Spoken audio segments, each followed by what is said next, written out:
Welcome back to Harry's Cosmos, where we explore the magical what-ifs that the books never quite got around to. Today we are diving into one of the most beloved alternate universe questions in the fandom: what if Harry and Hermione found the Room of Requirement in Year 1? A story that reimagines the early friendship of these two iconic characters as they stumble onto Hogwarts' most enigmatic chamber and use it to prepare for everything that is coming. If you enjoy this kind of long-form fanfiction, please hit the like button, subscribe to the channel, and share it with anyone who loves a good Potter rewrite. Now sit back, settle in, and let's begin.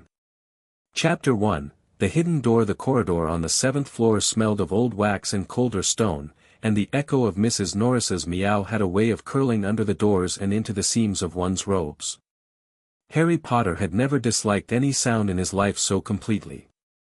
He pressed his back to a tapestry that depicted, of all things, a small wizard in a pointed hat trying to teach trolls ballet, and tried not to breathe.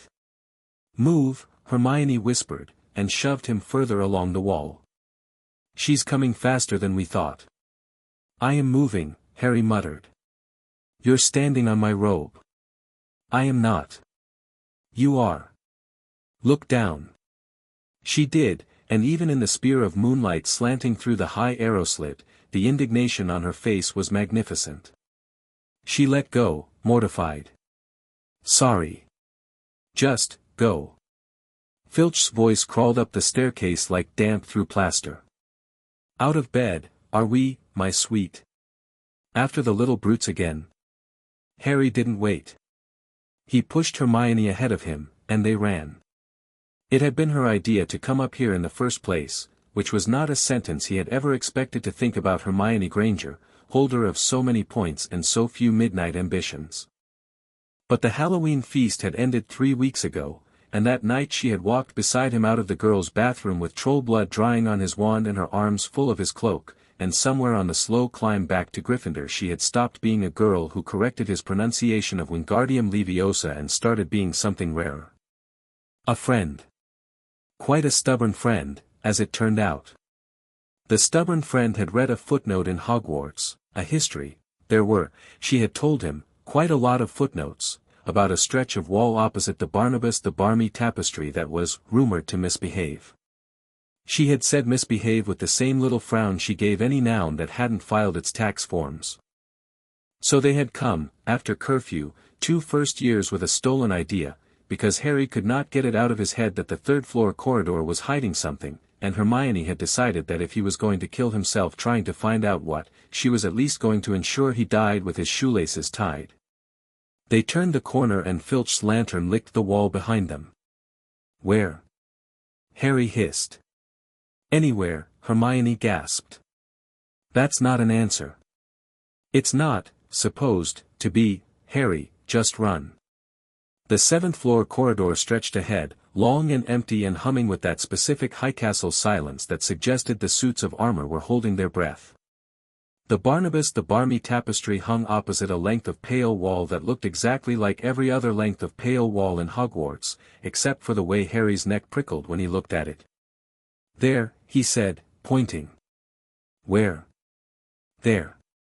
The wall. I don't know. It looks wrong." Hermione had told him many times, in the precise tone of a girl who has read 3 books on logic, that "I don't know" was not the kind of evidence that would stand up in front of a panel of ministry examiners. Tonight, miraculously, she didn't argue. She caught his elbow and slewed him sideways, and they fetched up against the cold stones with their breath sawing. "Now what?" she said. Filch's lantern was at the staircase. They had perhaps the count of 10. "I don't know," Harry said again, because saying it twice in a minute felt like a personal achievement.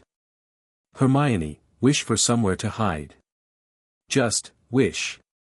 "Wish?" "Yes. That isn't, Hermione." She made a small sound that might have been a swallowed lecture, then closed her eyes. He closed his too. "Please," he thought. "Anywhere. Anywhere we can think for a minute. Anywhere safe." The stones at his back went warm.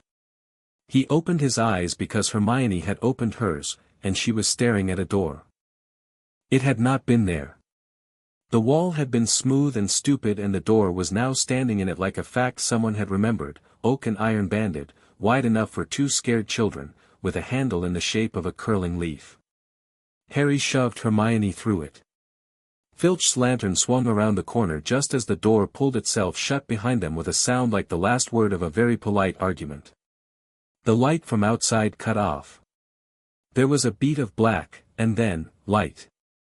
Soft and amber, the kind that lives inside libraries and old kitchens.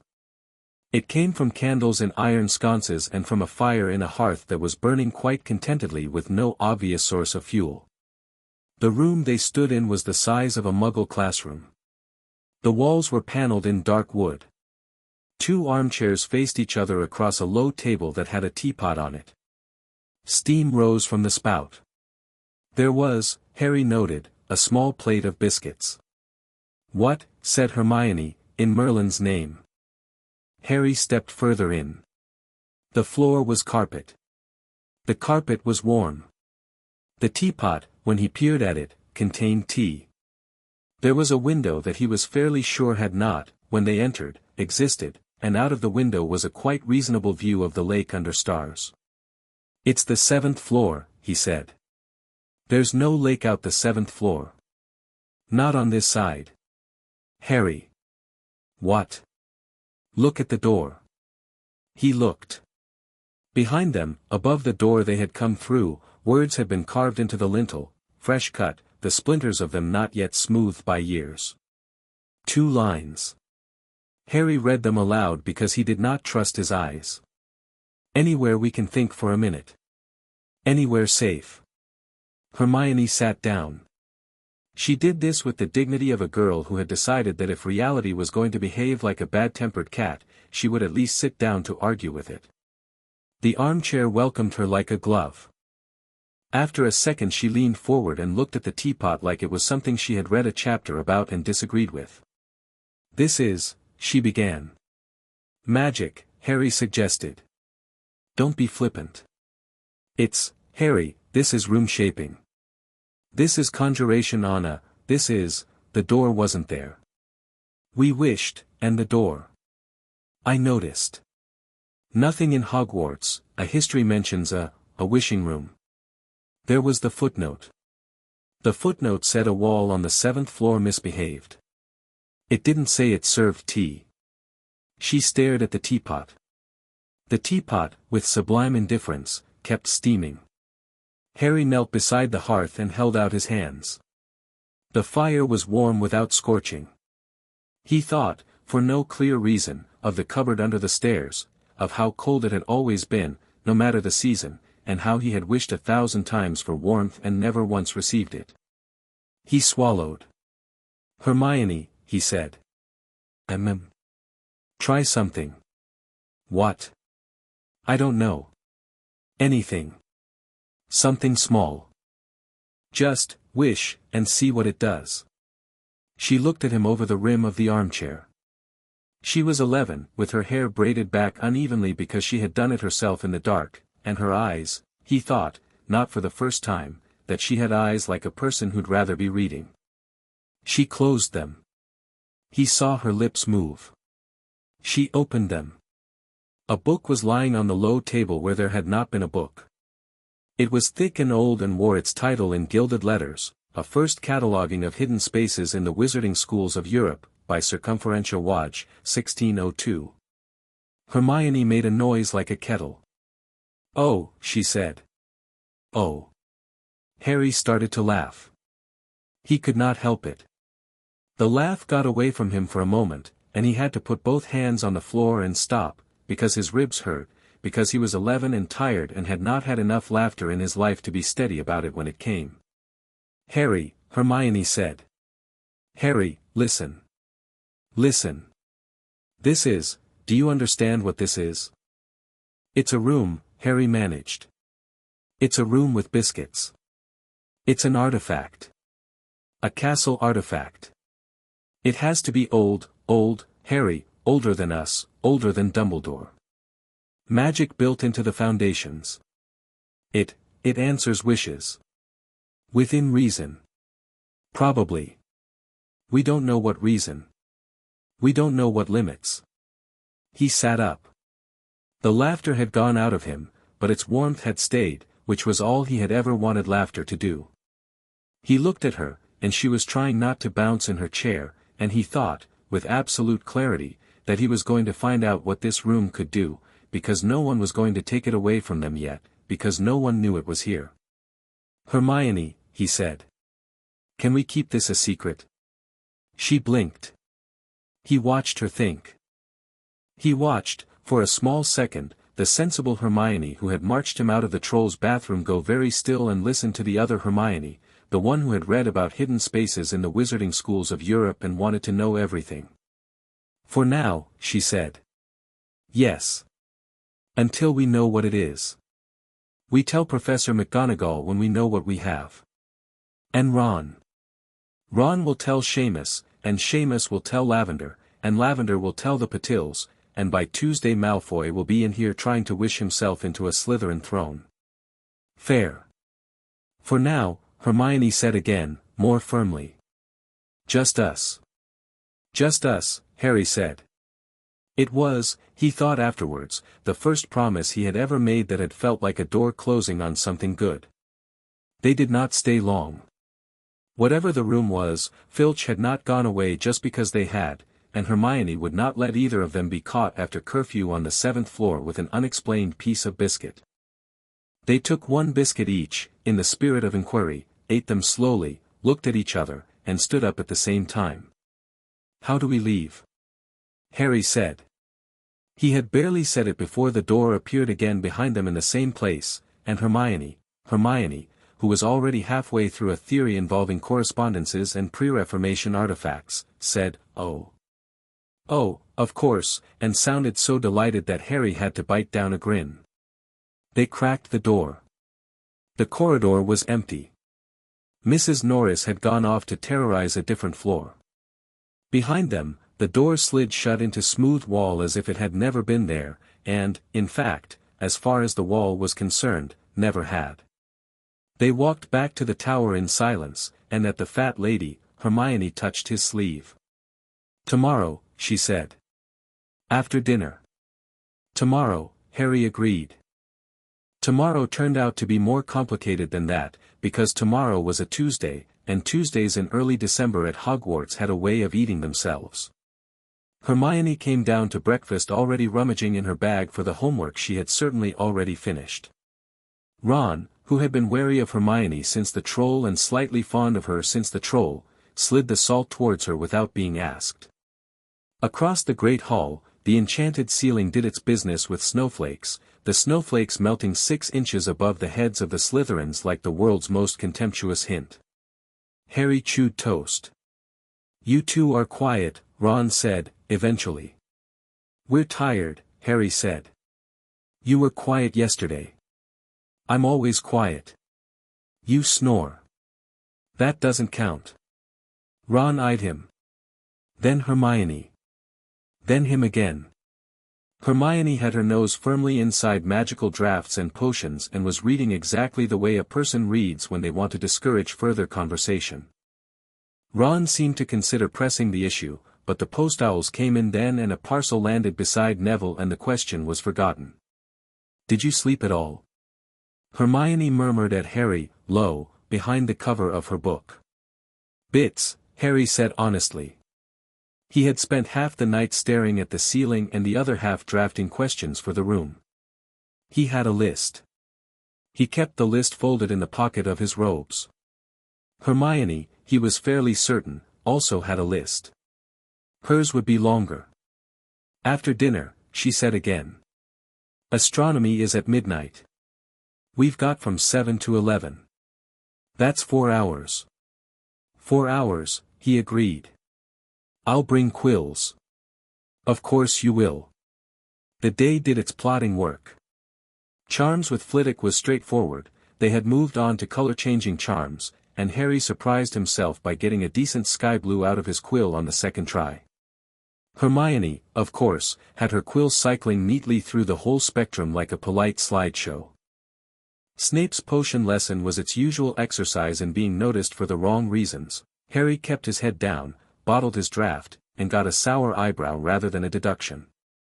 Transfiguration was last, and McGonagall stalked them through a review of needle for match with the quiet ferocity that came over her sometimes when she suspected the class of being slack. Hermione's needle, naturally, sewed. They survived. They ate. At 7 they slipped out of the common room one after the other, took the long way around past the kitchens for confusion, climbed the staircases in the order Hermione had mapped that afternoon to avoid Peeves' known territories, and arrived at the 7th floor at 20 past, with Harry's heart making an embarrassing amount of noise. The wall was a wall. "Walk past it 3 times, Hermione murmured. "I read about correspondences last year, there's almost always a, yes." The doors surfaced in the wall. It looked smug. Inside, the room had changed. This time, when they walked in, it had not bothered with biscuits. Instead, it had become a long, low chamber lit by lamps on iron stands. The walls were lined with shelves. The shelves were full of books. At the far end stood a dueling platform, narrow, scuffed, the sort of thing one expected to find in a regimental gymnasium. Targets hung on the back wall. A row of practice dummies stood patiently along one side. Hermione made a sound that could not be transcribed into letters. "You wished for a study," Harry guessed. "I wished for somewhere to learn," Hermione said. She was already walking, slow, to the nearest shelf. Her hand hovered over a spine. "I didn't say a dueling platform." "Did you wish for a dueling platform?" "I might have." "Harry. I'm not sorry." She gave him a look that was not, in any meaningful sense, disapproving. "We have rules," she said. "If we're going to use this thing, we have rules." He had expected this. He sat down on the dueling platform, cross-legged, and waited. "Number 1, Hermione said. "We don't use it for anything against the rules of the school except being in here at all." "Agreed." "Number 2. We are honest with each other about what we want to learn." "Agreed." "Number 3. We don't bring anyone else." "Not yet." "Agreed." "What about Ron?" She paused. "Eventually," she said. "When we know what this is, and when we trust him not to brag." "I love Ron. Ron has a mouth shaped like a megaphone." Harry smothered a laugh. "Number 4. "Number 4, Hermione said. "We don't lose ourselves in here. We come out. We sleep. We eat. We do our actual schoolwork. Otherwise, by January, we'll be hollow-eyed and Madame Pomfrey will be writing to your relatives, they wouldn't read the letter." She looked at him sharply. He looked at the floor. The Dursleys did not come up between them often. He hadn't meant to mention them now. Hermione let it pass, as she sometimes did when she clearly wished to ask 3 more questions. "Number 5, she said, more quietly. "If anything happens, if it feels wrong, we leave. Immediately." "Agreed." She stuck out her hand. He took it. They shook. 11-year-olds shaking on a contract, in a room that probably should not have existed, on the 7th floor of a castle nobody had thought to map properly, with a war they did not yet understand pulling on Harry like a leash he had not noticed. "Right," Hermione said, releasing him and brushing her hands together as if she had finished a piece of joinery. "Where do we start?" Harry considered. He had thought about this. He had a list. He pulled it out of his pocket. He had, he saw, written tidier on the parchment than he meant to, because Hermione had been there when he wrote it and his handwriting straightened in her presence the way a tree straightens for sun. "Defense," he said. "Defense?" Snape said, "Well. I keep getting bullied. I need to be able to, not be bullied. There's also," he hesitated, "the 3rd floor. Something's there. We've talked about it. I want to be useful if we have to find out what." "Defense," she said, considering. "Right. And I want, I want to be able to do everything in our textbooks twice over. Of course you do. And I want to read about this room. Of course you do. Don't sound smug, you're the one who went wish for somewhere to hide. I sound nothing. The room, listening, produced a small velvet bookmark on the table by Hermione's elbow. Hermione looked at it, looked at the ceiling, said, "Thank you," with the perfect dignity of a Granger addressing a foreign dignitary, and pocketed it. They began. The first hour was reading. They sat on the dueling platform with two thick books between them. One was a dueling primer for children titled First Steps for Small Wands, which Hermione had clearly summoned without realizing, and the other was a ministry-approved volume called A Cautious Guide to Practical Defense for Junior Witches and Wizards, which Harry had clearly not summoned but suspected the room had thought he should. They took turns reading aloud. Hermione corrected his pronunciation twice, apologized for the third correction before she gave it anyway, and Harry let her. "Right," she said, after an hour. "Stand up. We'll do a basic stunner. Stupefy. In the book, yes. Look. Wand arm out, feet shoulder width, weight, Harry, your weight is on your toes. You can tell from over there. Yes. Heels. Bossy. Practical. Wand arm out." He held his arm out. The wand felt warm. The room had set a target dummy at the end of the platform. The dummy had a friendly painted face and a stitched cloth hat. Harry rather felt for the dummy. "Stupefy," he said. A little spurt of red sparks left the end of his wand and faded politely a yard short of the dummy. The dummy looked, if anything, relieved. "Try again," Hermione said. "Don't push the wand.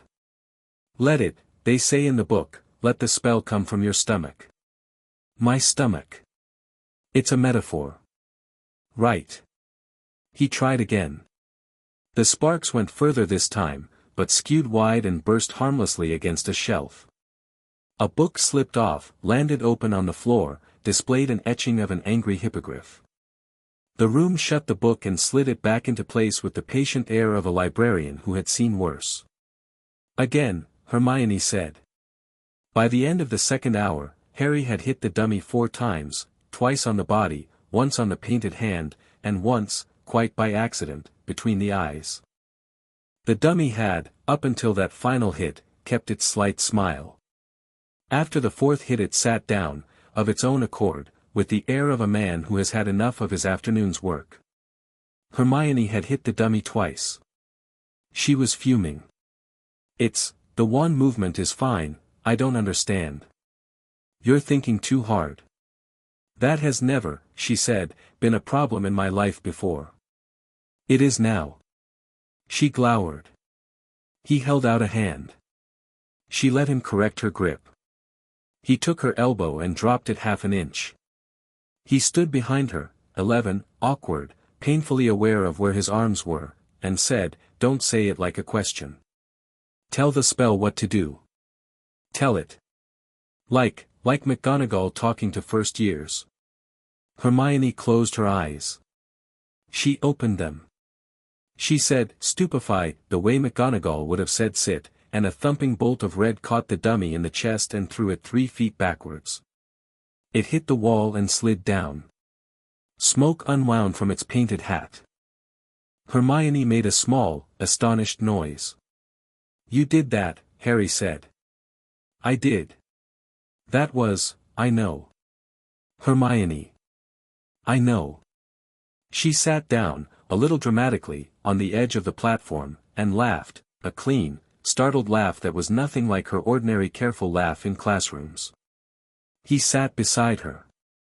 The dummy, with great dignity, picked itself up, dusted its painted shoulder, and resumed its post. The room produced 2 glasses of pumpkin juice on the low table. "It's bribing us," Harry said. "It's hospitable," Hermione corrected, taking a glass.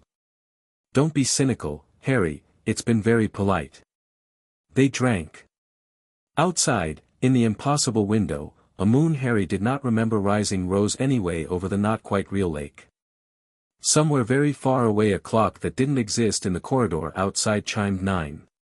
Harry counted the chimes and stretched his shoulders and felt, in a way he had not really felt before in his life, that he had earned the rest he was taking. Harry.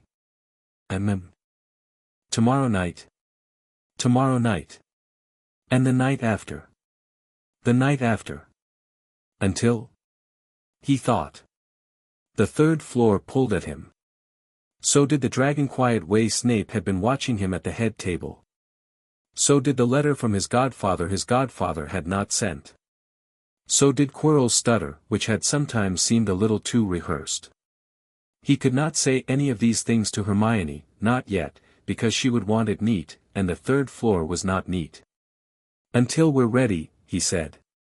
For what? Whatever's coming. She did not laugh. She drank her juice. After a long minute she said, very quietly, Harry. Do you really think something's coming? Yes. Why? He thought of a man with his face on the back of his head. He had not told her about that yet. I'll tell you, he said. Tomorrow. I promise.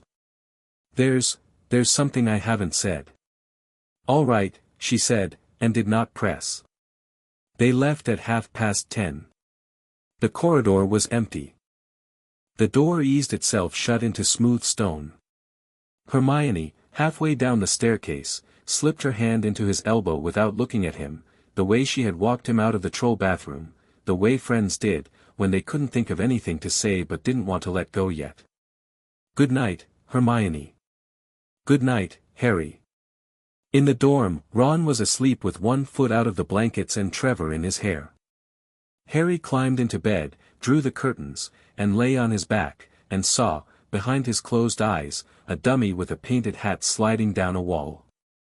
It was not the only thing he saw.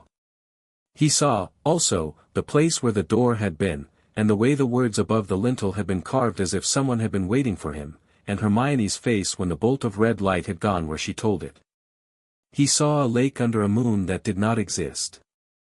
He saw, faintly, the future opening like a door he had not yet thought to wish for. He smiled, and slept, and did not dream of the cupboard for the first time in a long time. The next day, in the library, between classes, Hermione laid a piece of parchment between them and uncapped her ink.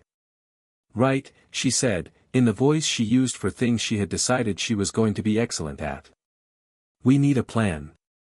A plan. Things to learn. Things to research.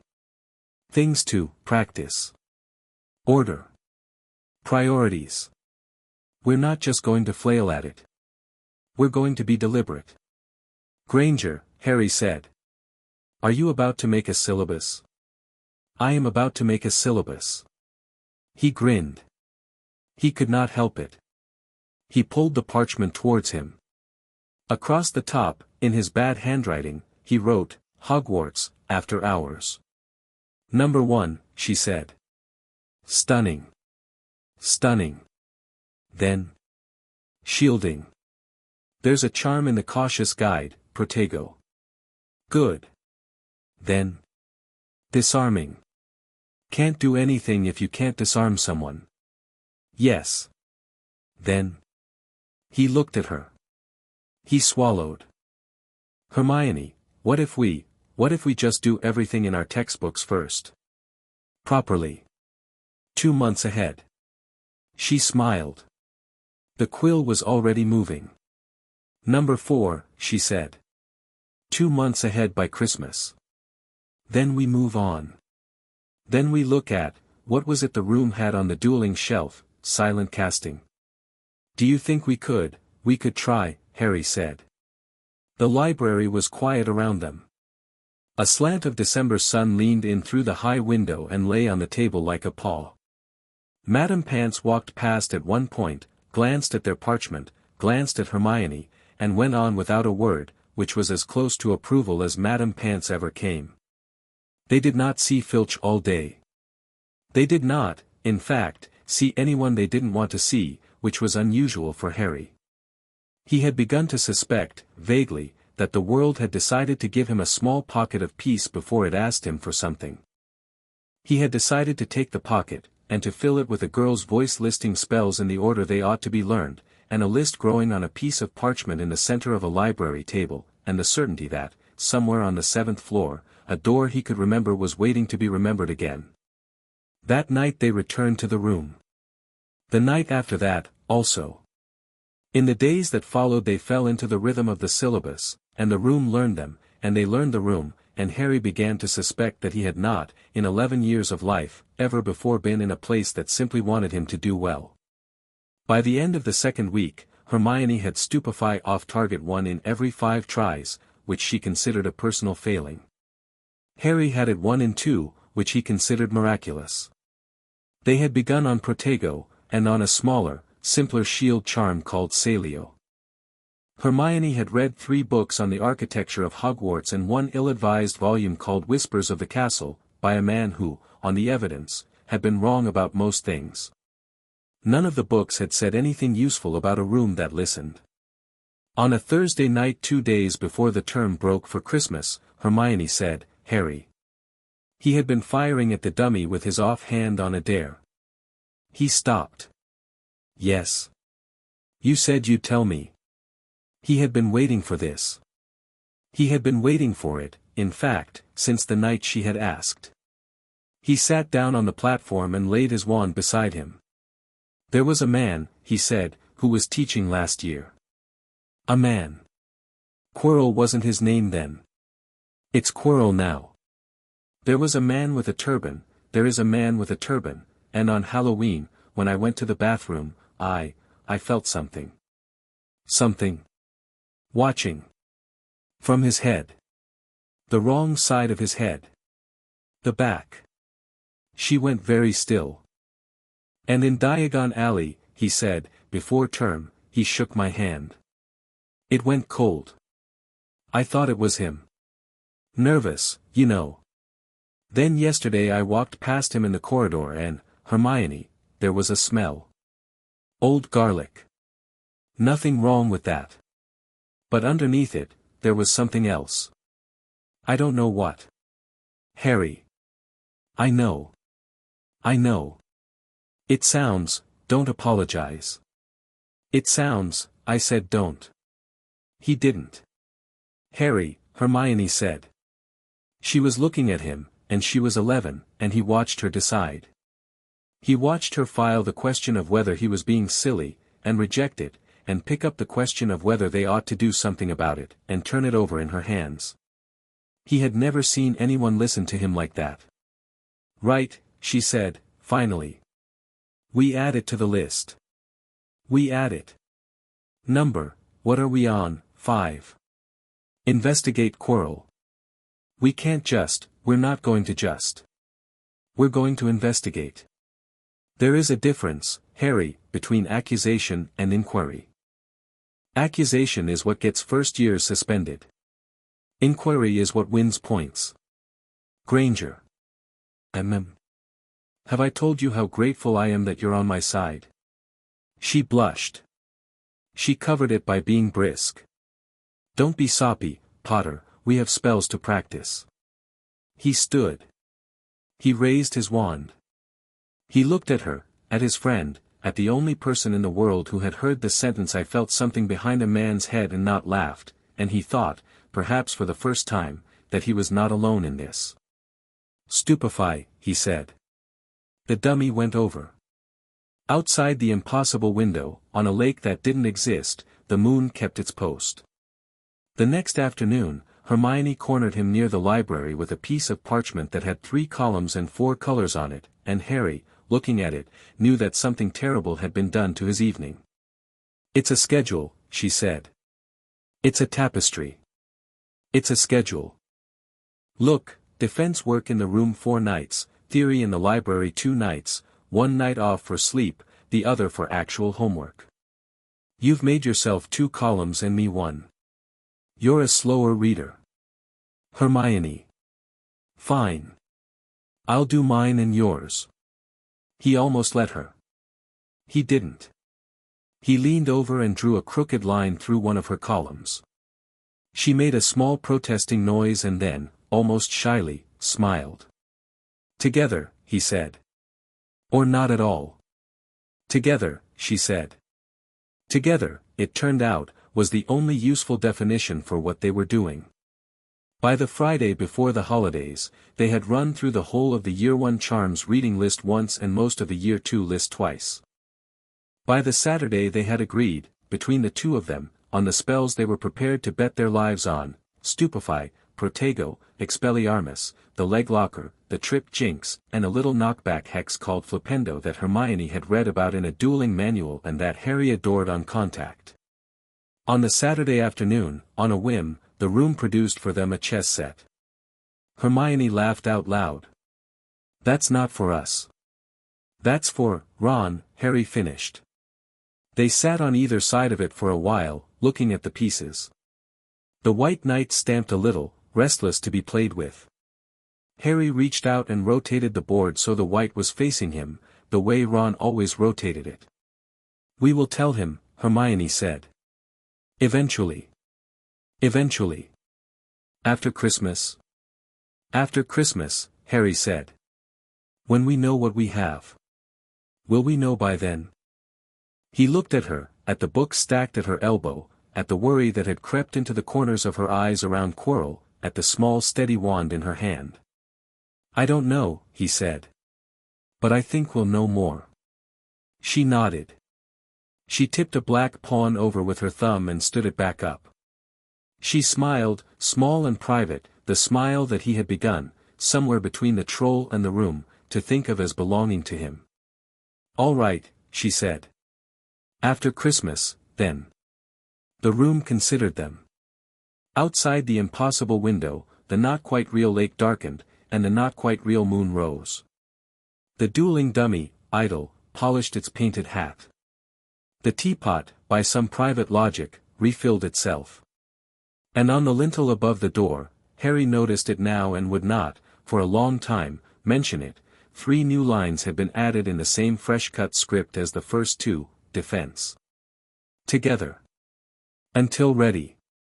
Harry did not point them out to Hermione. He thought, watching her gather her books, that the room had heard something he had not, exactly, said yet, and had filed it.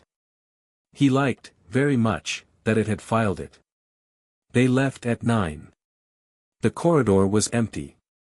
The wall closed itself politely behind them. In the tower, Ron looked up from a half-eaten chocolate frog and said, "Where do you two even go?" with the long-suffering patience of a friend who had decided not to demand answers until he had them. Hermione said, "The library, of course," with such authority that even Harry believed her for a second. That night, in bed, Harry lay awake. He thought about the man with 2 faces. He thought about the 3rd floor. He thought about the dummy and the moon and the words on the lintel. He thought about Hermione, of all people, raising her wand and saying the spell the way McGonagall said sit. He thought about how the room had looked at them and given them what they needed, and not, perhaps, what they had asked for. He thought, very softly, the way he had used to think only when he was certain no one could hear him, "I have a friend." The thought sat in his chest, warm and very large. In the small hours, near 3, he sat up. Ron was snoring. Trevor was croaking. Outside the dorm window, snow was beginning to fall, big and unhurried, the way it falls in Scotland in December. Harry watched the snow and made himself a quiet promise. He would learn faster. He would think better. He would not be the small frightened boy he had been in the cupboard, even if he was still that boy in some private corner of him that no one was ever going to see. Hermione, who had thrown herself between him and a troll without quite meaning to, deserved a friend who could throw himself between her and worse. The room had given him a place to become that friend. He would not waste it. He pulled the curtains tight. He slept. He dreamed, this time, of a long corridor with a leaf-shaped handle, and on the far side of the corridor, 2 armchairs, and a teapot, and a girl with hair that braided itself a little crookedly because she had done it in the dark, and the smell of pumpkin juice, and her laugh, clean and startled, in a room that listened. He woke up smiling, and that, more than anything else, was the proof that something had begun. In the morning Hermione caught him on the way down to breakfast and slid a folded parchment into his hand without breaking stride. He waited until they were seated and Ron was distracted by a sausage to unfold it under the table. It was a list. Of course it was. Hermione's lists were starting to look less like to-dos and more like architecture. This one had 4 headings: today, this week, before Christmas, and by Easter. Under today she had written, in her neat careful copperplate, practice disarming. 2 hours. Read chapter 11, defense. Under this week, practice silent casting, start small. Begin Latin roots, we keep mispronouncing things. Under before Christmas, determine purpose of room. Map 3rd floor corridor, from a safe distance. Decide what to tell Ron. And under by Easter, in much smaller, much firmer letters, be ready. Be ready. 2 words. He read them 3 times, folded the parchment back along its creases, and slipped it into his pocket. His chest did the warm thing again. He looked across the table at Hermione, who was now arguing with Lavender Brown about, of all things, the proper way to peel an orange, and felt, for the first time, as though there might be a future after this year that he could plan for. Pass the marmalade, he said. Hermione, mid-argument, passed the marmalade without looking. Their fingers brushed. She did not break stride with Lavender. He did not break stride with the marmalade. But under the table, very briefly, she squeezed his hand once before she let go, and that was answer enough for any list. He spread marmalade on his toast. He thought, with a clarity that surprised him, that he had stepped into a story today and the story was no longer the boy who lived. It was a different story. It was the story of 2 children and a room that listened, and the boy with 2 faces, and the door that opened when you wished for somewhere to think for a minute. He did not yet know what the story would do to him. He thought, perhaps, that he was ready to find out. He ate his toast. Outside, the snow was still coming down, slow and unhurried, and the castle settled around them like a great patient animal that had decided, today, to let itself be befriended. That afternoon, between charms and lunch, Harry slipped down the corridor and stopped, just for a moment, outside the Defense Against the Dark Arts classroom. Quirrell was in there. Harry could see him through the half-open door, fussing with a stack of parchment, his turban a damp purple lump on his head. The professor was alone. The classroom smelled, even from out here, of garlic. Harry watched. He kept very still. He thought, deliberately, of the night Hermione had said tell the spell what to do. He let his attention go quiet. And then he felt it, the small cold thing, the wrong weight, the second presence that did not belong inside Quirrell's small fussy frame.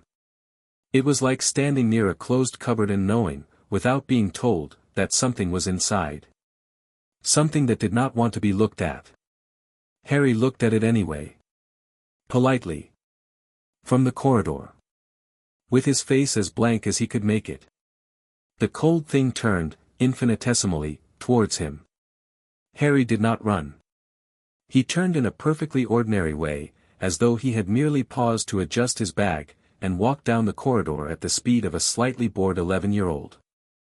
His heart was doing something unhelpful in his ribs. He waited until he was 3 corridors away before he leaned against a wall and let himself shake. It was real. It was real, and it had noticed him. Hermione found him in the library 20 minutes later, sat down across from him with her hands folded in front of her, and said, "What's happened?" He told her. She listened. She did not interrupt. When he had finished she sat for a long moment with her chin on her knuckles, and then she opened her bag and took out, of all things, a fresh piece of parchment. "Right," she said. "We move up the schedule. Hermione, we move it up. Tonight, instead of disarming, we start on the shielding work. Tomorrow we start on, the book had a chapter, on occluding, just the basics. Mental defense. If it can look at you, we want it not to be able to. Granger. I know. I'm scared. I know. It doesn't change the plan. No, he said. It doesn't. He reached across the table. He put his hand over hers. She did not move it. They sat there, 2 first years, with the snow falling outside the library window and a war they did not understand pulling at one of them, and the other refusing to let him pull alone. Together, she said. Together, he agreed.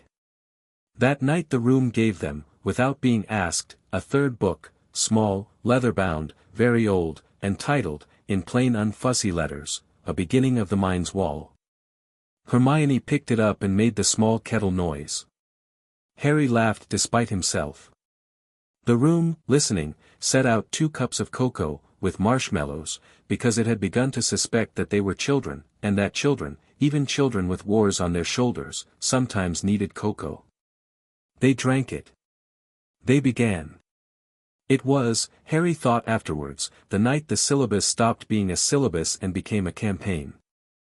By midnight Hermione had sketched, on the inside cover of the leather-bound book the room had given her, a small diagram with 3 concentric rings labeled in her tidy pencil, outermost, the world, middle, the senses, innermost, the self. Around the innermost she had drawn a wall, and on the wall she had written, in even smaller letters, breathe. Breathe, Harry said, looking over her shoulder. That's the secret. That's the start, she corrected. The book says you build the wall by being the most present person in the room. By being so much yourself that there's no room for anything else. That sounds like you. She flushed. Don't tease. Not teasing. She closed the book gently. The room dimmed the lamps a notch, the way someone might draw the curtains for a child who had stayed up too late. They sat on the dueling platform with their backs against the wall and looked at the not-quite-real lake through the not-quite-real window, and Harry, who had not, until tonight, been entirely sure he was allowed to feel safe, discovered that he did. Tomorrow, Hermione said. Tomorrow, Harry said. The room produced, just at the edge of his vision, a small wool blanket on the arm of the nearest chair, and Harry pretended not to notice it. He stood up. He did not need a blanket. He had a friend. They left at 20 to 1. The corridor was empty. Mrs. Norris was elsewhere. Behind them, the wall closed, neat and bored, as if the door had never been a door, as if no one had ever wished for somewhere to think for a minute, as if no 2 children had ever sat with cocoa in a room that listened. Harry, walking down the staircase with Hermione half a step behind him, looked back once at the place where the door had been.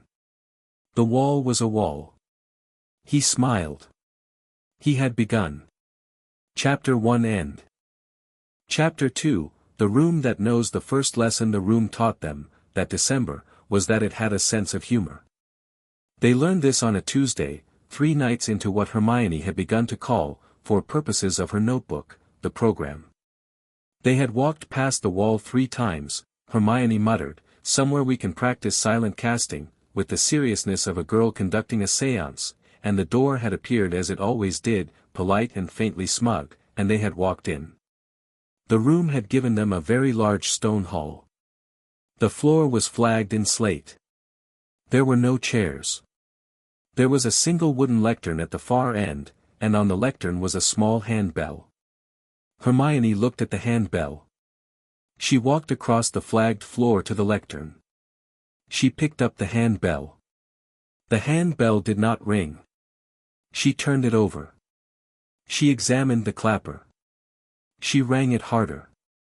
It did not ring. She held it up to her ear and shook it. It did not ring. Oh, she said, very quietly. Oh, I see. Harry watched, baffled. What? It can't ring. We asked for somewhere to practice silent casting. It silenced everything. She took out her wand. She pointed it at the bell. Her lips moved. A faint cloud of red light drifted from her wand tip, hung in the air for a second, and dispersed. The bell, still in her hand, did not so much as twitch. She tapped the bell once with her wand. Nothing. She set the bell down and turned to him with her face perfectly composed, which meant she was trying very hard not to laugh. "It silenced the bell so we couldn't accidentally make noise," she said. "It is, Harry, the room is a smart aleck." The room, listening, summoned a second-hand bell on the lectern beside the first. The second-hand bell jingled cheerfully and quite unprompted. Then, with the air of a butler suppressing a smirk, the room silenced that one too. Harry sat down on the flagstones because his legs had stopped working under the weight of the giggles he was trying not to make.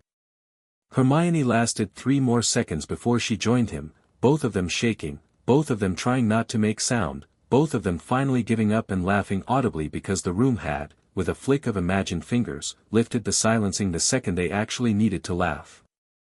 They spent the next hour learning that silent casting was not, in fact, the absence of speech. It was the practice of saying the spell, properly, fully, exactly, in the underground voice you did not know you had, and then sealing it inside, so that the spell came out of your wand without ever crossing your tongue. Hermione, who had grown up speaking only as loudly as she felt necessary, had a knack for it. Harry, who had grown up not being heard, took longer. "Your mouth is moving," Hermione said. "It isn't." "It is. You're shaping the syllables. Your lips count." "I don't have lips that count." "You do. Granger. Try again." He tried again. He thought Lumos with everything he had. Nothing happened. Again. He tried again. He thought Lumos. He felt, vaguely, a small wave of something at the end of his wand, like a sneeze that wouldn't come. Nothing visible. Hermione narrowed her eyes. "Don't, wait. Don't think the word. Think the light." "That's what no it isn't. You're thinking Lumos. You're thinking the spelling. Try thinking the light." He closed his eyes. He thought about the light he wanted. He thought about the candle in his cupboard at Privet Drive, the one Aunt Petunia had not given him for his 9th birthday but he had wished for anyway, the small steady amber that he had imagined keeping under his blanket on the worst nights. He thought of that small steady amber, and his wand grew warm, and when he opened his eyes the wand tip was a tidy round bead of yellow light. "Oh," he said. "Oh," Hermione echoed. She did not say anything else for a while, because she was, he realized, looking at the light. Looking at it with an expression he could not entirely name. Then she shook herself, briskly. "Right," she said. "Now do it without closing your eyes." He laughed. He did it. The light came easier the second time. The third time it came easy enough that he did not even need to remember the candle. By the end of the hour he could hold the light long enough for Hermione to read 4 pages of First Steps for Small Wands by it, which she did because she could not bear to waste a working light. When the lamp on the lectern went out, the room replaced it. When the lamp on the lectern went out a second time, the room left it dark, and produced, on the flagstones beside Harry, a small sheaf of practice silently cast charms in the order it had decided he should learn them. Hermione, glancing at the list, said, "Oh, of course," and copied it into her notebook, because the room's penmanship was, she said, dreadful. The room produced, in mild affront, a calligraphy nib next to her elbow. By the end of that week, Hermione could silently summon a quill from across a room. Harry could silently raise a Lumos and, on a good night, silently tip a feather into the air. By the end of the second week, that is, by the time term broke for Christmas, they could each silently disarm a dueling dummy at 15 paces, and Hermione had begun to add new headings to the syllabus. The most ambitious heading on the syllabus, she had written in red, was, "Reading the Room." That had become its own project. Hermione, in her relentless way, had begun to keep a log of everything the room had ever produced for them without being asked. The list, at this point, included, tea, twice, biscuits, pumpkin juice, cocoa with marshmallows, a velvet bookmark, a calligraphy nib, a wool blanket on the arm of a chair. Harry had blushed and ignored that one, 3 books, a first cataloguing of hidden spaces, the cautious guide, and a beginning of the mind's wall, a chess set, a dueling platform, a target dummy with a stitched cloth hat, a row of practice dummies along the wall, an impossible window with an impossible lake outside it, an impossible moon that rose at the wrong time, and, on one occasion, a small cat with a flat face that had stayed for 15 minutes and then politely vanished into the hearth. Hermione had been particularly upset about the cat, because she had not said she wanted a cat. The cat, in her opinion, had been an editorial intrusion. "It's been listening to me," she said. "It's been listening to me think." "That's not impossible. It's slightly impossible. You wanted a cat." "I have always wanted a cat. I have not asked the room for a cat." "You have wanted a cat in this room." She subsided. She wrote, very carefully, in her log, hypothesis, "The room responds not only to articulated wishes but to ambient longing." Underneath she added, "This is, implications uncertain, possibly enormous." That evening, sitting on the dueling platform, the room had decided, today, that the chamber should look like the dining hall of a small private library, which was lovely. Harry asked, "What other ambient longings should we be careful about?" Hermione looked up from her log. He had meant it as a joke. Her face went very still. He realized that it had not been a joke. It had been, in fact, rather a clever question, and one he had not entirely meant to ask. "Oh," she said. "Oh, that's, Harry, that's, what? I haven't been thinking about that. I should have been thinking about that." "What do you mean?" She set down her quill. She folded her hands. She had her serious face on, the one she wore when she had to explain something complicated to a room full of people who did not want to hear it. "This is a place," she said, "that gives us what we need without us having to ask for it. Sometimes without us knowing we need it. That is, Harry, that's not a tea kettle. That's a relationship. We have to be careful what we feel in here. Because the room is going to listen, and the room is going to give. And we might want things we don't know we want." "Yes." He sat with that for a minute. He looked at the warm hearth that was not a fire. He looked at the friendly pile of books on the table that he had not asked for but was secretly delighted by. He thought about the wool blanket. He thought, helplessly, about the fact that the room had given the blanket to him not when he was cold but when he was tired, and only after a night that had ended with Hermione sitting next to him with her shoulder almost touching his. "I see," he said, more carefully than he meant. "Don't be, I'm not saying anything bad," Hermione said. "I'm saying we should know what's happening. We're 11. We are 11, Harry. We will both want, things we don't know how to ask for. The room shouldn't get to fill those in for us. Understood? Do you?" "Yes." She let out a breath. She picked up her quill. She wrote a new line in her log, Rule 6, be deliberate. The room is not a parent. The room is a tool. We will not let the tool steer us. 6 rules, Harry said. We're going to need a constitution. We're going to write one, Hermione said, with absolute earnestness, and Harry decided not to laugh, because laughing at Hermione for being earnest had begun to feel, in some private small way, like laughing at his own breathing. The room, by way of comment, set out a quill and a fresh sheet of parchment for the Constitution. Harry was beginning to like the room very much. That same week, the week before the Christmas holidays, they discovered the room could, on demand, become a library. Not a copy of the Hogwarts library. Hermione had tried that, and what they had got was a perfectly reasonable but rather smaller version of the Hogwarts collection, with most of the books exactly where Madame Pants kept them. What the room could become, when asked properly, was a library of books that someone, somewhere, had wanted to be in a library. It pulled, Hermione hypothesized, after 3 increasingly excited evenings of testing, from copies of books that had ever existed inside the castle. Not every book in the world. Books Hogwarts had touched. This was, by Hermione's reckoning, several million volumes. A large fraction of every book that had been smuggled into a library that took attendance. She did not sleep well, after that. Harry, watching her at breakfast on the Friday, black under her eyes, her toast untouched, her hand twitching towards a quill, slid the marmalade across to her without being asked, and said, very quietly, "We're not going to read them all this week." She blinked at him. She looked, for a minute, as though she might cry. He looked at his plate. She picked up the marmalade. She buttered her toast. She ate. "You're getting bossy," she said, after a while. "You're rubbing off." "Don't say that." "Why not?" "It makes me sound like a stain."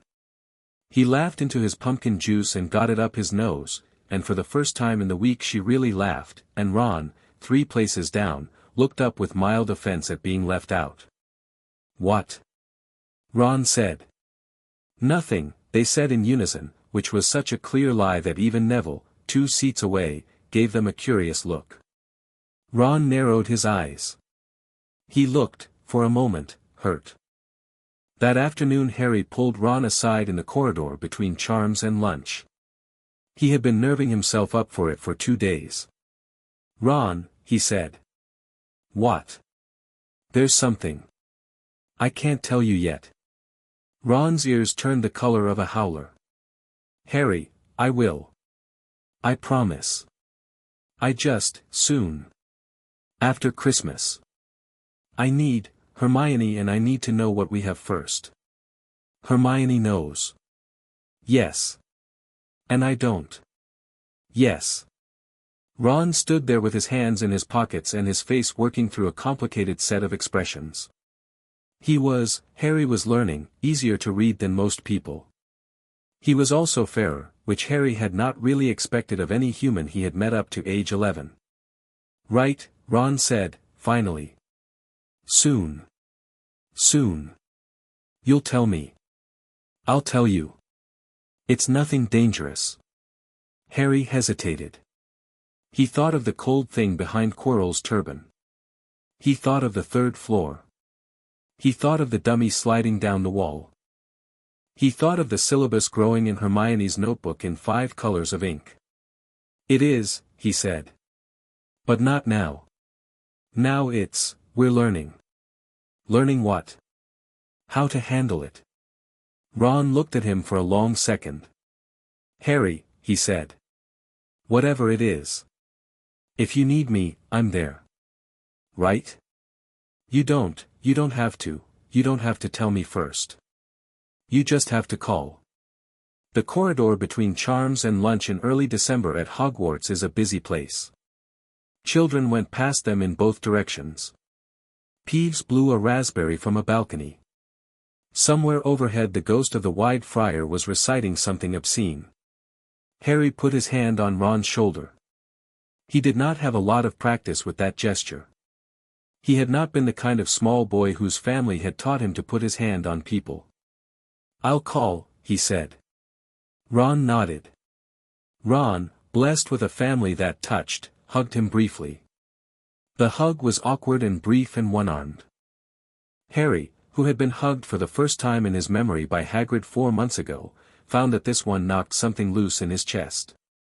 He nodded over Ron's shoulder. Ron stepped back. The corridor went on. Lunch happened.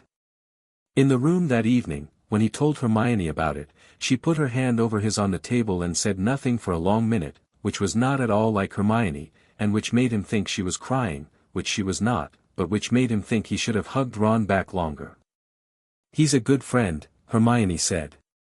"He is. He's going to forgive us for being slow. He is. Good. Granger." "What?" He did not say the thing he was thinking. He did not, exactly, know what the thing he was thinking was.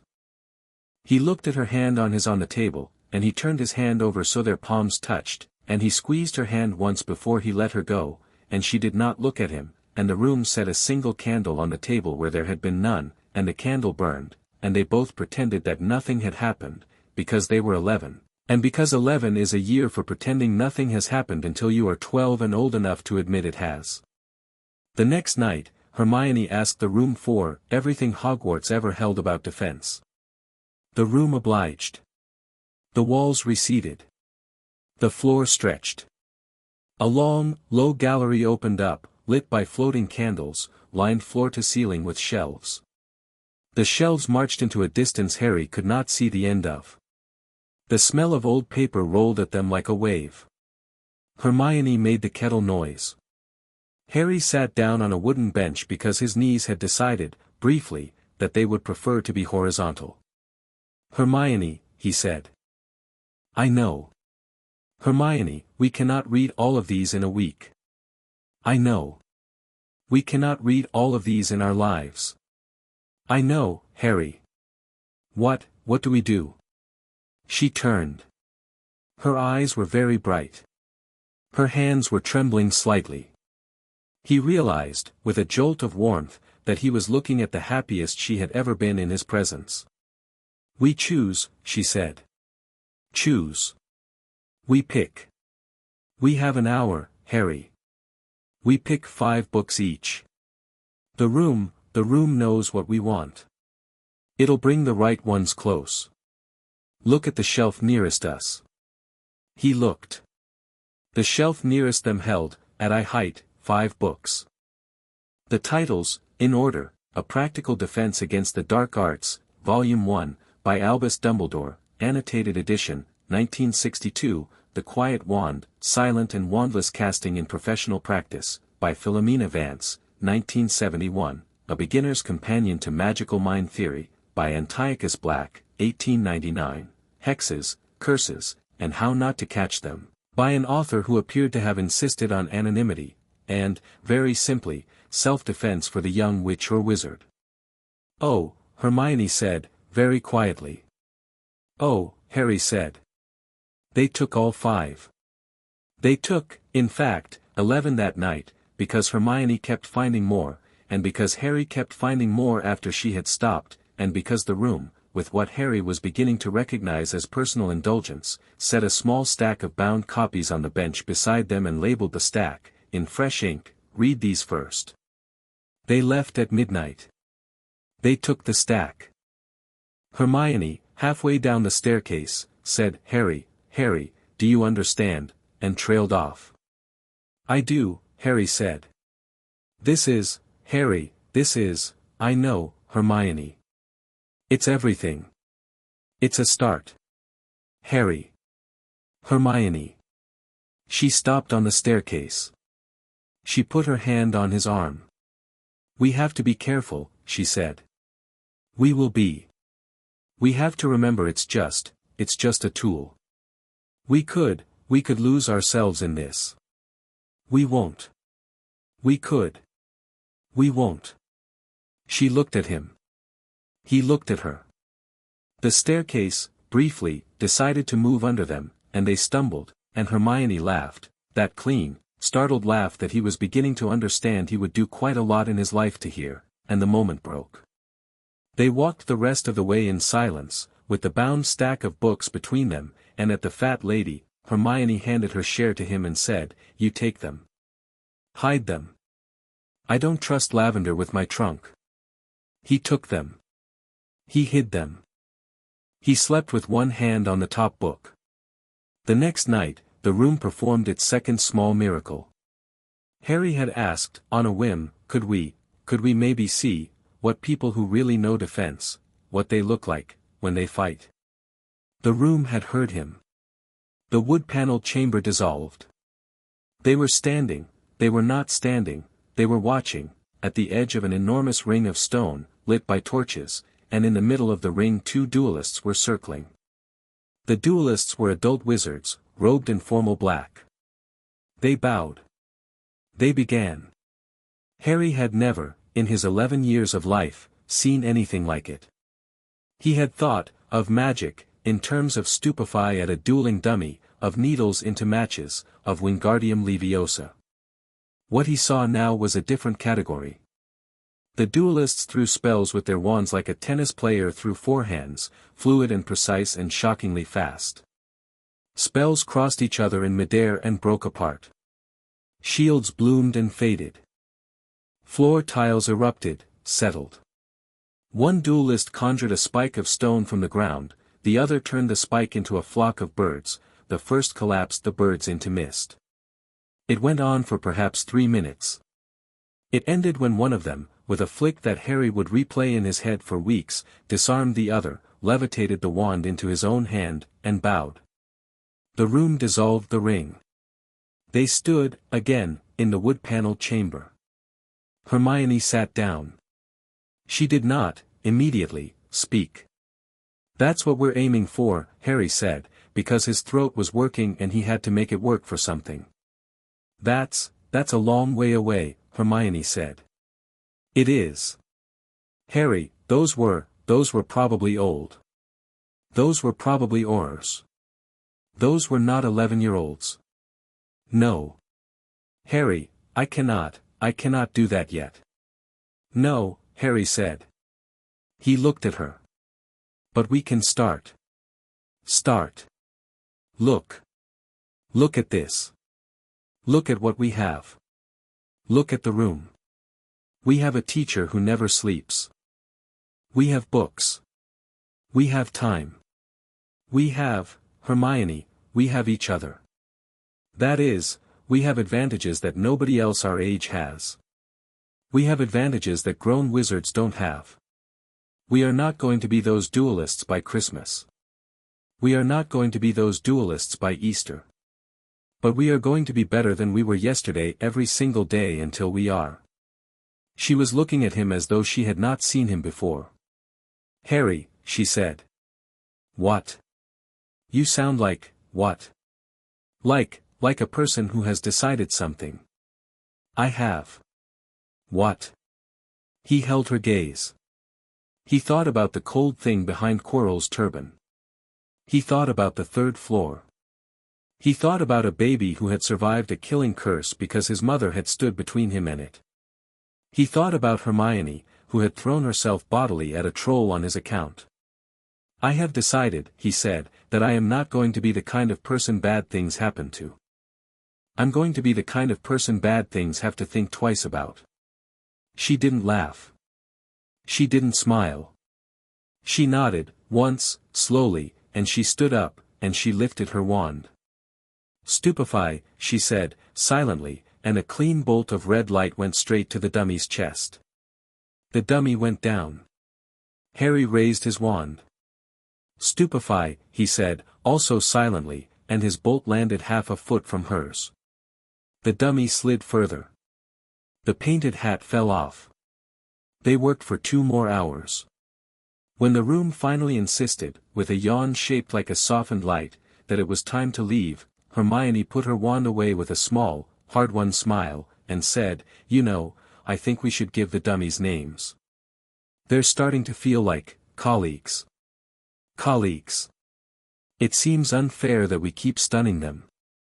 "Fair," Harry said. "What do we call them?" She looked along the row. There were 6 dummies, of slightly different builds. Hermione tilted her head. "That one," she said, pointing, "is Algernon. He has a long-suffering face. That one, Gertrude. That one in the middle is Stanley. I refuse to explain Stanley. The little one, that's Pip. Don't argue. Pip. The big one is Bartholomew. The last one, the one with the painted hat, that's Reginald." "Reginald." "Yes." "All right," Harry said, and he raised his wand to Reginald, and said, "Sorry, Reginald," and Reginald tipped his hat. The room had decided to give the dummies, retroactively, the ability to acknowledge their names. Harry decided that the room loved them. He decided, also, that he loved the room. He decided not to tell Hermione he had decided that, because Hermione would write a chapter about it in her log. They left at 10:20. Outside, the corridor was empty. The wall closed. They walked down the staircase shoulder to shoulder, the way they did now, with their hands almost but not quite touching, and Hermione said, 3 more nights and we're on the train home. Are you all right going back?" "I'm not going back. What? I'm staying. I told Professor McGonagall I want to stay over Christmas. Harry. It's fine. Ron's staying. The twins are staying. I'm not going to be alone. Harry, I could ask my parents, Hermione. What? You're going home. You're going home. You're going to spend Christmas with your mother and your father. You're going to eat too much pudding. You're going to read a book. You are going to come back and tell me every single thing you read, and then we are going to come up here and continue. She walked beside him. She was, he realized, biting her lip. She was 11. She was small. She was, in some private and unfair way, the only person who had ever told him, as a friend, that he was going home for Christmas, even if home was not, for him, a thing that opened. All right, she said, finally, very quietly. But Harry, you'll write. I'll write. Every other day. Every other day. And you'll work the syllabus. I'll work the syllabus. And you'll promise not to do anything reckless without me. I'll promise. Harry. I promise. She nodded. They climbed the stairs. At the fat lady she touched his sleeve, and went up to her dorm without looking back. He stood for a second on the landing. He listened to her footsteps go up the staircase. He listened to them stop on the third step. He listened to them come back down. She appeared at the top of the staircase. She did not say anything. She came down the 4 steps to where he was standing. She put her arms around him. She held him for perhaps 3 seconds. She stepped back. "Good night, Harry," she said, very fast, and went up the stairs and did not, this time, come back. He stood for a long minute on the landing. He went up to his dorm. Ron was, again, asleep with one foot out and Trevor in his hair. Harry sat on the edge of his bed for a long time. He thought about what Hermione had taught him, that night, without meaning to. He thought about ambient longings. He thought about a room that listened and gave you a wool blanket when you were tired and a friend's laugh when you were lonely. He thought, very softly, that he was no longer entirely sure he had begun this term wanting only to learn to defend himself, and that he was no longer entirely sure when he had begun wanting other things. He slept. He dreamed, for the first time in a long time, of his mother's voice. He could not, in the dream, hear what she was saying. He could only hear that she sounded pleased. He woke up smiling. The next day, the last full day before the train home, Hermione found him at breakfast and slid a small package across the table. It was wrapped in brown paper. She did not look at him. He did not unwrap it in front of her. In the dorm, later, alone, he undid the brown paper. It was a notebook. Small, green-bound, with a leather cover and a thin elastic band to keep it closed. Inside, in her handwriting, on the inside cover, "For your half of the syllabus. H." He stared at it for a long time. He had never, in his life, been given a thing that was not for someone else first, that someone had thought of for him, that someone had bought because they had been thinking of him in a shop. He had had Hagrid's cake, and a flute, and Ron's mother's jumper would arrive Christmas morning, and these were astonishing things, but this was different. This was a small, green, leather-bound notebook chosen by Hermione Granger, in a Muggle stationer in central London, on a day she had been thinking of him. He put the notebook in the breast pocket of his robe. He kept his hand over it for the rest of the morning. That evening, when they met in the room, he had it with him. He showed her. She blushed. She made a great show of not noticing. He, in turn, made a great show of taking out a quill and beginning, on the first page, his own version of the syllabus. The room dimmed the lamps a notch and produced 2 cups of cocoa. Hermione said, "Stop spoiling us." Harry said, "It is a very good room." The room, listening, did not reply. The cocoa stayed warm. The marshmallows did not melt. The not-quite-real moon kept its post outside the not-quite-real window. They worked until 11. Reginald, the dummy with the painted hat, took 6 clean stunners and 1 disarming charm in his stride, and tipped his hat. When they left, the corridor was empty. The wall closed. They walked down the staircase. At the fat lady, Hermione, without speaking, hugged him again. This time he hugged back. In the dorm, Harry put the green notebook under his pillow. He fell asleep with his hand on it. He dreamed, again, not of the cupboard, but of a long gallery of books that went on and on and on, and a voice that was not quite his mother's saying, "Look, look how far." He slept. He slept well. In the morning, the snow on the grounds was a foot deep, and the carriages were waiting, and Hermione, at breakfast, slid him another package and said, "Don't open it until Christmas," and he said, "I promise." He did not open it until Christmas.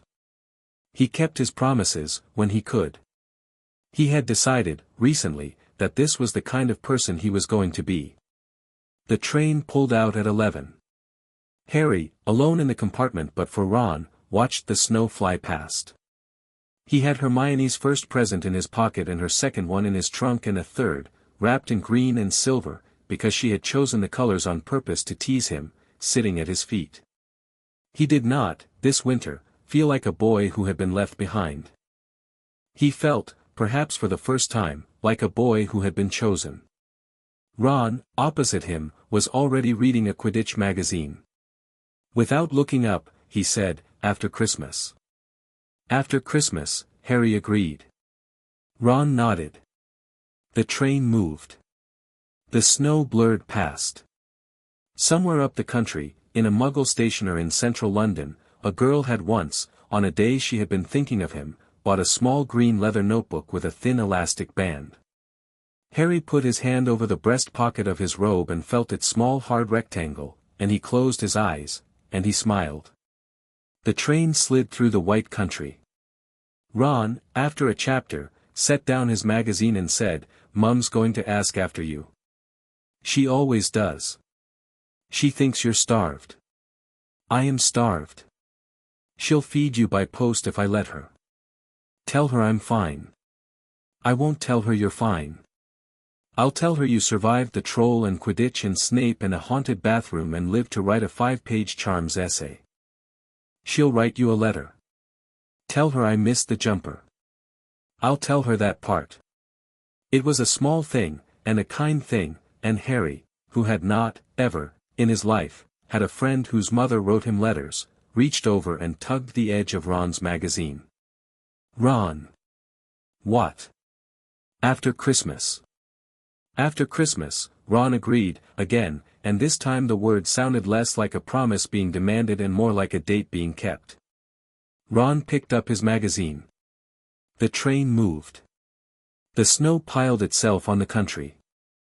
Somewhere in the rear of the train, Hermione was in a different compartment with 2 other Gryffindor girls, telling them carefully nothing, and writing, Harry suspected, in her own log, on a clean page she had reserved for this journey. When they reached London, the snow was thicker than it had been at Hogwarts.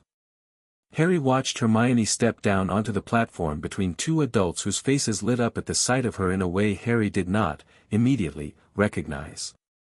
He realized, after a second, that he had never seen anybody's face light up at the sight of him. He kept watching. The Grangers pulled their daughter close. Hermione's mother put both hands on Hermione's cheeks, and Hermione, a girl whose hair never quite braided itself even, stood and let her mother fuss with the same expression of long-suffering love that Harry had only seen in Mrs. Weasley. Hermione caught his eye over her father's shoulder. She mouthed, very clearly, "Right." He nodded. Ron yanked him sideways into the path of Mrs. Weasley, who hugged him once, hard, and turned him over to Mr. Weasley, who clapped his shoulder, and Harry, who had been hugged twice in 2 months by women who were not his aunt, felt the small green notebook in his breast pocket and remembered what he had decided about the kind of person he was going to be. He turned, on the platform, to look once more at the Grangers. Hermione's father had taken her trunk. Hermione's mother had her arm around her shoulders. They were walking towards the barrier. Hermione, half a head shorter than her mother, looked back. She smiled at him. It was a small, brave, slightly sad smile. He smiled back. He raised his hand. She lifted her hand, briefly, in answer. Then the crowd swallowed her. Mrs. Weasley said, "Now, Harry, dear," and put her arm around his shoulders too, and steered him towards the barrier. He let her. He thought about the room. He thought about the syllabus. He thought about a long gallery of books that went on forever and a girl who had decided, at 11, that she was going to read all of them with him. Outside the barrier, in the snow, Hermione was getting into a small gray car with her parents. She did not look back this time. He understood. He turned, and he went with the Weasleys, and the burrow, when he reached it, was loud and bright and entirely full of people who liked him. That night, in the small narrow attic bed Mrs. Weasley had made up for him, with the small green notebook under his pillow, Harry took out a piece of parchment. "Dear Hermione," he wrote. He stopped. He thought. He started again. "Hermione," he wrote. He wrote about the train. He wrote about the snow. He wrote, in the careful unfussy way he wrote when he was telling the truth, about Mrs. Weasley hugging him, and about the smell of the burrow when he had walked in, bread baking, paint drying, a faint persistent suggestion of gunpowder from the twins' room, and about the fact that he had practiced silent lumos under his blankets twice tonight already without anyone noticing. He wrote, "I've decided I'm going to learn the disarming charm to silent the day after Boxing Day. By the time you're back I'll have it." He wrote, "Remember Rule 6. We are deliberate." He wrote, "Thank you for the notebook. I am, as you can see, using it." He wrote, "Yours, Harry." He looked at the word yours for a long minute. He left it. He folded the letter. He addressed it. He set it on the nightstand for Errol in the morning. He lay back. He closed his eyes. He thought, very softly, that the term ahead was going to ask things of him he did not know how to answer yet, and that he was going to have, this time, an answer. He slept. In her own bed, in a London suburb, in a room with a blue carpet and a row of well-loved books on a shelf, Hermione Granger lay on her back and stared at the ceiling, and decided that she would begin, on Boxing Day, to read A Beginner's Companion to Magical Mind Theory in order, every page, before bed. She decided also that she would write back to Harry's letter, when it came, the day it came. She decided that she would not tell her parents, yet, about the room. She decided that the room was a secret that belonged to two people, and that she had become, against most of her better judgment, willing to keep secrets with him. She slept. In a room on the 7th floor of a castle in Scotland, in a chamber that did not, just then, exist for anybody, a small wool blanket lay folded on the arm of an empty chair, and a teapot sat steaming on a low table that no one was sitting at, and the not-quite-real moon kept its post over the not-quite-real lake. It was, in some private and accurate sense, listening. The week between the train and Christmas Eve was a soft week, a week without weight, the only week in Harry's 11-year history in which a holiday had not been something to survive. The burrow had a way of treating him as if he had always been there. He was given odd jobs because he wanted them. He was sent out to the orchard because Mrs. Weasley said he looked peaky. He was taught wizard chess again, properly, by Ron, and lost catastrophically every game, and laughed about it. The twins set off 3 small explosions in his vicinity during the week, and he laughed about that too, because each of them had been carefully calibrated to make a noise rather than to hurt anyone, and because the third one had, at its center, a small bouquet of magical paper roses that had landed in his lap. On Christmas Eve a letter arrived from Hermione that was nearly 6 pages long and contained, among other things, 3 new spells she wanted them to consider, a paragraph about her mother's mince pies, a small ink sketch of a cat, the news that she had read the entirety of A Beginner's Companion to Magical Mind Theory in 2 days and disagreed with about a third of it, and, at the very end, in much smaller writing, "I miss the room. I miss you. He read the last sentence 3 times. He put the letter under his pillow. He closed the curtains. He lay on his back for a long time. He did not, this time, fall asleep smiling. He fell asleep with the back of his hand pressed to his mouth, the way a person does when they are trying not to be heard from the next room over. In the morning there was a stack of presents at the end of his bed. Among them was a long, soft package wrapped in green and silver paper that he had been carrying around in his trunk since the train. He opened it last. Inside was a scarf, knitted, by hand, the careful uneven knitting of a girl who had decided, at 11, that she would learn to knit. The scarf was deep red. Along the edge, in tiny, painstaking gold thread, were stitched the words, "Together." He sat on the edge of the bed for a long time, holding it. He put it on.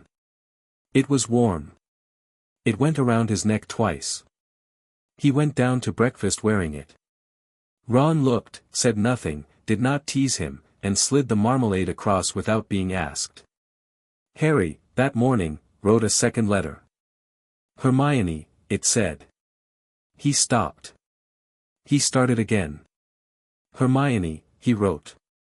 He wrote, thank you. He wrote, I am wearing it. He wrote, together. He wrote, yours, Harry. He sent it with Errol that afternoon. He did not, this time, hesitate over the word yours. The week after Christmas was, by contrast, a working week. Harry kept the syllabus.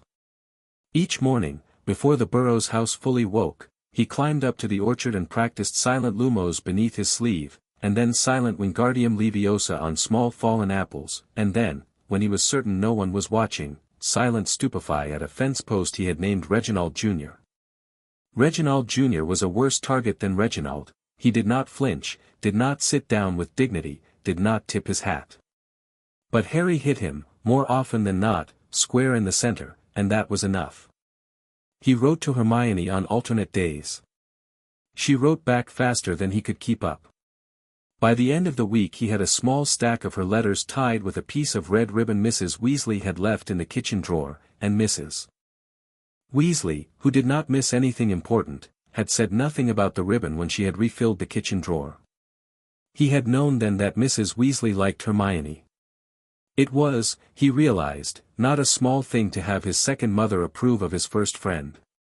When the train pulled back into Hogsmeade Station on the evening of January the 2nd, Hermione was already on the platform. She had taken an earlier carriage from London.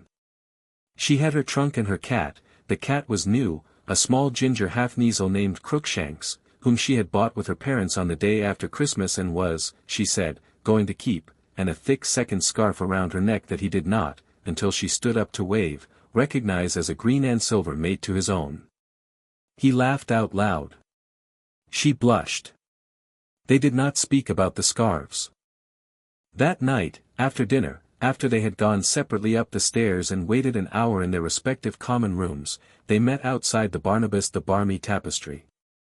Hermione walked past the wall 3 times, lips moving. The door appeared. The room was waiting. It was the wood-paneled chamber. The teapot was on the low table. The cocoa was steaming. The wool blanket was on the arm of the chair. The hearth was burning without fuel.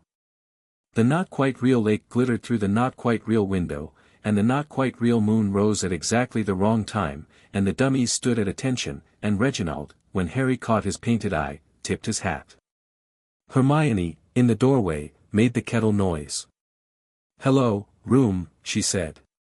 The room replied by setting, on the low table beside the cocoa, a small green notebook with a thin elastic band, identical in every respect to the one Harry had been carrying in his breast pocket for 2 weeks. It had filled in, on the first page, the next item on their syllabus. Chapter 2 End. Chapter 3, Lessons Beyond the Curriculum. The next item on the syllabus, as written by the room and copied by Hermione into the green notebook on the very first page, was, in 2 words, "Tell Ron." Hermione looked at the words, looked at Harry, and looked at the words again. Then she sat down, very neatly, on the dueling platform. "Well," she said. "Well. It's not entirely wrong, is it? No. It's just rather forward. Yes. It's almost as if the room thinks we have been inefficient. Yes. She glared at the not quite real ceiling, briefly. Then, in the manner of a girl who liked, in the long run, to do the right thing, she sighed and tapped the page. Tomorrow, she said. Tomorrow, he agreed. The next morning, in the dorm, before either of them had gone down to breakfast, Harry sat on the edge of Ron's bed. Ron. Wake up. Now. Ron blinked. He looked at Harry. He looked at the curtain at the foot of his bed. He looked at his own chest, which had been raised 6 inches off the mattress by Trevor, who was, in fact, holding a small piece of toast in his mouth. Trevor croaked. Ron blinked again. He sat up. What? There's a room, Harry said. On the 7th floor. Hermione and I have been going there since November. Ron blinked. It's called, the books call it the Room of Requirement, Harry said. It gives you what you need. We've been training in it. Stunning, shielding, silent casting. It has a kind of library. We've been getting better, Ron. Faster. We need you. We didn't know how to tell you, and now we do. Ron blinked. He looked at Harry. He looked at his own foot, which was, again, sticking out of the blanket. He drew the foot back in. Right, he said. Right? Right. When? Tonight. After dinner. Right. Ron lay back. He put his arm over his eyes. He said, very steadily, I knew you weren't snoring. Sorry. Don't be sorry. You said sorry, and then you said I'm in. That's the right order. Harry laughed. He clapped Ron's shoulder. He went down to breakfast. Hermione, at the table, looked at him with one raised eyebrow. He nodded once. She let out the breath she had been holding for, he suspected, the entire morning. That night, Ron walked the 7th floor corridor with them. He looked at the wall. He looked at Hermione. He looked at the wall again. It's a wall, he said. Walk past it 3 times, Hermione said. Wish for somewhere to think. Somewhere to think, Ron said, deeply suspicious. Yes. He walked. He turned. He walked again. He turned. He walked. The 3rd time, the door materialized. Ron stopped. He stared. He stepped forward and laid his hand against the wood. He looked at Harry. He looked at Hermione. Bloody hell, he said. Yes, Hermione said. He went in. The room had laid itself out for company. The wood-paneled chamber was larger this time. There were 3 armchairs around the hearth, and 3 cups of cocoa on the table, and 3 sets of dummies at the back of the chamber instead of the usual one, and a chess set, Ron's exact wizard set from home, down to the chipped pawn his grandfather had once owned, on a small side table. Ron sat down in the chair nearest the chess set. Ron picked up his pawn. Ron looked at the pawn. Ron looked at Harry. Ron looked at Hermione. Right, he said. Right. So this is, so we, what do we do? We train, Hermione said. We learn. We catch you up, Ron. There's a thing we have to be ready for. There's a problem with Quirrell. Harry will tell you. We have time, but not a lot of it. Ron looked at Harry. Harry told him.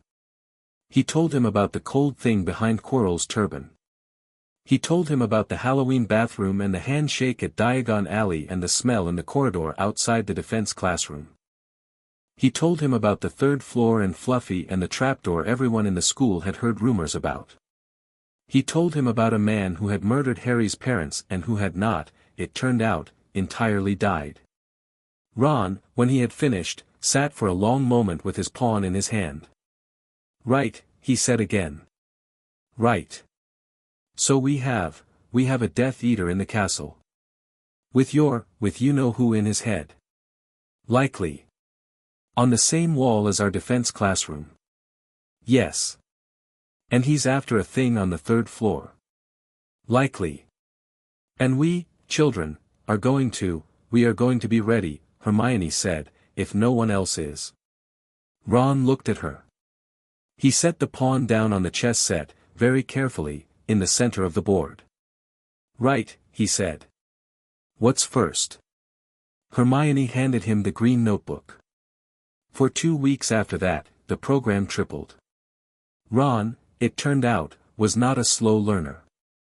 Ron was, to Harry's surprise and to Hermione's barely concealed annoyance, a quick learner who was simply lazy when nothing was at stake. With his life on the table, Ron stopped being lazy. By the end of the first week of January, Ron could cast Stupefy aloud at 20 paces with reasonable accuracy. By the end of the second week, Ron could cast it silently at 10. By the end of the third week, the dummies, which, after Hermione had named them, the room kept consistent across visits, had started to flinch when he raised his wand. Algernon, in particular, looked tired. "You realize," Hermione said one evening, watching Reginald slide down the wall yet again under one of Ron's stunners, "that this is not the curriculum any first year has ever followed." "That," Harry said, "was rather the point." "It is." "You disapprove?" She laughed. "No. Harry, I have read, in the last 3 weeks, more about combat magic than I have ever read about anything in my life. And I have, in 2 months, learned more about magic than I have learned about anything else, ever. And I'm loving it. I'm loving it." Ron, across the dueling platform, was performing an experimental flipendo on Bartholomew. Bartholomew, the largest dummy, took it on the chest and, for the first time in their experience of him, actually wobbled. Ron looked stunned. He looked at his wand. He looked at Bartholomew. He looked at his wand again. "Did you see?" Ron said. "We saw," Hermione said. "He wobbled. He wobbled, Ron. I made Bartholomew wobble." "You made Bartholomew wobble." Ron sat down on the dueling platform. He laughed. He laughed the same clean startled laugh Hermione had laughed the night she had first knocked Reginald flat. Harry watched him. He thought, with a small clear jolt, that he had not, in his entire life before this term, sat in a room and watched 2 of his friends laugh at the same time. He thought, with another jolt, that there was a thing in his chest that was the size of his whole rib cage, and that the thing was not fear, for once, and that the thing did not, exactly, have a name yet. He sat down beside Ron. He pulled Hermione down beside him. The 3 of them sat on the dueling platform with their feet hanging off the edge and their breath making little ghosts of mist in the cold air, because the room had, for some reason, decided to be cold tonight, the better to wake them up.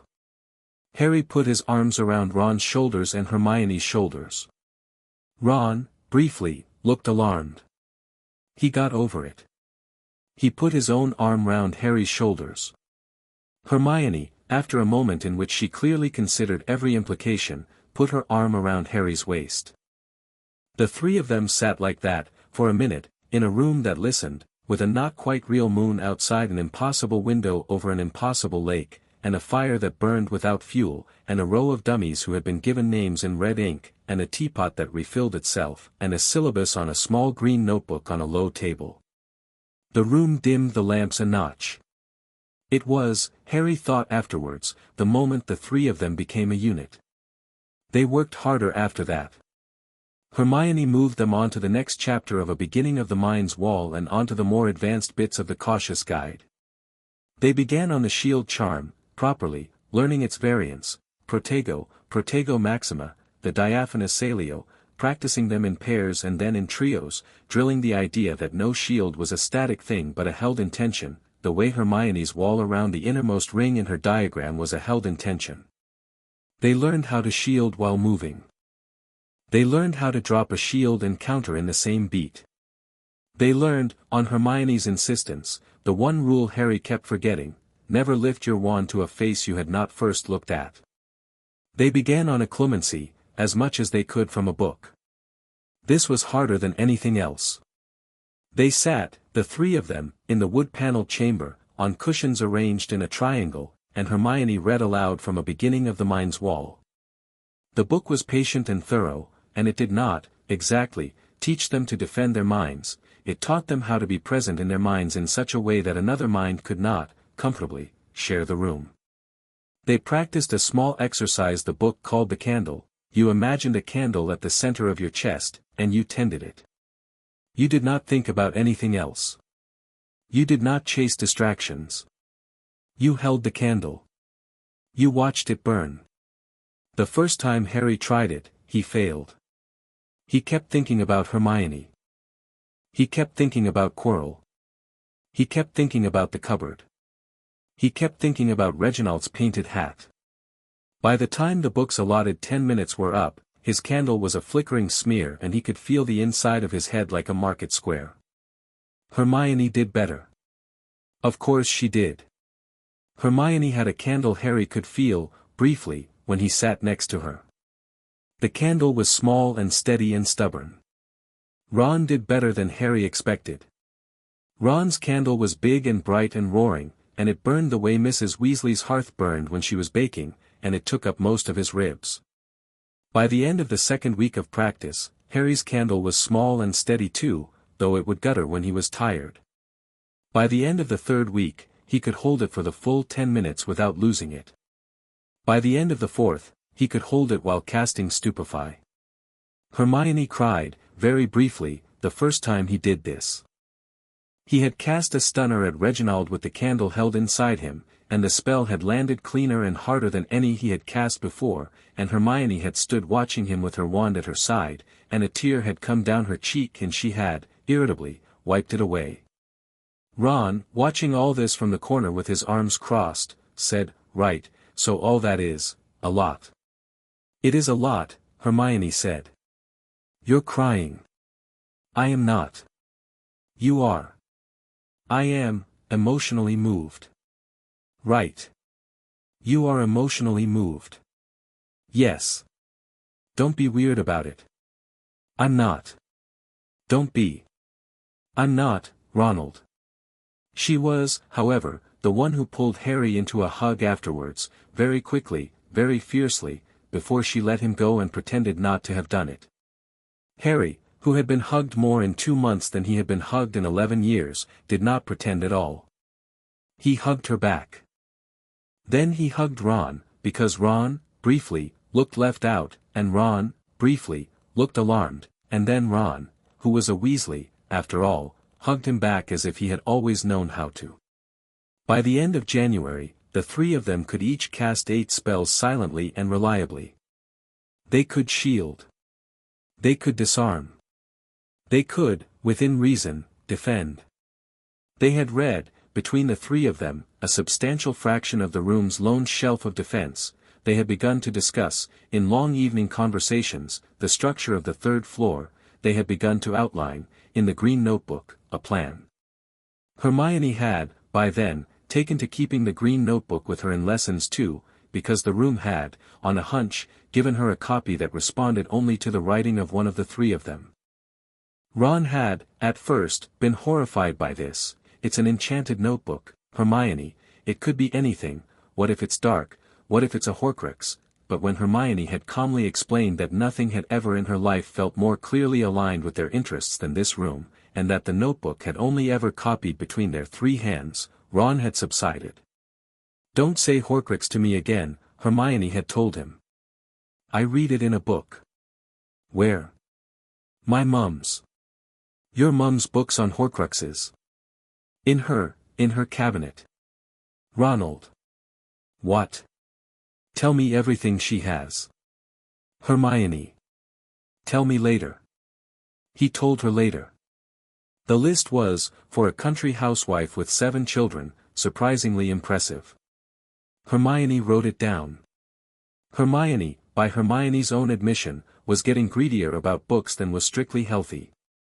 Rule 6, Harry said, watching her copy out the list with her tongue between her teeth. I am being deliberate. Are you? I am being deliberate about being acquisitive. Granger. Don't, Harry. Don't what? Don't be affectionate. He blinked. Why not? She did not look up from her copying. Because it is hard to concentrate, she said, when you are. He let that sit. He did not push. The room, listening, set out a cup of cocoa. Ron, over by the dummies, was conducting a slow, careful experiment on Algernon involving the trip jinx and a small ramp. Algernon, who had grown to dislike Ron, was developing, Harry was sure, the rudimentary capacity for spite. The room's animations on the dummies had become, in the last 2 weeks, alarmingly nuanced. That night, after Ron had gone to bed, Harry lingered.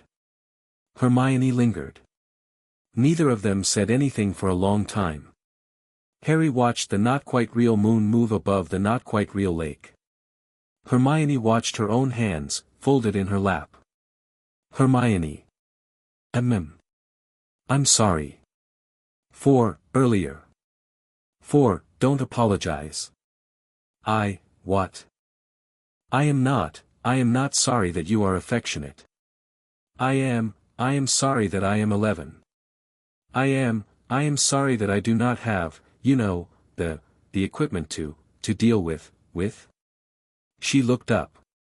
She had her serious face on.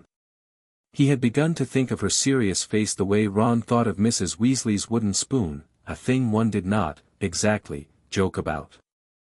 With the fact, she said, that I think we are friends, but I think we are also, going to be, something, that is not the same as being friends, and that I do not want to do that yet.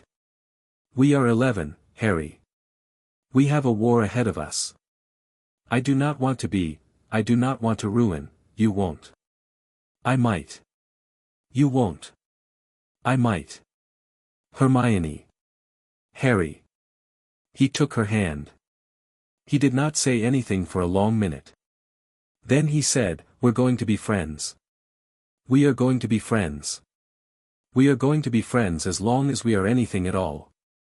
Whatever else is, whatever else, it isn't going anywhere. We have time. We don't have to know now. She let out a breath that was almost a laugh. You're calmer about this than I am. I have less practice with emotions of any kind. So they don't frighten me. That's not actually reassuring. No. She squeezed his hand once. She did not let it go, exactly. They sat. The room dimmed a notch. He thought, with terrible clarity, that he was 11, and that he would not know, for a long time, what the thing in his chest was, and that he was not entirely sure he wanted to know yet, and that this was, perhaps, the kind of waiting a syllabus could not, in fact, fill in for him. After a long minute, she let go. She stood. She brushed off her robe. She picked up the green notebook. Tomorrow, she said. Tomorrow. Together. Together. She walked to the door. She did not look back. He waited until the door had closed behind her. Then he sat for 10 more minutes on the dueling platform, and he held his candle in his chest, and he watched it burn, and he was, for the first time in a long time, frightened of something other than Voldemort. He was, he thought, frightened of being happy. He blew that out, mentally, and went to bed. The next morning, in lessons, neither of them mentioned the conversation. Hermione corrected his pronunciation in charms exactly as she had always done, and Harry passed the salt to her at breakfast exactly as he had always done, and the syllabus continued without alteration. The room, Harry noticed when they returned to it that evening, had quietly removed the wool blanket from the arm of the chair. The room was, perhaps, being polite. The room was, perhaps, listening more carefully than ever. Hermione, that night, said, "We need to start mapping the 3rd floor." "Yes," Harry said. "From a safe distance." From a safe distance, Ron echoed. He had absorbed Hermione's verbal habits at an alarming rate. Tomorrow night, Hermione said. We get the map. What map? Ron said. Hermione has noticed, Harry said, that the room has, on previous occasions, supplied her with diagrams of itself when she has thought wistfully about diagrams. I have noticed this, Hermione confirmed. And she would now like it to provide us with a plan of the third floor. I would. Ron stared at Hermione for a moment. Ron looked at the not quite real ceiling. Ron, with the air of a boy who has been around dangerous people for some time and has resolved to enjoy it, said, well. That's an angle. The next night, Hermione walked the seventh-floor corridor with a particular wistfulness in her pace, thinking, very loudly inside her head, I would very much like a plan of the third floor.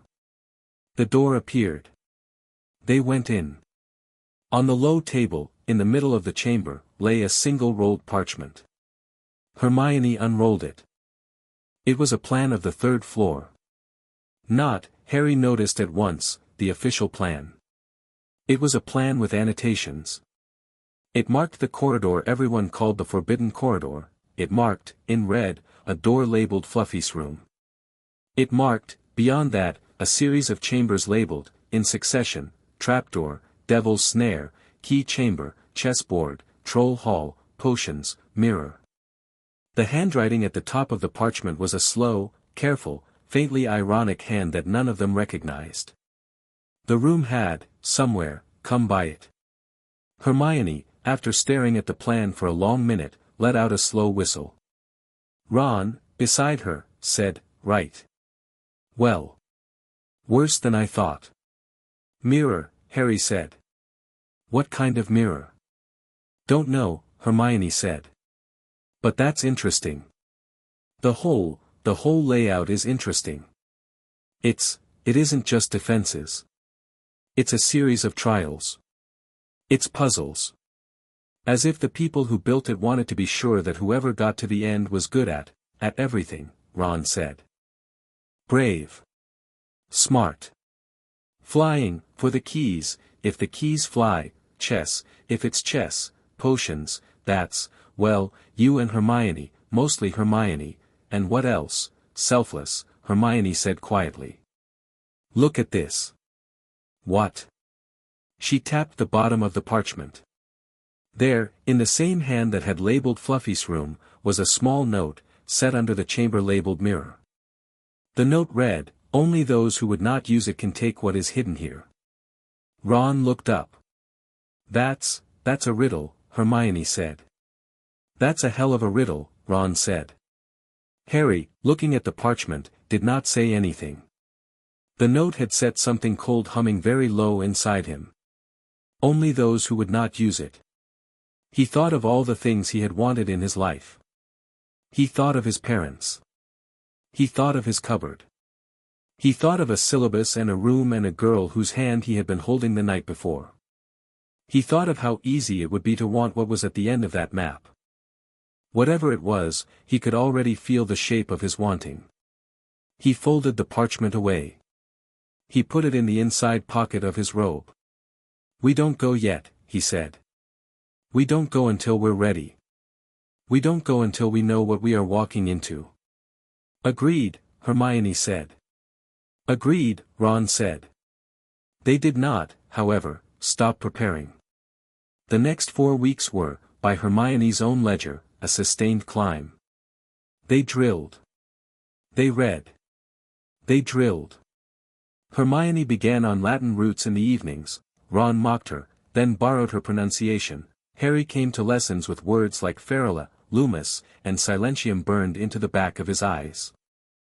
They began to learn, on Hermione's insistence, simple nonverbal Latin invocations from a book the room had loaned them called Practical Cantation, an old slim volume that reduced spells to their gestural and conceptual essentials and that, after 3 nights of effort, allowed Harry to invoke, with very little wand movement, the small specific cleaning charm Tergio.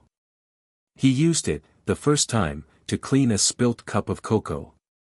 The room had, with the air of a tutor pretending not to be impressed, stopped refilling the cup at all that night, as if to admit that he had earned the right to clean it himself. By the second week of February, Harry could disarm Ron silently in 3 exchanges out of 5, even with Ron defending, could shield 2 consecutive curses, could stun Reginald from 20 paces, could levitate a cup of cocoa from Hermione's hand to his own without speaking, could, when he was very tired, hold his candle for a quarter of an hour and feel the inside of his head like a very quiet room. By the second week of February, Hermione could do all of those things, plus the more advanced shield charm, plus a tidy little stinging hex called Aculus that the cautious guide considered slightly improper for first years, and Ron, by his own admission, could do all of those things minus 1, but plus the most violent and best-aimed leg locker Harry had ever seen. By the second week of February, in short, they were no longer first years. They were, in Harry's private and no longer confessible estimation, somewhere closer to a dangerous 4th. It was, accordingly, in the second week of February that the 3rd floor, having been mapped, surveyed and discussed, began at last to call to them. It was time, in the room's quiet way of choosing, to walk a little closer to it. The first thing, Hermione had decreed, was reconnaissance only. They were not going to break into the forbidden corridor. They were not going to open Fluffy's door. They were not going to be, in any sense, heroic, they were going to be, in every sense, observant. Hermione had borrowed the word reconnaissance from a book she had read on Muggle warfare, which, when Harry had raised an eyebrow, she had said had some applicable theory.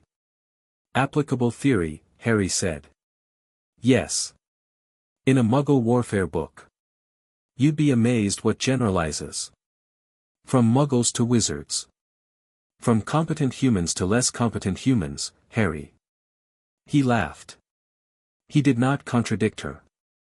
They went, that night, with Harry's cloak. Ron had been horrified to learn, only a fortnight ago, that Harry owned an invisibility cloak. Harry, in turn, had been mildly amazed that Ron had not, in 2 months of close friendship, deduced its existence. Hermione, who had deduced its existence in November and not, on Hermione principles, raised the matter, was unmoved. They walked under the cloak, the 3 of them pressed together, breath and footfall coordinated by quiet hand squeezes. They went down the staircase, along the 2nd floor, up the small narrow staircase to the 3rd, and stopped at the entrance of the forbidden corridor. The corridor was dark.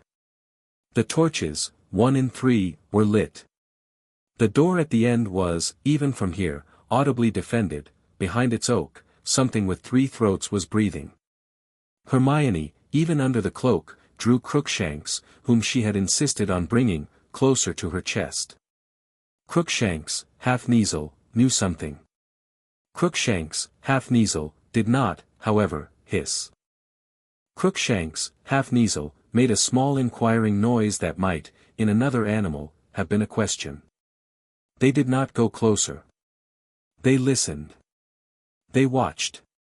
After perhaps 4 minutes, footsteps came up the corridor behind them. Slow footsteps. A small uneven gait. The smell of garlic preceded the man by 10 yards, like an apologetic herald. Quirrell. He passed within 3 feet of them. He did not see them. He did not, particularly, look. His turban was damp in the torchlight. He paused at the door of Fluffy's room.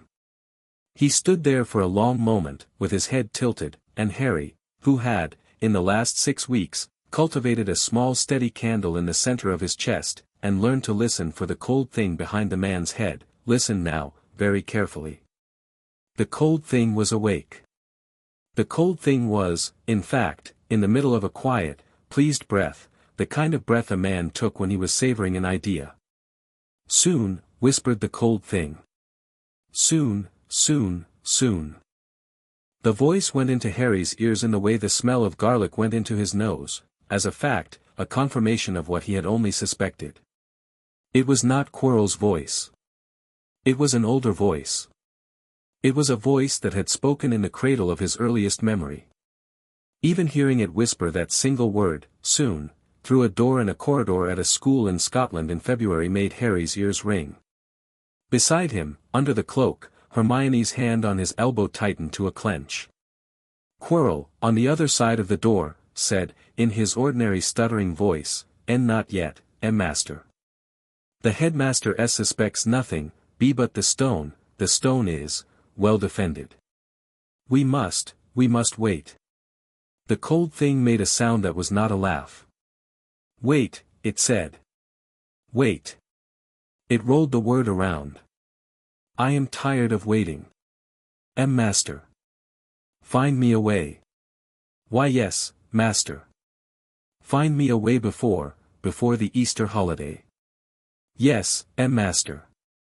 "And tell me when the boy goes near the corridor." "Tell me at once." "Why yes, master." Harry kept very still.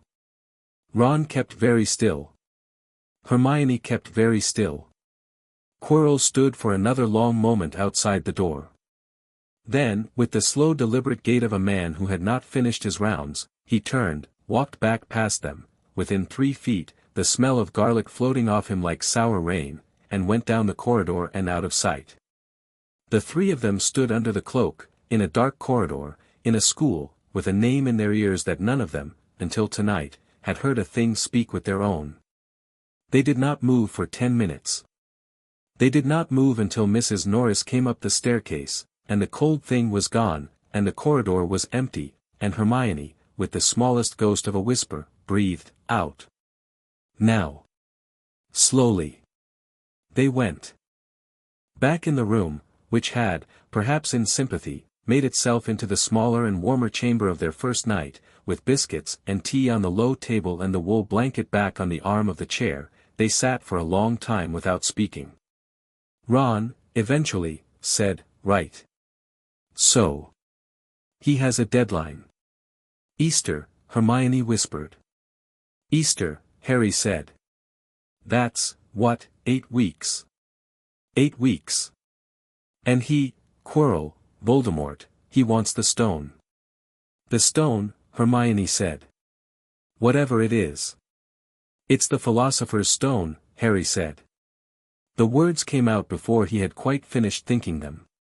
He hadn't realized he had assembled the deduction, but he had, the chamber called potions, the riddle on the parchment, the troll on Halloween, the way Hagrid had clammed up in the autumn at the words Nicholas Flamel. "It's Flamels," Ron said. "Hermione, you said," I said, Hermione said, "that I had read Flamel's name." I did not put it together." "It's Flamels," Harry said. "And Dumbledore is hiding it here. Quirrell, Voldemort, wants it. It would let Voldemort have a body." "A body," Ron said. "A body." The room dimmed the lamps a notch. Hermione, after a long minute, opened the green notebook. She turned to a fresh page. She wrote, in slow careful letters, "Easter." Then, beneath that, a single line, "They are giving us a deadline." Then, beneath that, "We will use it." She looked up. Her eyes were, Harry realized, perfectly dry, and perfectly clear, and perfectly furious.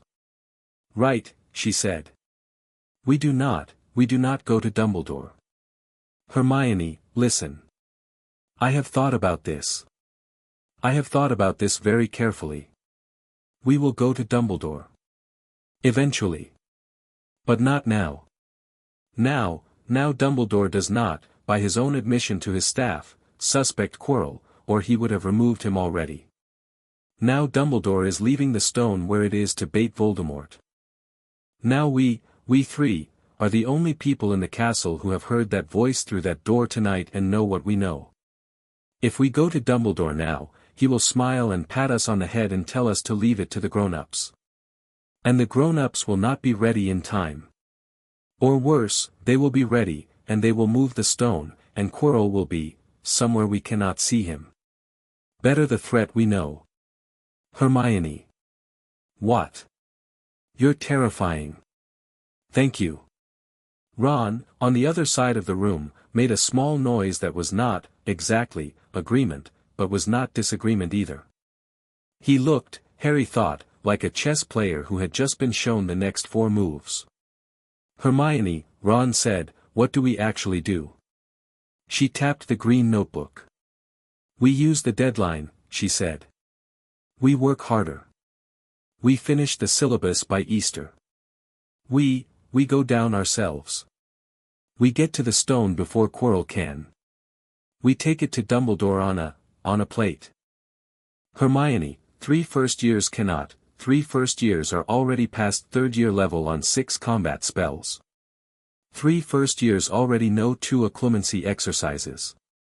3 first years know the layout of the chambers because of this map, and we know what each of the chambers tests, and we know what the test is the chamber called potions, and we can read more about each one. We will not be the same first years on Easter that we are tonight. We will be, Harry, we will be ready. Hermione. What? He looked at her. He looked at Ron.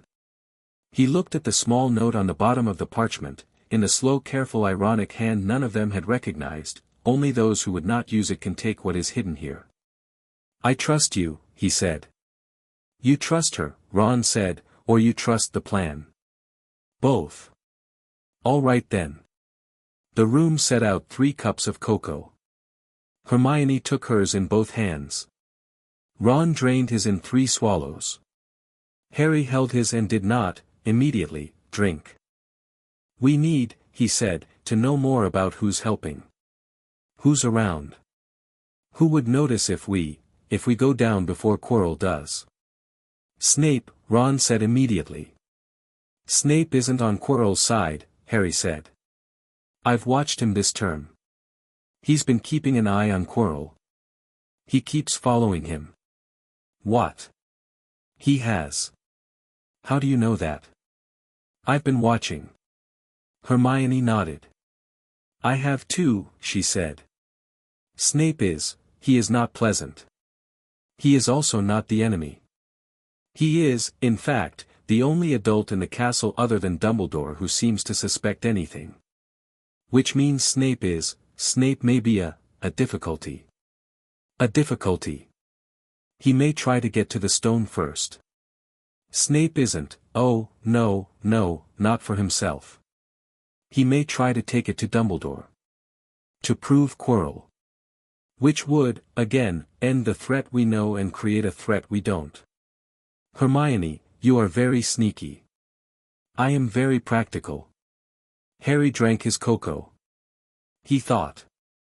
He did not, exactly, know how to feel about Snape being almost an ally.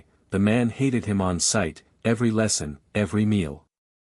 The man had been, he was beginning to realize, the only adult in the castle who had bothered to be afraid for him. That was an idea he was going to need to sit with. Right, he said. Then the deadline is, Easter. We move when we move. Until then, we drill. We watch. We don't blow our cover. Quirrell knows about me. Quirrell told the cold thing to tell him when I went near the corridor. He doesn't know about you too. Let's keep it that way. Let's keep him watching me, and not you. Harry, Hermione said, no. Yes. Harry, he's already going to watch me. We can use that.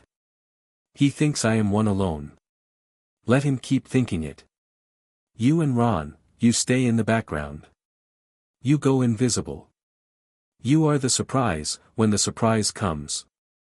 Ron, slowly, smiled. Hermione, more slowly, narrowed her eyes. 3 rules, she said. If we are doing this. 1, you do not, ever, go near the corridor without us at your back, even invisible. 2, you do not, ever, address Quirrell in a way that signals you know. 3, you tell us, every night, what you have observed. Every night. 3 rules, Harry said. Agreed. Good, Hermione said. Then we drill. They drilled. The next 8 weeks were the kind of weeks that a person's life turns on. They went, by day, to lessons, they wrote essays, they answered questions in class, Hermione always first, Harry sometimes second, Ron warmly third, and they passed for the first years that had begun the term. They did not, in the open of the castle, betray any of what they had been doing in the room. Harry continued to be miserable in potions. Ron continued to fall asleep in history of magic. Hermione continued to be both 10 minutes early to charms and the only person in their year capable of pronouncing Wingardium Leviosa with the proper short I. They ate at the Gryffindor table. They laughed at the twins. They cheered, in the second week of February, when the Quidditch team beat Hufflepuff 110-30, and Harry himself caught the snitch in 9 minutes flat. The cold thing in Quirrell's head, he was certain, had watched him do it from the staff stand, and had filed it. By night, in the room, they trained. They drilled. They drilled until the dummies, by the end of February, had developed a kind of grim grudging dignity. Bartholomew, the largest, took his stunners, when he took them, with the air of a soldier taking a salute. Reginald, with the painted hat, had progressed to nodding at Harry before each engagement. Algernon had, on one occasion, ducked. The room's animations, Hermione noted in her log, had reached the point where she could no longer be sure whether the dummies were objects with reactions or, in some functional sense, beings with preferences. The room, she added in the log, was raising ethical questions she had not anticipated. The room, when she wrote that, set a small leather-bound copy of a treatise on the persons we make beside her elbow. Hermione, who had begun to take the room's recommendations as a course catalogue, accepted the book. By the 1st of March, the three of them could each cast their core defense list silently, reliably, and at speed. They had each, on Hermione's insistence, learned a small, neat, non-lethal incapacitating jinx beyond the usual list. Harry had taken to a tripping charm called Implico that could trip a man without leaving a mark. Ron had refined his leg locker into something that bound the legs together so cleanly that the dummies, after 1 or 2 tries, had begun to fall over with the dignity of skittles. Hermione had, with a careful neutral expression, mastered Petrificus Totalis, the full body bind, and by the second week of March could deliver it across a dueling platform with no warning whatever. Hermione delivered it once, by way of practical demonstration, on Ron, who toppled off the platform onto a cushion the room had thoughtfully arranged. Ron was in stitches when Hermione released him. Ron, in the manner of a brother, immediately attempted to do the same to Hermione. Hermione blocked it with a protego that buzzed for a full 5 seconds. Harry stood and watched, with his hands in his pockets, and decided, with something like wonder, that this was, in fact, his life now. By the middle of March, they had mastered, between them, a second tier of charms, the charm Wingardium that lifted not only feathers but, with care, the dummies, the charm Levi Corpus that lifted a body by the ankles, the charm Liber Corpus that put it back down, the charm Lumos Maxima for blinding light, the charm Nox for putting a light out, the charm Nox Maxima for making a corridor of darkness, the charm Aguamenti for fresh water, the charm Repello Inimicum that the room had coyly given. Hermione one evening when she had thought aloud about whether they should learn how to make a barrier against a hostile presence. Repello Inimicum had been, when they read about it together, well above their year. They had practiced it anyway. On the third night, Hermione had cast it cleanly and a thin shimmering wall, like a curtain of water, had hung between her and the dueling platform, and Harry had thrown a stunner at it, and the stunner had bounced. "Granger," Harry said. "We need to write a letter to whoever wrote the curriculum and ask them why they think first years can't do this." "They can't," Hermione said. "Most first years can't." "We are, Harry, not most first years." "I know. Don't be overconfident." "I'm not." "You are a little." "Granger." "Harry." She did not, however, look as if she minded. The room, for that night, made the moon a little larger. The dueling platform had been polished to a soft sheen by the room's own attention. Reginald's painted hat had been straightened. Hermione, when she came up to the platform, was wearing her green and silver scarf for warmth, and the color of it did things to her hair that Harry was, for the first time in his life, entirely too aware of. Right, he thought, candle.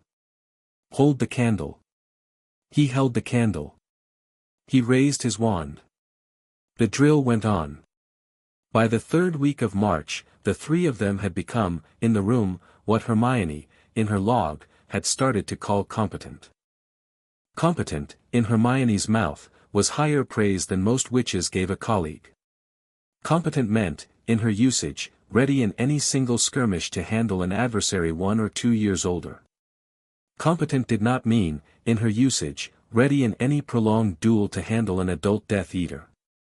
Competent meant, when she wrote it about herself, that she would not, in a fight, get her friends killed. It was Hermione's most valued professional rank. By the third week of March, in short, they were ready for the corridor. They were not yet ready for what was at the end of it. They had a month. They were going to use the month.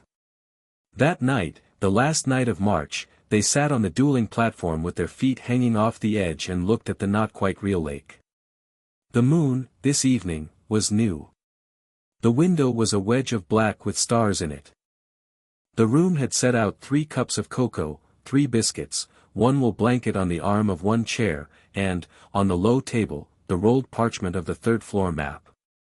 The map was annotated, now, in 3 different inks, with everything they had been able to reason out about each chamber.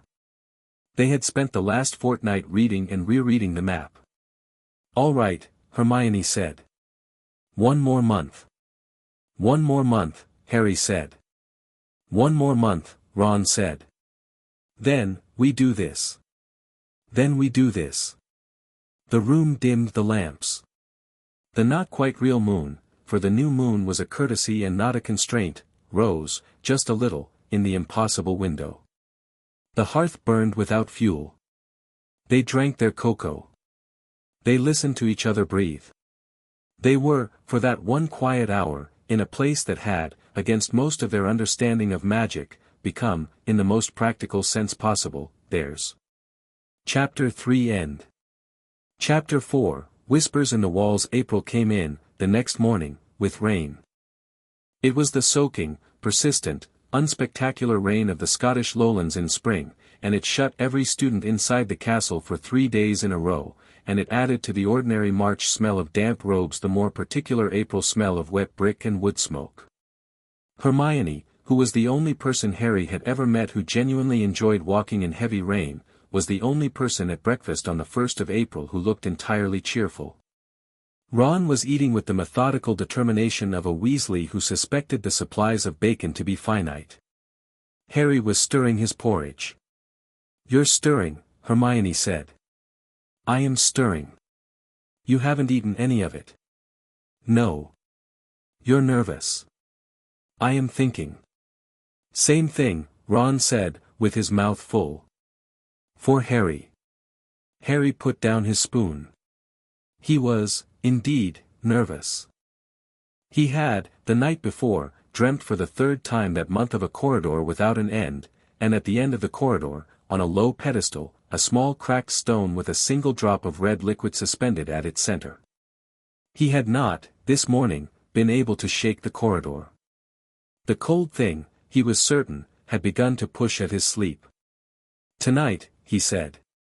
"Tonight," Hermione agreed. Tonight, they had decided, they would do their second piece of reconnaissance, more ambitious than the first. Tonight they would go all the way down the corridor and lay an ear to Fluffy's door, the way Hermione had read in a Muggle warfare book that the cleverer kind of scout did. Tonight they would carry a piece of the green notebook with them, in 3 matching pockets, charmed by Hermione, after a great deal of effort, to vibrate twice if anyone within 10 yards thought aggressively. The charm was Hermione's most ambitious original work to date. She had based it on a snippet from Practical Cantation, and she had spent 3 nights getting the calibration right, and now the green notebook trembled twice in Harry's pocket whenever Ron, in a rage, lost a chess match to him. "It's not aggression," Ron had complained. "It's chess." "It is aggression," Hermione had said serenely, "as you play it." They went, that night, after dinner, after the prefects had completed their rounds, after Filch had retired to his office to drink tea with Mrs. Norris. They went under the cloak. They went silently. They went, this time, not as bait but as listeners. Hermione had been very firm about that. They reached the third-floor corridor at 11:20. The torches, again, were 1 in 3. The door at the far end, this time, was unguarded by anything but a faint wet snore. Fluffy, behind the wood, was sleeping. They drew up to the door. Hermione laid her ear, very carefully, against the wood. After a long moment she straightened. She mouthed, 3 throats. Harry nodded. Ron, taking his turn, listened, and reported, at the same volume of mouth, big. The notebook in Harry's pocket trembled. Once. Twice. He stiffened. Hermione's hand found his elbow at once. They stood, the 3 of them, in a small huddle under the cloak, and they listened. A footstep. Soft. Then another. Coming up the corridor behind them. Quirrell, again. But not alone, this time. The footsteps were 2 pairs, and one pair was lighter and quieter and walked, quite distinctly, on the balls of its feet. The 2 pairs of footsteps came up the corridor. The 2 pairs of footsteps stopped, 20 feet from the door. Quirrell, Harry could hear the wet stutter of his breath even at that distance, did not, immediately, speak. Severus, Quirrell said, eventually. Quirinus, said Snape. A long silence. Harry felt, beside him, both Hermione and Ron go very still. Out for a walk, Quirinus. Patrol. At 11:20 on a Saturday night, in the corridor that the headmaster has forbidden, with no other professor on this floor. Patrol, Severus. You are a very dedicated patroller. I am. I have wondered, lately, why you patrol so much. I take my duties as seriously. You do. You take them very seriously. You take them, in fact, more seriously than any other staff member except Filch.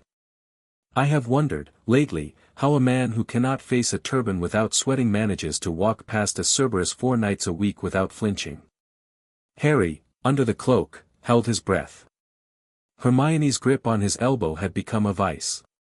Snape's voice, when he spoke again, was so soft it barely carried. I will give you, Quirinus, he said, one warning. I do not warn twice. If you are doing what I think you are doing, and you continue, I will be the one who removes you from this castle. I will not, be polite about it. I do not think the headmaster will mind. S. Severus, if, on the other hand, I am wrong, you are simply walking up and down a corridor every night, and I have wronged you by suspicion. In which case, please walk somewhere else. The 3rd floor needs less patrolling than you think. A long pause. Then Quirrell, slowly, said, I shall consider, Severus, you will do more than consider, Quirinus. Yes, Severus. Walk away. Yes, Severus. Quirrell's footsteps, after a moment, retreated down the corridor and around the corner. Snape did not move for some time. He stood there, breathing slowly, his head tilted in the way of a man listening for the small particular sound of a follower he could not quite catch. Harry held his candle. Hermione held her candle. Ron, beside them, had, Harry could feel it through their pressed shoulders, gone very, very steady. Snape turned. Snape walked, slowly, towards the door of Fluffy's room. Snape walked, slowly, past their huddle. Snape stopped, 2 steps after he had passed them, and turned his head, fractionally, in their direction. He could not see them. He could, however, in some other sense, sense them. Whoever you are, Snape murmured, almost too low to hear, go to your common room. Tonight. Do not come back tomorrow. The headmaster is not blind. He walked away. The notebook in Harry's pocket trembled, twice, and stilled. They did not move for 10 more minutes. They moved, when they moved, the way a person moves a wineglass on a dinner table. They went down the corridor on the balls of their feet. They went down the staircase on the inner edges. They went past the second-floor portraits, who were all asleep. They went into the seventh-floor corridor. They walked past the wall 3 times. They went into the room. The door closed. They threw off the cloak. Hermione, the moment the cloak was off, put her hand over her mouth and sat down on the floor, very fast. Hermione, Harry said. He saw us. He didn't see us. He sensed us. He sensed something. He didn't know it was us. He knew. Hermione, he did not know it was us. He guessed. Harry, Snape must know, Snape must have an idea, he warned us. He warned us off. Yes. He's on the right side. He is on the right side. Then, what do we, Hermione? What? He sat down on the floor opposite her. He took both her hands. Her hands were ice cold.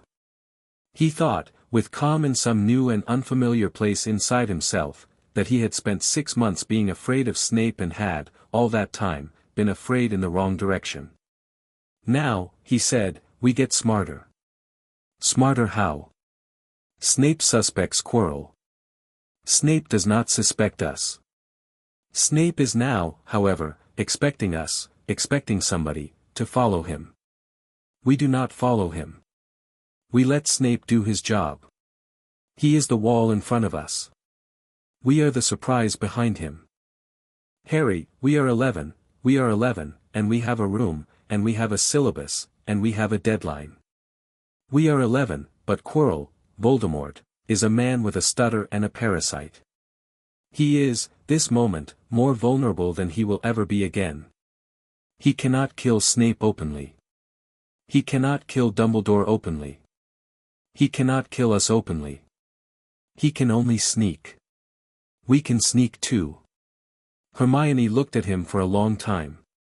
Then, slowly, she let out a breath. She closed her eyes. She leaned forward and rested her forehead against his shoulder for a count of 3. Then she sat up, brushed her hair back, and said, in a voice that had every familiar Hermione thing back in it, all right. Then we do not return to the corridor. We use the room. We ask the room to show us the chambers. We rehearse. We do not, again, give Quirrell a sighting of us. Agreed. Ron, who had been sitting on the dueling platform for the last 5 minutes with his elbows on his knees and his fingers laced, looked up. He had the same expression he wore over a chessboard, 3 moves before the endgame. He said, slowly, right. So, here's the thing. Snape thinks it's us he saw. He'll watch us in classes. He'll watch us at meals. He'll watch us when we walk in corridors. He will not, however, make a fuss about us, because he doesn't want Quirrell to know that someone saw what we saw. He'll keep it quiet. Which means, Snape is now, accidentally, covering for us. Yes. And if we go down before Quirrell does, and we get the stone, and we put it in Snape's hand, Snape has to take it to Dumbledore. He'll have to. Because the moment he puts it in his pocket, he is the most suspect person in the castle. Yes. Right. So our actual problem isn't getting the stone. What's our actual problem? Our actual problem, Ron said, is timing. We need to go down on a night when Quirrell is busy. We need Quirrell off balance. We need a distraction. A distraction. The 3 of them looked at each other. The room, Harry would later swear to anyone who would listen, was, at that moment, listening particularly hard. The not-quite-real moon out the not-quite-real window had brightened by half a phase. The hearth had thrown an extra log onto itself. The teapot had brewed. What does Quirrell hate? Harry said. Snape, Ron said, but we can't, what else? Light, Hermione said. Harry blinked. Light? He sweats more in candlelight than you'd expect for any normal man, Hermione said. I have noticed. He stands on the dim side of his classroom. He does not face the windows. He's a man with a parasite that crawls up from the darkness, Ron said. Of course he hates light. Lumos maxima, Harry said. And noise. Noise? He hates noise. He hates anything sudden. The first lesson, the chair scraped, and he flinched. You noticed that? I notice, Harry said, all sorts of things now. Hermione picked up the green notebook. She wrote, on a fresh page, a list. Across the top, in big careful letters, distractions. Below, in 3 columns, noise, light, chaos.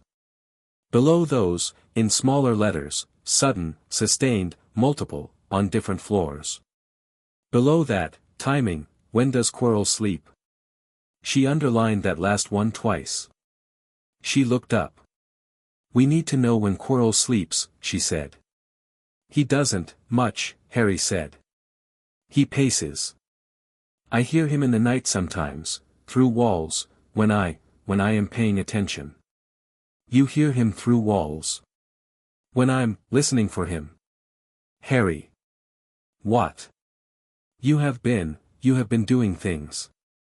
What kind of things? Things you have not told me about. I don't think I knew I was doing them. She looked at him very hard. Then, in a voice that he could not, just then, read, she said, What can you do, Harry? He thought. I can, he said, slowly, feel where Quirrell is in the castle. If I think about him. If I pay attention. I do not know how. I feel the cold thing. The cold thing has, I think it has a kind of weight, in a place. I can feel its weight. Ron looked at him. Hermione looked at him. The room, Harry was quite sure, looked at him. Harry, Hermione said. Yes. This is not a usual ability. No. This is a connection. Yes. You have a connection, to, yes. And it is, Harry, it is also a way for him to get to you. Yes. She put her hand over her mouth again. She closed her eyes for a count of 5. She opened them. We are going to add, she said, an entire chapter to your occlumency. Yes. Tonight. Yes. Now. Now, he agreed. She moved, then, with the speed of a girl who had been waiting all year to be terrified. She summoned, from a shelf the room had quietly produced behind her, a second copy of A Beginning of the Mind's Wall, plus 2 further volumes, a practical course in the defense of the mind, by a wizard called Severus Selwyn, and a small, slim, alarming pamphlet called What to Do When Your Mind Is Not Your Own. The pamphlet was published, by its title page, by a small ministry office that had stopped existing in 1962. Hermione, Harry said. Sit, Hermione said. He sat. She sat opposite him, knee to knee, with the books between them. Ron, after a moment, sat down at right angles to them, less a participant than a sentry. The room dimmed the lamps a notch. The teapot refreshed itself. The candle on the table grew taller. Right, Hermione said. We are going to do this properly. The connection, Harry, it is a thing, you understand, it is a thing, like a thread, between your candle and his. We do not put the thread out tonight. We cannot. But we can build a curtain, across it, a thing he has to push through, a thing he cannot do without you noticing. And we can teach you to be elsewhere, when you feel him push. All right. Concentrate. He concentrated. Concentration was, by now, a familiar thing. The candle in his chest brightened. The other thoughts in his head retreated, the way Hermione had taught him, into the corners, where they hummed, neither suppressed nor indulged, simply present and not central. Hermione watched him closely. Now, she said. Think about him. About Quirrell. About the cold thing. He did. The candle dimmed, briefly, with a small private gust of wind from somewhere on the inside. He held it. He let the cold thing, in his imagination, walk towards him from the far end of a corridor. Now, Hermione said, drop a curtain. He thought of a curtain. The curtain in his head was, of all the curtains in the world, the curtain over the cupboard under the stairs. He had grown up looking at the back of that curtain. He had spent more hours than he had counted lying behind it. He let the curtain unroll across the corridor of his head, the way it had unrolled across the cupboard door of his childhood. The cold thing, in the corridor, ran into the curtain. The cold thing pushed. The curtain bulged. Hermione, watching his face, said, very quietly, hold it. He held it. The curtain bulged. The cold thing pushed. Hermione said, now. Be elsewhere. He was elsewhere. He was, in his head, on the dueling platform with Hermione and Ron. He was, in his head, holding her hand on a low table in a room that listened. He was, in his head, in the orchard at the Burrow at dawn, casting silent lumos under the sleeve of his pajamas. He was, in his head, with Mrs.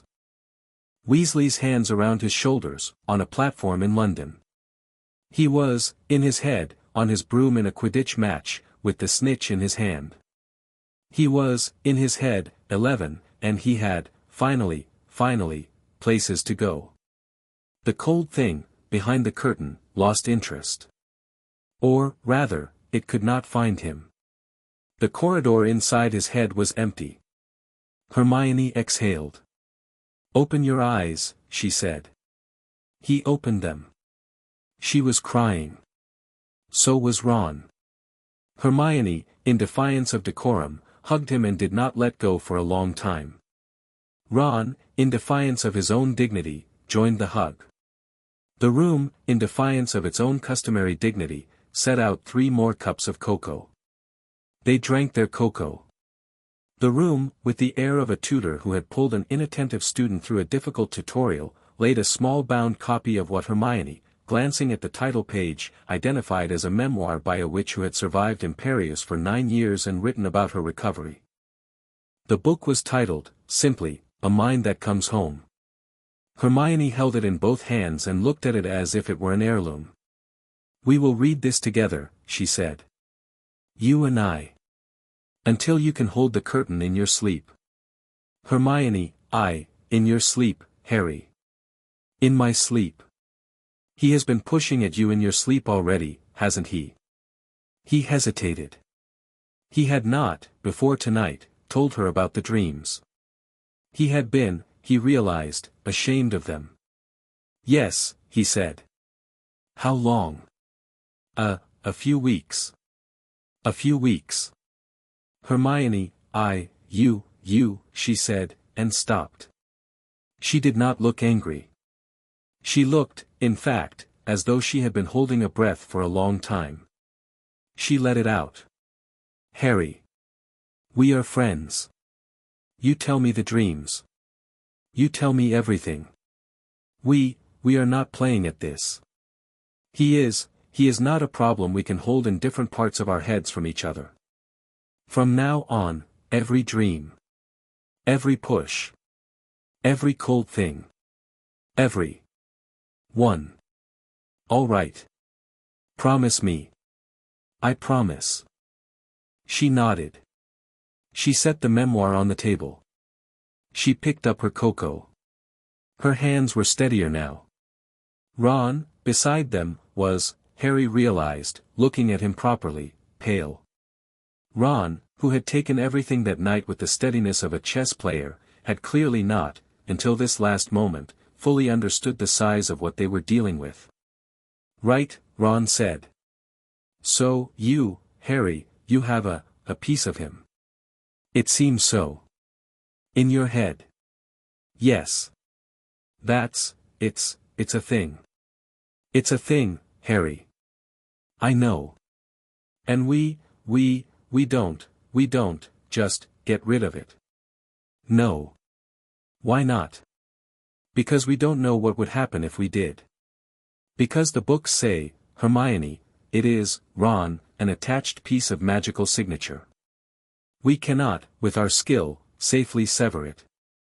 Severing it ourselves is, the kind of thing that takes healers a year. We will, once this is done, take Harry to a healer. Or to Dumbledore. We will not, in the meantime, panic.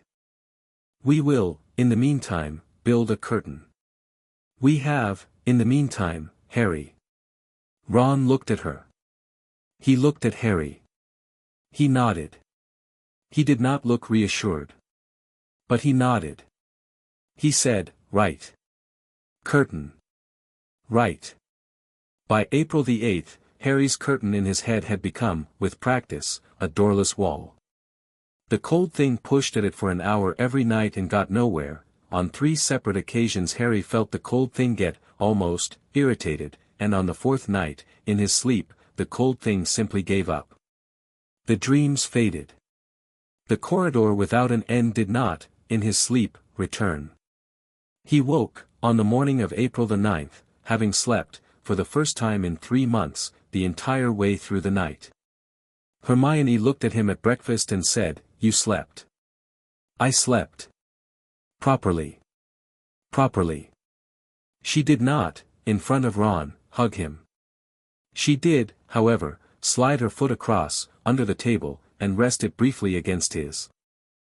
That afternoon, in the room, Hermione and Harry sat down with the 3rd-floor map between them and began, in earnest, on the chambers.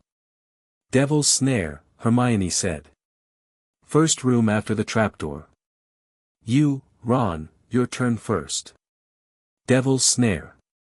Ron tapped the map. "Plant. Constricts. Hates light, hates fire. We have Lumos Solum, the sunshine charm, and we have Incendio, which we have practiced. You and I both have Lumos Solum. Hermione has them all. Good. 2. What if we encounter a different plant? Lumos Solum on principle. Most plants down there are going to hate light. Good. 3. I have read in Hogwarts, a history that Devil's Snare, when its prey relax into it, is easier to escape. Don't fight it. Drop. Light it from below. Don't panic. The panicking is half its weapon. Don't panic. Lumos Solum. Drop. Right. Next chamber. Keys. Flying keys. Yes. Harry, that's you. You're the seeker. That's me. Ron, you're a passable broom rider. I am not a seeker. You don't have to be a seeker. You have to be a hand. Harry will pick the right key. You and I will block the others. Block them? With Wingardium. Or repulsion charms. We can knock them sideways. We can. Right. Next chamber. Chess. Ron. That's me. Yes. Wizard chess. Real chess. Pieces that follow orders. We play through.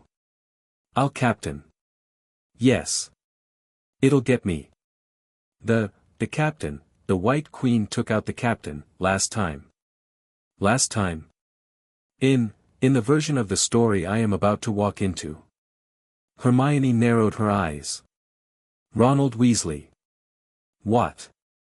Are you telling me you have, in some way, foreseen? I am telling you, Ron said, that I have spent 100 hours on a chess set that the room has summoned to look exactly like the chess set down there.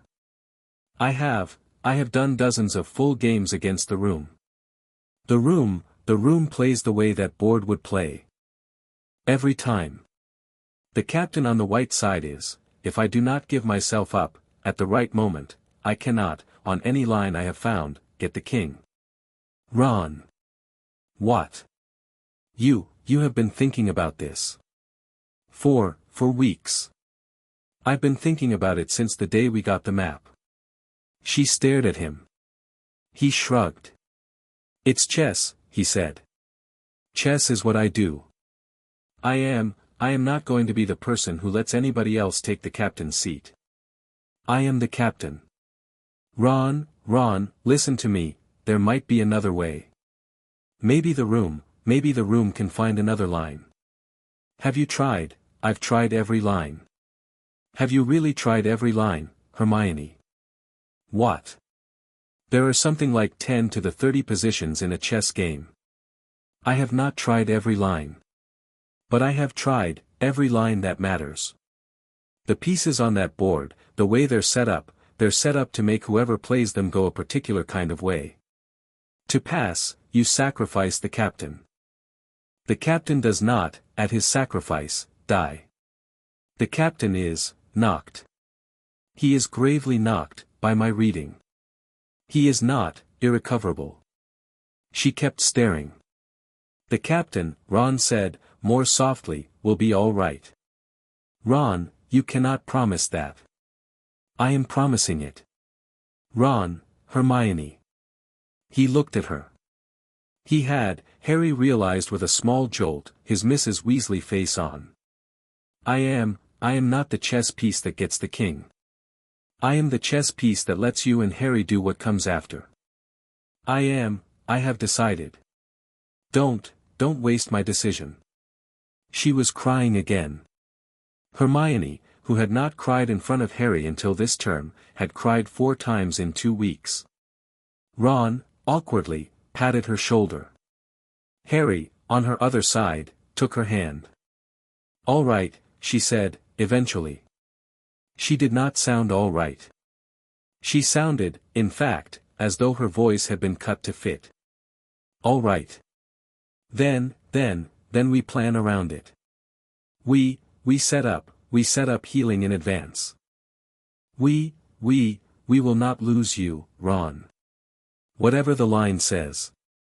We will not. Right. Promise me. What? Promise me you will not, she said, be brave to the point of stupidity. Promise me you will not, when the moment comes, take a hit that you don't have to take. I lose enough people in plans, Ronald. I do not want to lose anyone in chess. All right, Ron said. Promise. I promise. Within reason. Within reason isn't, Hermione.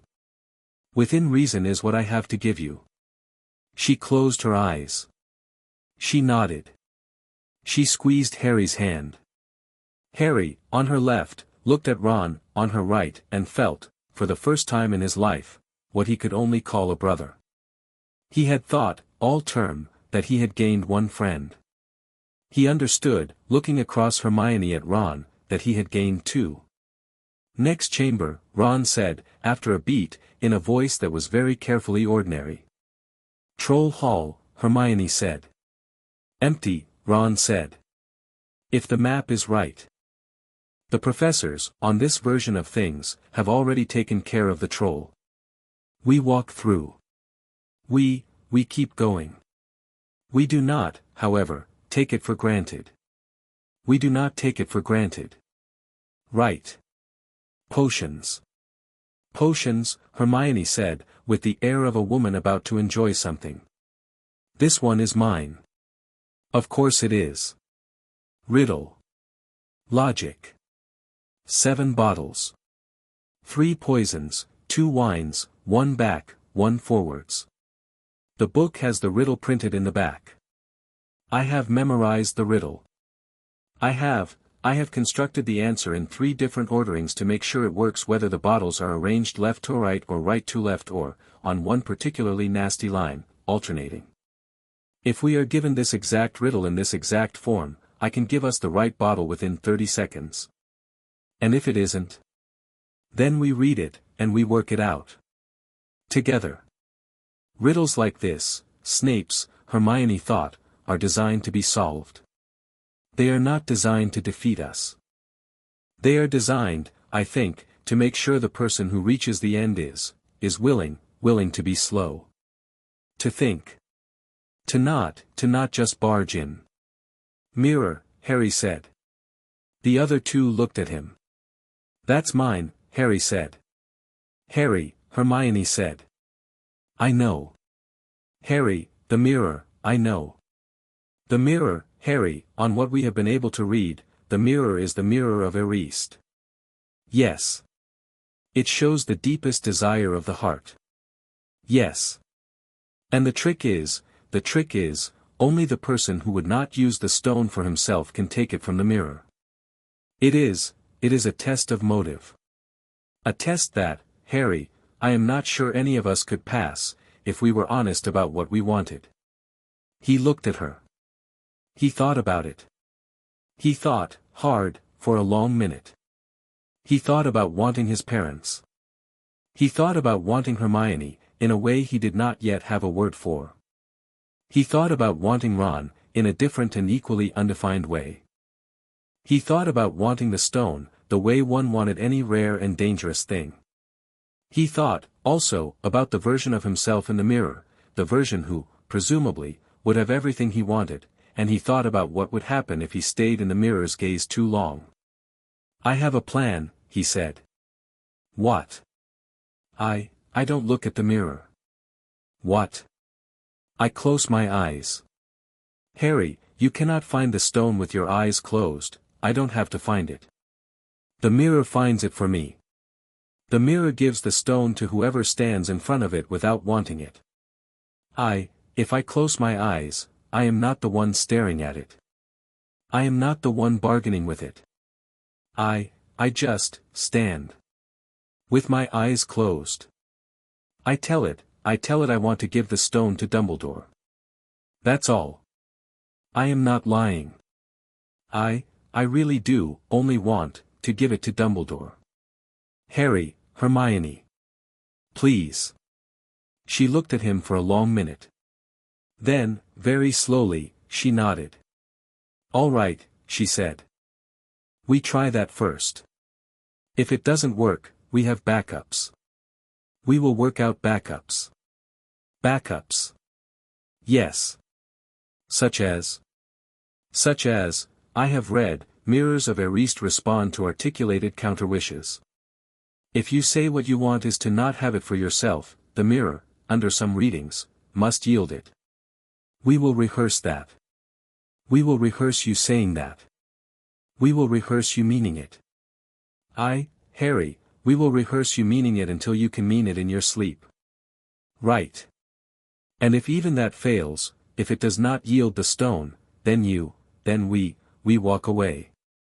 We do not stand there until Quirrell finds you in front of the mirror. We walk away. We tell Dumbledore. We live to fight another day. Hermione, Harry said.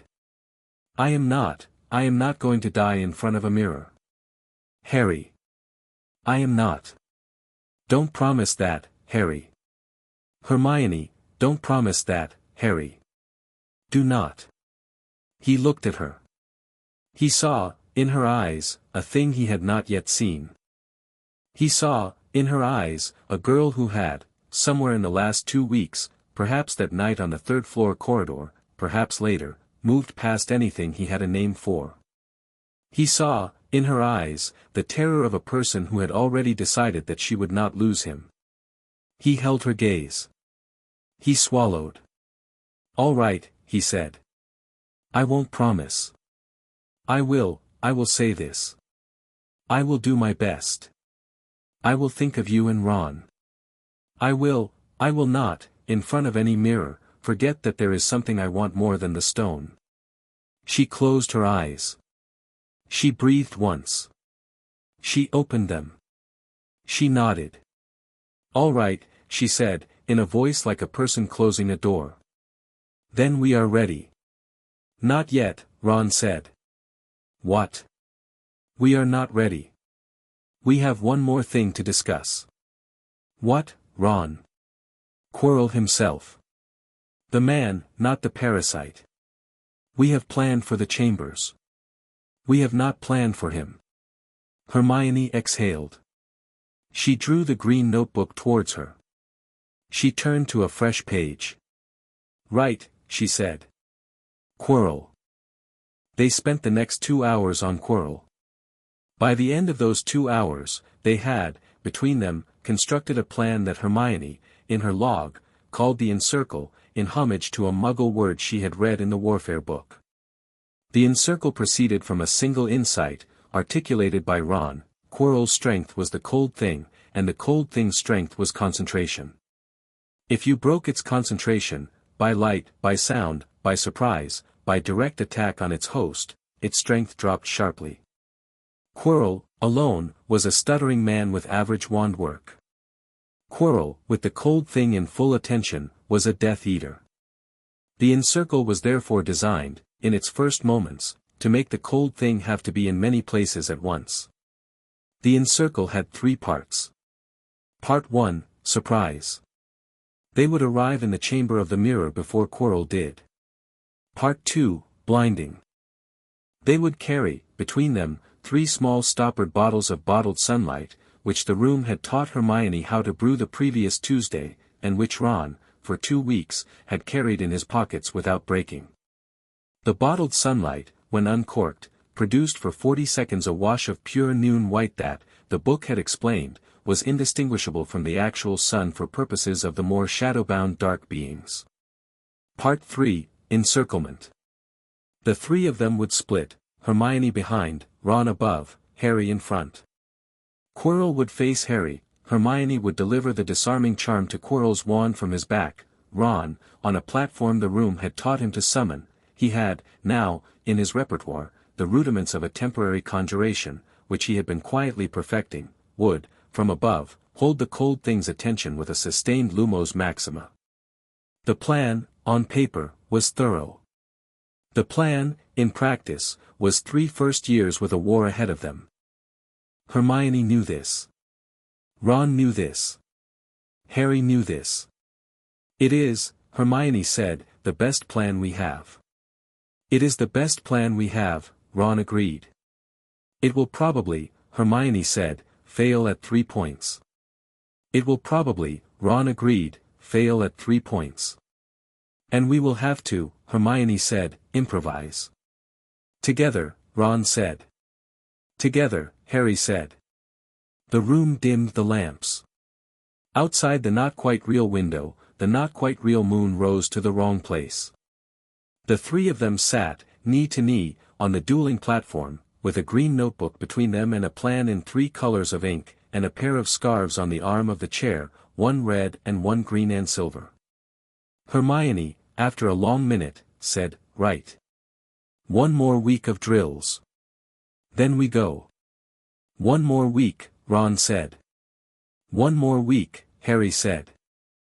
The room, listening, set out 3 cups of cocoa, 3 biscuits, and, along the wall of the dueling platform, it had not done this before, 6 small training mannequins shaped, with subtle but unmistakable accuracy, like Quirrell. Reginald, at the end of the row, tipped his hat to the new arrivals, which Harry, with his face buried in his cocoa, took as the room's commentary on the weeks ahead.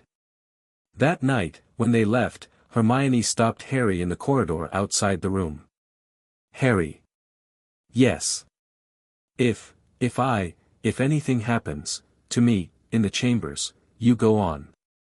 You and Ron. You go on. You do not stop. Hermione. Promise me. Hermione. Promise me." He looked at her. She was 11. Her hair was braided unevenly because she had done it herself in the dark. Her eyes were perfectly clear. "I promise to try," he said. "If you promise the same." She closed her eyes. She exhaled. She nodded. She went up the staircase. She did not look back. He stood in the empty corridor for a long minute. Behind him, the wall closed itself, neat and unhurried, and the not-quite-real moon, somewhere on the other side of it, kept its post. He went to bed. He held his candle. He held his curtain. He slept. He did not dream.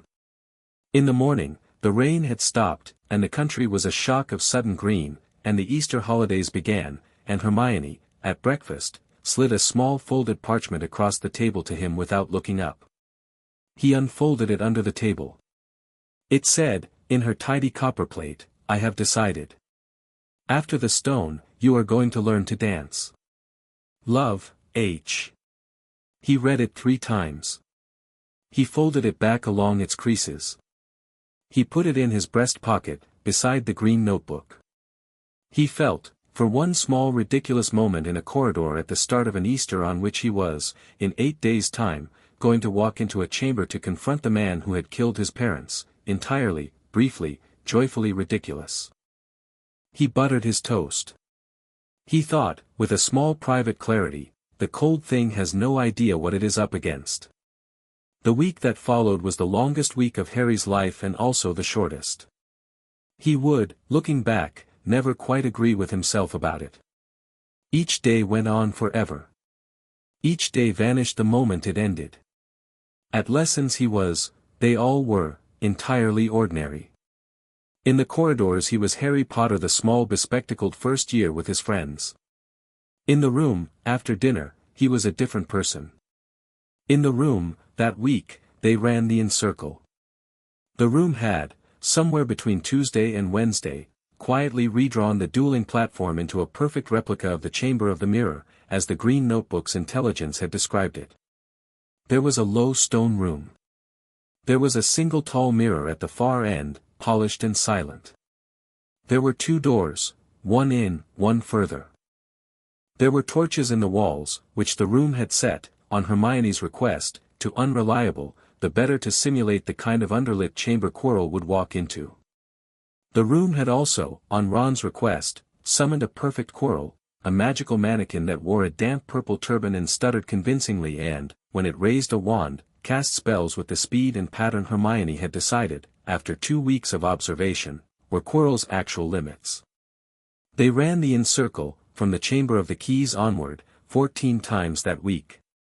They ran it once each evening to see how it went, and twice each evening to find what failed, and once each evening to fix it, and once each evening, slowly and at half speed, to set the corrections into their hands. By Wednesday, the simulated Quirrell had managed to disarm Harry only twice. By Thursday, never. By Friday, he was reduced to standing in the chamber and uttering a small bewildered croak. The cold thing in the simulation, by Saturday, was screaming. On Saturday night they did not run the in-circle. Hermione had, with the firmness of a clinician, decreed that Saturday be a rest. They sat in the room, the 3 of them, on the dueling platform, with their feet hanging off the edge. The not-quite-real moon outside the not-quite-real window was, by Hermione's request, full. The room had laid out, on the low table, 3 cups of cocoa, 3 biscuits, and a single small folded parchment that Hermione, with a private flush, had not asked for and which Harry, from the corner of his eye, recognized as a copy of the one she had slid him at breakfast a week ago. He did not pick it up. He left it where it was. He put his arm around her shoulders, instead. She let her head, briefly, rest against his shoulder. Ron, on her other side, pretended very hard to be examining his cocoa. The room, with one more click of approval, dimmed the lamps a notch. They sat. They listened to each other breathe. Together, Hermione said. Together, Harry said. Together, Ron said. The room kept its silence, which was the most expressive answer it had ever given them. Sunday morning was clear. Harry, who had set himself to sleep through breakfast on the strict instruction of Hermione that he eat nothing he could not afford to throw up, woke at 11 and went down to the great hall to find Ron at the Gryffindor table eating a single piece of dry toast and Hermione already gone, to the library, she would say later, to look at one final reference, in fact to walk in the cloister and steady herself. He sat down opposite Ron. Ron pushed the toast across the table. Eat something, Ron said. You eat something. I'm not the hero. Don't say hero. What should I say? Don't say it. Right. They ate the toast between them. Hermione came down a quarter of an hour later and sat beside Harry and put her hand on his under the table, briefly, and then took her own piece of toast. The three of them sat at the breakfast table in a hall full of children. They did not speak, very much. They watched, without seeming to, the staff table. Quirrell was not at his usual seat. Snape was. Snape, when Harry let himself glance, did not look at Harry. Snape, however, looked at his plate in a particular way that, Harry was learning, was Snape's way of being acutely aware of every face in the hall. "Quirrell's not here," Ron murmured. "I know," Harry murmured. He is moving." "Yes. Today." "Yes." The cold thing, when Harry let himself listen for it, was, at the edge of his awareness, a small and busy wait on the third floor. It was not, this morning, behind a turban at a high table. It was, this morning, walking. "Tonight," Hermione said. "Tonight," Harry said. "After dinner." "After dinner." She looked at him. He looked at her. He took her hand under the table, just for a second, and squeezed it, and let go. He did not, during the day, go near the third floor. He did not, during the day, go near the great hall again. He went, with Ron and Hermione, up to the room, in the long quiet of the afternoon, and they sat there in the wood-paneled chamber as if the chamber had been built for the saying of last things between people who had not yet learned how to say last things. They did not say anything in particular. They drank tea. They held their candles. They held their curtains. They watched the not-quite-real moon, which today, in deference to the day, had not, in fact, risen at all, leaving the impossible window a calm steady square of afternoon blue, the kind of sky a child would draw with the side of a crayon. At 6 they went, separately, down to dinner. They ate. They watched. Quirrell, again, was absent. Snape, again, sat. Dumbledore, on the staff table, was not present either. He had been called, by an owl from the ministry, to London for the day, and would not, the rumours said, return until late. Hermione, when she heard this, set her fork down very carefully and looked at Harry across the table with a face that said the cold thing has chosen its night. "Tonight," she mouthed. "Tonight," he mouthed back. They went, after dinner, up to Gryffindor Tower. They sat in the common room for an hour. They did not, in the common room, speak. At 9, they stood up at the same time, walked out one after the other, and met at the Barnabas the Barmy tapestry. The wall was a wall. Hermione walked past it 3 times. The door appeared. It was, this last time, the wood-paneled chamber of their first night. 2 armchairs faced each other across a low table. The teapot was steaming. The wool blanket was on the arm of the chair. The hearth was burning without fuel. The not-quite-real lake glittered through the not-quite-real window, and the not-quite-real moon, restored, for this, stood at full above it. Reginald, with the painted hat, was standing at attention at the foot of the dueling platform. He tipped his hat. Hermione laughed once, very fast, and pressed her hand to her mouth, and then took a deep breath, and then nodded. "Right," she said. "Last review. Wands. Bottled sunlight. Notebooks. Cloak. We go." They went. Chapter 4 End. Chapter 5, The Mirrors promised. The Sunday of Harry Potter's first descent began with mist on the grounds and a strange, light-headed sense in his chest that he had not, on any previous morning of his life, woken with. He sat up in his 4-poster a 9:15, unwound himself from his blankets, and looked at his hands. They were steady. He had expected, after 12 weeks of preparation, to wake on this morning with hands that shook. The hands were steady. The candle in his chest was steady. The curtain in his head was, as it had been every night for 10 days, perfectly drawn. He drew aside the bed curtain and saw Ron Weasley already up and dressed, sitting on the edge of his own bed, lacing a single boot with the slow careful patience of a man laying out his own armor. Ron looked up and gave Harry a small grim nod, and Harry, in return, gave Ron one. They had agreed, over the previous evening, that no speeches would be made today. In the common room, Hermione was sitting in an armchair by the fireplace, with a book she was not reading, and a small enamel tin in her hand. The tin, when Harry sat down beside her, contained, in 3 precise compartments, 3 pellets of dark chocolate that had, she said, in a low careful voice, been brewed by her with the help of the room and an old book of restorative cookery.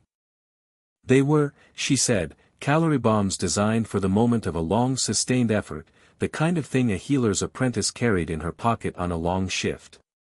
She gave one to Harry. She gave one to Ron. She kept the third for herself. They ate them. The chocolate was very good. Harry, who had been on a quietly restricted diet of his own design for 2 days, felt the warmth of it in his ribs and was, briefly, grateful in a way he did not know how to express to anyone. The day went past in a way that he would not, later, be able to fully describe. There was a lunch he did not really eat. There was an afternoon in the room in which the 3 of them did not, for once, drill, but instead sat, in 3 armchairs, around the hearth, with a deck of exploding snap that Hermione had found in her trunk, and played 5 hands of cards, badly, slowly, and to the great visible pleasure of the room, which had, throughout the 5 hands, not once intervened to set out cocoa or biscuits, leaving them, for once, to themselves. There was a dinner at which Quirrell was, again, absent and Dumbledore, again, gone.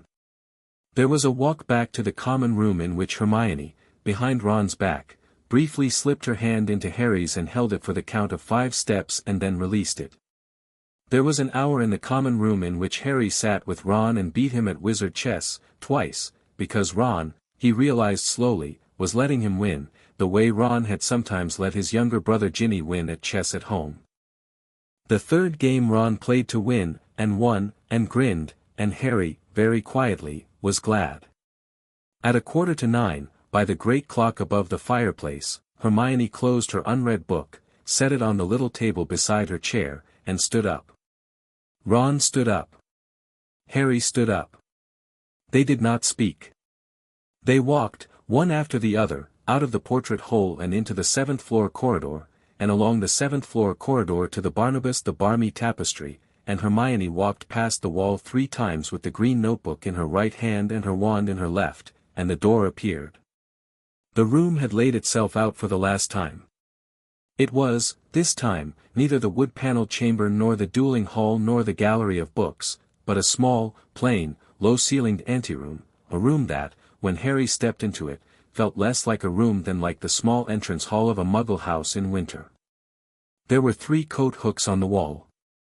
On each coat hook hung, with the simplicity of an object that had been laid there by a careful hand, a piece of equipment they had agreed they would carry, Harry's the cloak, Ron's a small enchanted whistle, charmed by Hermione that morning to send a single piercing note that only the 3 of them and a phoenix would hear, Hermione's a small leather satchel containing the bottled sunlight, the stoppered skillnet, the green notebook, 3 pellets of restorative chocolate, a vial of basic pepper-up, and a single folded square of red knitting that, when Harry caught Hermione's eye, she did not, in the room's gentle light, exactly explain.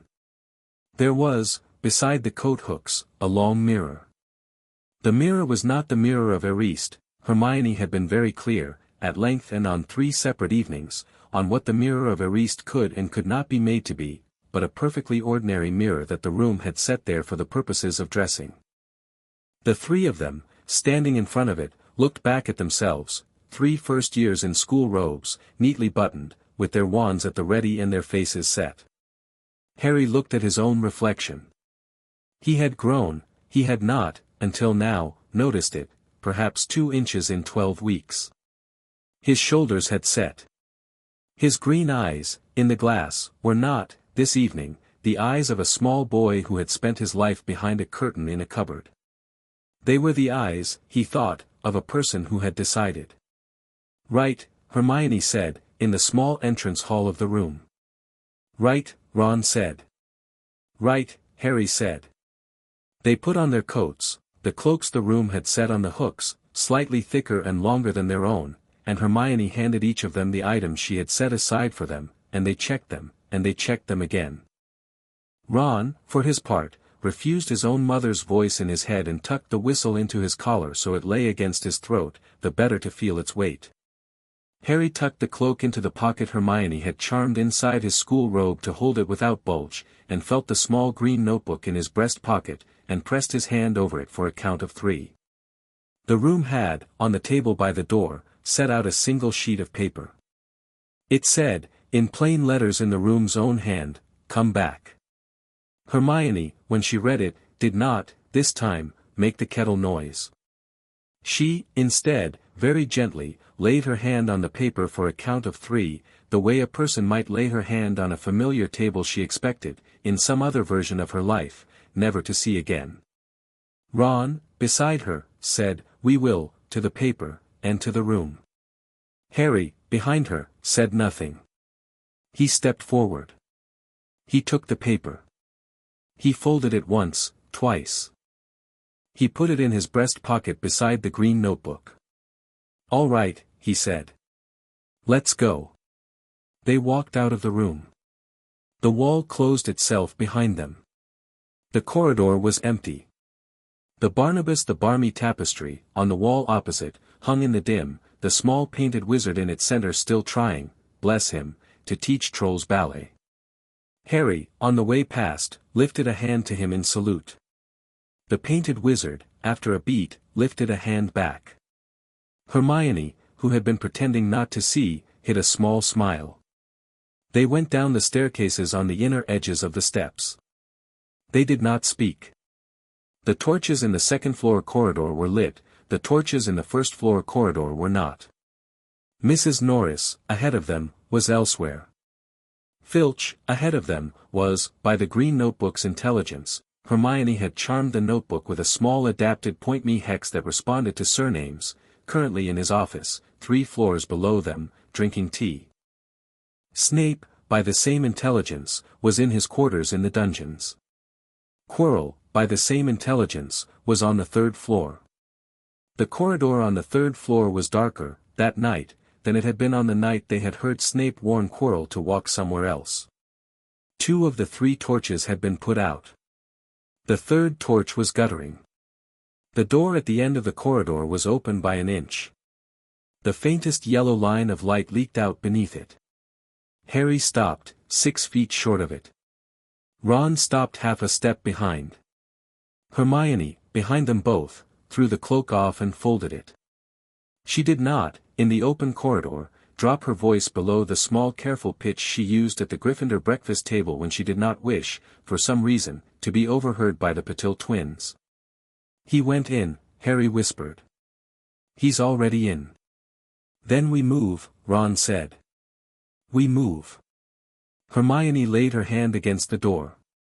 She felt the wood for a long moment. Her wand, in her other hand, hummed once at her wrist. The notebook in Harry's pocket trembled, once, a long slow tremble, which was not, by Hermione's calibration, the alert for aggression. It was, Hermione had explained the previous night, the alert for awareness. It was a thing she had quietly added to the spell. It meant, simply, that someone in the chamber beyond was, this moment, paying attention.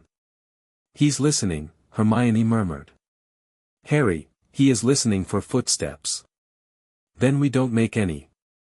She cast, with a flick of her wrist, a small, neat silencia variant on the soles of their boots, 3 feet of silence, a charm practical cantation called Hush, and the corridor, when Ron stepped, did not, in any way, ring with the noise of his step. Hermione tucked the cloak into her bag. She drew her wand. The candle in her chest, Harry could feel, feeling, now, was something he could do for the people who were close to him, having spent 10 weeks training for the opposite, was burning very bright. "You first, Ron," she said. "Then me. Then Harry." "Why me first?" "Because you have the strongest shield." Ron, gratifyingly, did not argue. He stepped past Harry. He laid his hand on the door. He pushed. It opened on a roar that shook the dust off the lintels, 3 throats raised at once in a great unhappy bay. The Cerberus inside the chamber was, Harry noted with a small detached part of his mind, much larger than he had thought. It had 3 heads. It also had, this was new information, 6 eyes per head, none of which were friendly. Its forelegs were the size of full-grown sheep. Its breath, even from the doorway, smelled of meat. Behind it, on a low harp on a table, a small enchanted lyre was playing itself softly. The lyre was, Harry recognized, with a fresh spike of fear, Quirrell's. It had been left to keep the dog asleep. Whatever had broken the lyre's spell, Hermione had set the door open by an inch, perhaps, Hermione had set them on alarm. The lyre was, even now, mid-second verse, but the dog had begun to wake, and was, by the time they had stepped through the door, halfway up onto its great paws. "Don't," Hermione hissed, and pushed past Ron, and seized the lyre from the table. The Cerberus's left head turned to her, its great teeth bared, and tucked it under her arm, and began to play it herself, with one hand, on the move, the way she had read about in a book on traveling musicians. Her fingers, on the little gilt strings, were rapid and unhesitant. She was, Harry realized with a jolt, playing a real tune, in a real key, in a real-time signature, the kind of thing a person had to have practiced. He did not, until that moment, know that Hermione played anything. The lyre's melody, jerky in her hand, did its work. The Cerberus's 6 eyes drooped. 3 heads sagged. 3 sets of jaws snapped shut on yawns the size of cauldrons. The 2 outermost heads laid themselves down on the floor first. The middle head, more stubborn, blinked twice at Hermione with a look of vague hurt before it, too, lowered itself. Within 30 seconds, the Cerberus was, again, asleep. The trapdoor lay between 2 of its enormous paws. Ron looked at Hermione. Hermione, lyre under her arm, said, very quietly, "Don't say anything. I will lose this if I think about it." "You're amazing." "I will lose this if I think about it, Ronald." "Right." They went under the paw. Harry first, this time, because he was the smallest. The trapdoor in the floor was, when he laid his hand on the iron ring, warm, body warm, the way a thing is warm when something has been sitting on it for a long time, and Harry pulled it up by the ring with a quick, careful jerk. The trapdoor swung up. The dark below it smelled of green wet leaves. Harry, with the practiced motion of a seeker swinging onto a broom, slipped his legs through, gave the others a thumbs up, and let go. Then Ron, with his shoulder still tender from the lyre grip, he had braced himself with it when the dog had stirred, slid through and dropped after him. Then Hermione, who, with a careful hand, set the lyre to play on its own again on the Cerberus's chest, and dropped through the trapdoor with the lyre's last notes still drifting down behind her. They fell. They fell into Devil's Snare. The plant took Harry around the waist before his feet had touched anything. He felt it grip, a slick, alive grip, the kind of grip that thought about what it was doing, and then he felt it snake up his ribs and around his neck, and he heard, beside him in the dark, Ron's gasp, and Hermione's small sharp intake of breath, and the green and tightening in of 3 plants that had decided, on principle, to suffocate 3 children. The tendrils were warm. They were also patient, in the way of a constrictor. They did not yank, they only tightened. The drilling, Harry held his candle, held his curtain, did not panic, paid off in the next half-second. "Don't fight, relax," Hermione gasped, and Harry forced his shoulders to drop. The plant, sensing surrender, hesitated for half a beat, and Hermione, at the same moment, raised her wand and called, with everything in her chest, "Lumos Solum." The light went off in the cellar like a small white sun. It was, Harry would think later, exactly the color of the noon sun he had stared at, once, lying on his back in the orchard at the Burrow at the end of February. The plants, all 3 of them, screamed, a thin, vegetable scream, and recoiled in 3 directions, snapping back into the corners of the cellar like blinds being released. Harry hit the stone floor on his back, hard enough to make him grunt. Ron, beside him, hit it on his hands and knees. Hermione, on her feet, was holding her wand high above her head, the white light still streaming out of it, the Devil's Snare cringing back into the corners of the cellar with the offended dignity of a cat that had been sprayed with water. Up, she said. Up, both of you, now. They got up. Harry's ribs protested but did not complain. Ron, holding his shoulder for a beat, said, "I'm fine," before either of them could ask. Hermione kept her wand high, the white light still on, until they were all three through the small low door at the far end of the cellar. Only when she had pulled the door shut behind them did she let the light go out. She was, for a single second after, breathing hard. Harry, beside her, put his hand on her shoulder. She nodded. She straightened. She lifted her wand again. In the chamber of the keys were a cloud of metal birds. There were 1,000 of them. Their wings whirred. 3 brooms leaned against the wall. The door at the far end of the chamber was old oak, banded in iron, with a single keyhole that, even from here, Harry could see was shaped like a handle. He looked up. He looked at the keys. He looked again. He saw, almost at once, the way seekers see, the one key with the bent wing. Old silver, large, slightly battered. "That one," he said. "Top quarter. Near the column. Bent left wing." "Got it," Ron said. They mounted the brooms. Harry took the lead. Hermione, to her credit, mounted hers without complaint, although she had been saying for a fortnight that she did not, by preference, fly. They went up. The keys, sensing them, turned. The cloud of metal birds, which had been hovering near the high ceiling in idle eddies, gathered itself with the small mechanical reluctance of a flock of starlings deciding which way to startle. The keys came at them in a swirling cloud. "Wingardium," Hermione said. The cloud shifted sideways, briefly, as her charm took 24 keys at once and pushed them in the wrong direction. Ron, on her right, said, "Repulso," and another 12 keys cracked away from his broom. Harry plunged into the cloud. He was Seeker. He was still, on a broom, the second fastest Seeker the Gryffindor team had had in 50 years. He went straight at the bent-winged key. The key, sensing him, banked. He banked with it. The key dove. He dove. The key tried to lose him in the cloud. Harry, all the cloud was around him, he could not see Hermione, he could not see Ron, he could not see anything but small bright wings and the bent-winged key 3 feet ahead, closed his hand around it. It twisted. He held it. It twisted harder. He held it harder. He turned, on his broom, and fled the cloud, and dove for the door, and slammed the key into the lock, and turned it, and the door, with great relief, opened. He spun.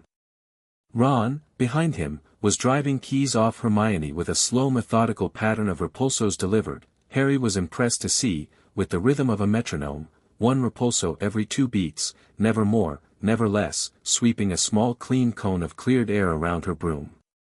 Hermione, on her broom, was hovering. Hermione, who hated flying, was hovering with creditable steadiness, and casting a wide radius lumos that had, on the keys nearest her, the effect of a stunning charm. The keys that came too close to her wand tip dropped out of the air and clinked, dazed, onto the flags. The pattern, Harry realized, was something they had drilled in the room, Hermione the citadel, Ron the wall. They both saw the door open.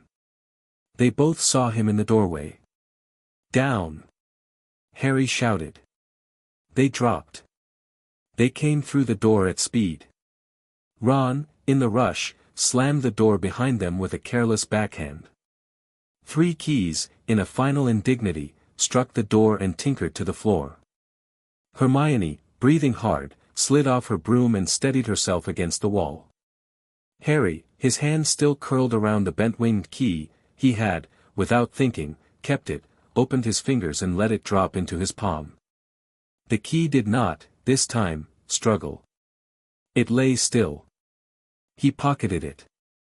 The room, he thought, would like to see it later. "Chess," Ron said. He said the word the way a man says his own name in court. The chess chamber was a long stone hall lit by stone-colored fire. The board, in the center, was a giant chess set.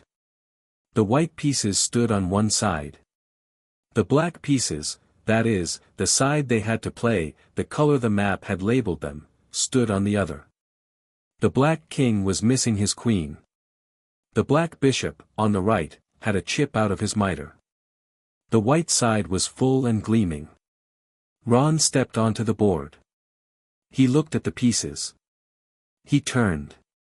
He took a long breath. "Right," he said. "Hermione. Take the queen side rook. Harry, bishop, king side. Ron, get on, Hermione. We don't have time." She got on. Harry got on. Their respective pieces, with the small slow chivalry of chess pieces, made way and stood beside them. The black king, with the tilt of a man relieved to be no longer alone, looked at the three of them, looked at Ron in particular, and inclined his crowned head once. Ron, after a beat, took the empty plinth where the captain had stood, that is, the black knight on the queen's side. The knight, with the grave courtesy of stone made obedient, stepped down for him and laid his shield at the foot of the plinth as though offering it. Ron stepped up. The plinth, when he stood on it, made the small subtle adjustment that a saddle makes when the rider settles in. The knight's stone shoulders, with no one in them, slumped briefly and then steadied, as if the piece itself had taken a breath in the absence of a captain and had remembered, when Ron stepped on, what its job was. Ron's face, on the plinth, did something Harry would never forget. It set. It went, in a single motion of his jaw, from the face of an 11-year-old boy in a stone room to the face of a man with a board to win. Harry, who had never, in his life, watched a friend do this, felt his own throat close. He looked at Hermione. He looked at Harry. "Don't," he said, "watch me. Watch the board. I will tell you what to do." The first move came. Pawn to e4. Ron, at the captain's place, raised his arm and called out, clear, calm, like a battlefield captain, pawn to c5. Hermione's breath caught. The Sicilian, she knew, by now. Ron had taught her enough. He had, in their 4th week of training, sat her down with a board the room had supplied and walked her through the openings he expected to face. The Sicilian was a defense. It seated the center of the board for a sharper, narrower fight on the wings. Ron had told her, then, that against a board this disadvantaged, black, no queen, he intended to play the Sicilian on principle. He had said, "If I'm a queen down, I have to make the game messier than they want it." The Sicilian lets you do that. Hermione, who had not previously suspected Ron of caring about principles, had stared at him for a long minute, and Ron had said, "What?" and she had said, "Nothing, Ronald," and not told him until much later that he had, in that small statement, become a different person to her. The white pieces moved. Ron called. The black pieces moved. Hermione, when her turn came, walked her square forward in the careful step of a piece on a board. Harry, on the king side, when his turn came, slid 2 squares diagonally and felt the floor shake when his bishop landed beside him. Knight to f3, called the white side, in a voice like a great stone bell. Pawn to d6, called Ron, without hesitation. Pawn to d4. Pawn takes pawn. Knight takes pawn. Pawn to a6. Pawn to f4. Pawn to e6. Each call took a stone piece across the board. Each capture was a small splintering crash and a column of dust. 2 of the black pawns, on Ron's first 3 moves, were lost. Both went down with the stoic grace of soldiers who had been told what to expect. Ron, at the captain's place, did not flinch when they fell. The game went on. It was, Harry thought, watching Ron think, watching Ron see, watching Ron call, a piece of Ron Weasley he had not, all year, seen. Ron was beautiful at the captain's place. Ron was, in a word he would not have applied to Ron Weasley a fortnight ago, masterful. Each move came at the pace Ron had set in the room, not the fastest pace, but the steadiest, the pace that spent the right amount of time on the easy moves and the right amount of time on the hard ones, and which never let the white side find its rhythm. By the 17th move, the white queen had broken from her starting line and ranged into the center of the board, and the white bishops were closing in from each side. Ron, on his plinth, had a bead of sweat between his eyes. He did not move to wipe it. He looked across the board and counted, silently, with his eyes, in the way Harry had seen him count, in the room, before he announced a sacrifice.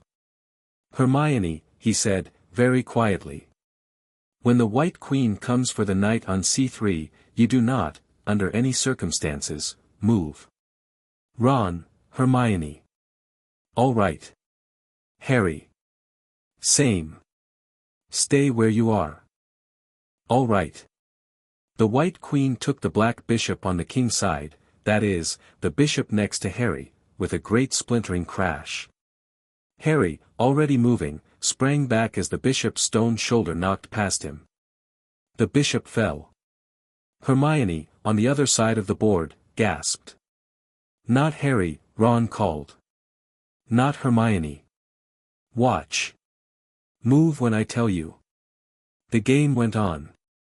5 moves later, the white queen was where Ron had, Harry could tell, watching his face, known she would be. Ron looked at her. He looked at the king on the white side. He looked at Hermione. He looked at Harry. "Right," he said, in the same voice he used for opening a difficult Christmas present. "Knight to e3. The knight on which Ron stood, Ron, on the captain's plinth, strode forward 2 squares, then 1 to the right. The motion of the piece carried Ron with it, the plinth turning beneath him with the easy mechanical surety of a clockwork. The plinth came to rest on the e3 square. The white queen, the moment he stopped, gathered her stone skirts, drew her stone sword, and, with the businesslike economy of an executioner, slashed it. Ron took the blow, on his shoulder, full force, and went sideways off the plinth, and hit the floor of the chamber as the stone knight beneath him cracked through the middle. The piece, when it broke, did not splinter outwards, it broke inwards, the way a pillar collapses, swallowing its own weight, sparing the boy. He hit the floor on his good shoulder and rolled once and lay still. Hermione made a sound that was, Harry would think later, the worst sound he had ever heard. She did not move. Ron had told them not to move. The game was not over. Harry stayed where he was. He looked at the board. The white queen had, in taking Ron, exposed her king to Harry's bishop. "Bishop to g7, called the black king, with a polite nod. Harry moved. The white king, with the slow grave dignity of his kind, dropped his crown. The pieces, with a single great groan of stone, fell back into their starting squares. Hermione bolted. She crossed the board in 7 strides. She was on her knees beside Ron, her hand on his face, her wand in her other hand, before Harry had stepped off his bishop's square. Harry came down. He came across. He knelt on Ron's other side. Ron's shoulder was, Harry was no healer, but he had learned a great deal about magical injury in 12 weeks, crushed but not broken. His arm was, at the elbow, at a wrong angle. He had, evidently, not been knocked out, although he had been close to it. He was breathing. He was looking, blearily, up at them, with an expression that Harry, to his shame, would later remember as the most pleased one he had ever seen on Ron's face. "Got there," Ron whispered. You, Hermione said. "Within reason," Ron said, and laughed once, a sharp painful laugh that made his shoulder twitch. Hermione, with hands that did not quite shake, drew from her bag a small stoppered phial that was not, in fact, on any of their lists, and uncorked it, and laid it gently against Ron's lips. The phial, Harry would learn later, was a small bottled skeel-knit potion that the room had set on the table the night before, and that Hermione had, with no comment, pocketed. The room, evidently, had had a strong opinion about chess. Ron drank.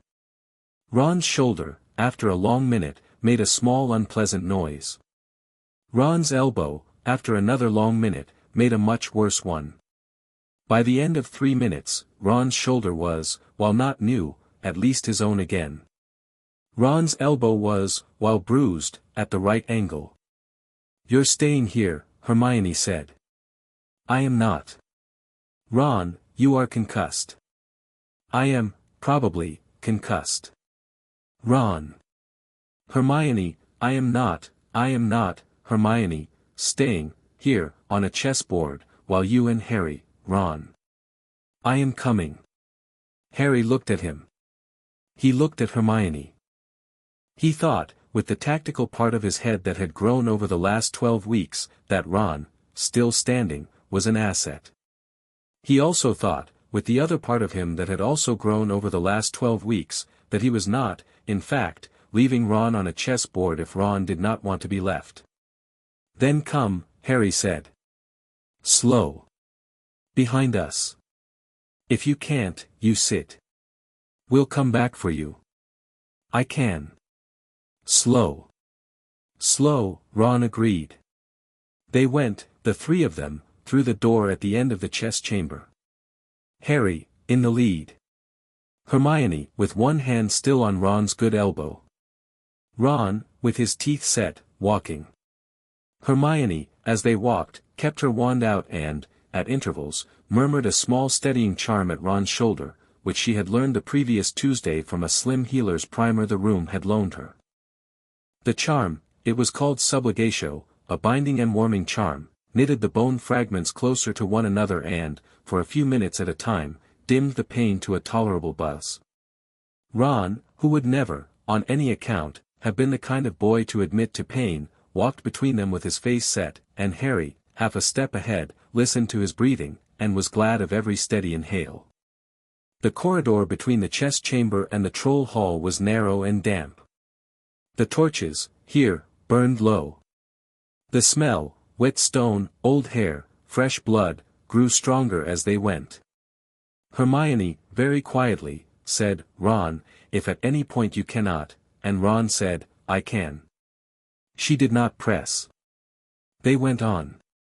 The next door, when they came to it, was already open. The troll hall was empty. Whoever, Quirrell, perhaps, or Snape, ahead of them, had passed through had already dealt with whatever had been there to deal with. The far wall of the chamber bore, in 3 places, the long deep gouges of a club. One of the wall sconces had been knocked sideways and now hung at an angle, its torch out. The smell, however, wet stone, old hair, fresh blood, was rich. The flagstones, in 2 places, were dark and faintly damp. Harry, without comment, did not let Hermione look too closely at the dark stains on the floor. Ron, without comment, let her not look. They moved through the chamber without speaking and without slowing. Whatever had been done, here, ahead of them, had been done minutes, not hours, before. Harry, walking, kept his candle very small. They came to the potions chamber. The door behind them shut with a sound like a great book closing, and a wall of black flame rose up between them and it. Ahead of them, a wall of purple flame rose up between them and the next chamber. The chamber, between the 2 walls of flame, was small. The 2 walls of flame, when Harry held a hand near each, gave off no heat. They were cold flames, the kind one read about in old books and never expected to encounter. On the table between the 2 walls of fire stood 7 bottles, neatly arrayed, with a parchment beside them. The parchment had a riddle on it. The riddle was, in form and in content, exactly what Hermione had memorized. "Right," she said. She picked up the parchment. She read the riddle, twice, in the soft fast voice she used in the library when she had only 10 minutes to make sense of a paragraph, the first time at her ordinary reading speed, the second time slowed to half, with her eyes narrowing on the second couplet of the second verse. The riddle was a riddle of order, of which bottle stood in which place, and Hermione, even as she read, was already arranging the bottles in her head. She set the parchment down. She picked up the bottles. 1 in each hand, then a third tucked under her elbow. She arranged them, in a different order, on the table. She paused, frowning. She rearranged two of them. She nodded once, satisfied. She picked up one, small, round-bellied, with 3/4 of its draft left, and held it out. "Forwards," she said. "This one. To get to the next chamber. For Harry. The smallest one, over here, gets one of us back through the black fire." "One of us?" Ron said. "There's only one swallow's worth," she said, gently. "If we have to come back, only one of us can. The riddle has been set so that only the person who needs to do the going on goes on. The other two go back, and tell. Hermione." "Ron." "Hermione, no." She pressed the smallest bottle into his hand. She closed his fingers around it. "You go back," she said. "You go back through the black flame. You go and find a teacher. You find Snape. You find Dumbledore, if he is back. You tell them. Right now. Hermione, Ron, listen to me. We were not going to walk into the chamber of the mirror with you wounded. We needed 3 because the Encircle needed 3. Now you cannot stand the way the Encircle needs you to stand. Now we change the plan. Harry and I will Encircle Quirrell the best we can. You go back. You bring help. You save us. I am not leaving you. You are. Hermione, I am the Ronald Weasley." She put both her hands on his face. "Please. Please. Please go. We will be holding the line. Until the cavalry comes. Please be the cavalry." He stared at her. He was going to argue. He looked, briefly, at Harry. Harry looked back. He nodded, once, slowly. "Be the cavalry, Ron," he said. Ron's face did something complicated. Then he pulled Hermione into a one-armed hug, and pressed his forehead into her hair for a count of 3, and pulled away. He swallowed the bottle. He turned, without a word, and walked into the black flame, which closed politely behind him. Hermione stood, for a single second, with her hand on her mouth. Then she said, "Right. Encircle becomes hold. Come on. Hermione, come on, Harry." He came on. She turned to him. She had her serious face on. He had not seen it, today, until now. "Harry." "Yes. One more time." He nodded. He had been expecting it. They had run this rehearsal, between them, 8 times in the last 7 days. "What are you going to want?" she said, in the voice of a woman conducting an oral exam. "I am going to want," Harry said, "to give the stone to Dumbledore. I am going to want my friends to live. I am going to want to walk out of this room. And what are you not going to want?" "I am not going to want to keep it. I am not going to want to use it." "And what are you not going to look at?" "I am not going to look at anyone in the mirror except myself. I am not going to follow the eyes." "And how long do you stand there?" "As long as it takes, but no longer than the mirror takes to give it." "And what is too long?" "If you tell me, Hermione, it is too long." "And what is the cue you wait for?" "You will say my name. Twice. With my surname." "Yes. And if it shows you your parents?" He swallowed. They had never quite got, in 8 rehearsals, to a comfortable answer for this one. Hermione had been patient about it. Hermione, in the end, had decided that the rehearsal of the answer was less important than the practice of the candle. "I will hold the candle," he said. "Yes. I will hold the curtain." "Yes. I will not stay in front of it longer than I need to." "Good. And if I tell you to step back?" "I step back." "Yes. All right. All right." She drank a sip of the forward bottle. She made a small face at the taste, like cold tea brewed with metal, and held it out to Harry. He drank. It was, indeed, like cold tea brewed with metal. The forward draught, however, did its work. A small icy ripple spread from his stomach to his fingertips, and when Hermione, with her free hand, gestured at the purple wall of flame and stepped into it, the flame parted around her body like a curtain. Harry followed. The flame did not burn him. It tickled, faintly, where it touched his sleeves. They stepped through. The chamber of the mirror was lit by a single torch. The chamber was larger than the rest of the chambers had been, and colder. The stone of the walls had a fine pale frost on it that Harry had not noticed when he had stepped through the flame. The ceiling was lost in shadow. The far wall of the chamber stood, and on the far wall, fixed in a frame of black wood that had been carved with letters that Harry could not, at this distance, read, was a tall, polished mirror, taller than a man, taller than two men. Its surface, in the torchlight, was the color of standing water. The mirror stood on the far wall, tall, polished, silent. In front of the mirror stood Quirrell. He had his back to them.